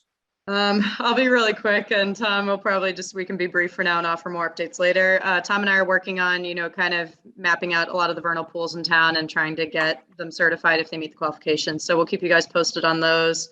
The septic system projects that we recently approved at 172 South Main and 330 North Main have started construction. I went over order conditions, pre-construction meetings, all that good stuff. So that's happening. 137 Nichols Road recently received their Chapter 91, and so I had a pre-construction meeting, so the dock should start construction soon for that property. And then last but not least, the IBW that's in between Lot 5 Forest Ave and 306 312 Forest Ave unfortunately got beat up during a lot of storms. And so there's significant tree damage there. And just to let the commission know, I'm probably going to write the property owners just a general letter about our regulations if they were to do any cleanup in there, so that, you know, trying to nip anything in the bud, so that I wouldn't have to issue cease and desist if I have to. So yeah. Good. That's Do it. you have any updates on the Atlantic Avenue property across from, across the channel from 205? For 191, I sent our, you know, denial of the COC request for now, and we're still waiting on an as-built. And so I informed them of all the changes that we would need to see, and then requested that they come to us, you know, for a show cause hearing once the as-built is produced, but I don't have any updates other than that. Okay. Any commissioners have 48-hour issue? I do, just real quickly. Oh, only have a month left, Jay. I'm gonna take time from Tom's vernal pool discussion that we didn't have. I sent everybody an email earlier today about the Sandy Beach Association, and I've been working with or tried to work with our previous agent Jeff to have them submit a notice of intent. They do not have a current order of conditions or an application in front of us to do any work out in Sandy Beach. And last year they got away with it, even though we tried to send letters to them, but to no avail. And a couple of weeks ago, DEP reached out to me personally and said, hey, what's going on? You know, I'm already getting the complaints and whatnot. So worked with Charlotte, and the DEP sent them a letter, which I forwarded out to you, basically saying, hey, you don't have a permit, you don't have an order of conditions, no work can be done. Now, having said all that, I would not be surprised whatsoever if, in fact, somebody was out there tomorrow, because it's mid-April almost, getting ready for summer season, where backhoes and bulldozers and everything else are out there. So if you see that happening, give Charlotte a call. Please do. She can go down there and shut them down, and that'll be fun. And Sandy Beach Association will say, why did you shut us down? And we'll say, well, because we've been telling you for 2 years that you need a permit, and it's been fully documented back and forth for years now on they need a permit, and there's no excuse. Now, even if they submit it tomorrow, we're not going to get it on the agenda till probably early to mid-May anyway, so this is going to be interesting to see how this plays out. I also reached out to them as well, and met with one of the Sandy Beach Association members, and they did say, you know, I said, we need a new order of conditions, reach out to start, you know, organizing that and setting it up. They said they reach out to Cavanero, haven't heard back. Cavanero, I don't think, has heard back yet. So I'm keeping tabs on it as well. And yeah, Mass DEP, as Jay mentioned, is well aware. Tell me, who's in charge of these Sandy Beach shows? Is it Robin Lawrence? Robin Lawrence is one of them, and Annette Sawchuk, I think, is another. I don't know what their positions are on their board or commission, but they're still on the board. What's the big deal about them not getting the permit? Is it just an organizational thing? 3 years without the permit? I mean, is it just you'd have to ask them on why they have been dragging their feet, even though the local and state regulatory agencies have been telling them for 2+ years, you need to have a permit. They had a permit. It expired. I think it expired in May. 2014 order of conditions that we had extended until 2020. So it expired May 2020. Okay. Which is better than their neighbor, Sandy Cove, who never gets a permit. Yeah. Oh. Look into that one in your free time, Charlotte. A little army hat you can wear when you go and see them. I was going to say, I'm going to be wearing full Cohasset gear, so I look as official as possible if I have to go over there and do something about it. Too, all right, so. My little Leaf town car may not look intimidating, but it's okay. If you want, you can borrow my Ram. Maybe Eric will loan you his macho truck. There you go. I ran Put a town of Cohasset sticker on it. It sounds like a Harley Davidson when you start it up. Okay, Chris. Okay, Eric, what? Ready to go. Well, give me a motion. You guys, was this a record? Was this the longest one we've done? No, please. Maybe in your life. This commission. The James Island decision was made at James Island. Yeah. 1:15 in the morning. 1:15 in the morning. Your personal record. Yeah. Yeah, I feel like this is the longest one for since I've been on it, but Now, we had one that went to, didn't we have one that went to 11:30? Yes, maybe. yes, we did. Maybe. Must have been a year or so ago. Yeah. This is late, but it's not a record setter. Well, I think the next one might be because we just continued everything. so. Everything. No. Yeah, No, no, get rid of it. having said that, Have a Mr. motion Chair, to dismiss. Don't, hold don't, on, Mr. Chair, and is serious here. Having said that, I will not be at the April 21st meeting in 2 weeks. It's a school vacation week, and I will be away. So I don't know if any others will be away as well, but or the applicants. I'm just letting you know it's school vacation week, and I'm going to be away. I will not be here. Okay. So we didn't give our applicants enough homework. No. Yeah. Could have put them off for a month. Jay, you can watch the recording afterwards. I don't think a few of those will be done in time anyway. Don't worry about it. I gotta go. I got my son calling from New York City. Yeah. Night. Motion to adjourn. second, all in favor? Aye. Aye. Aye.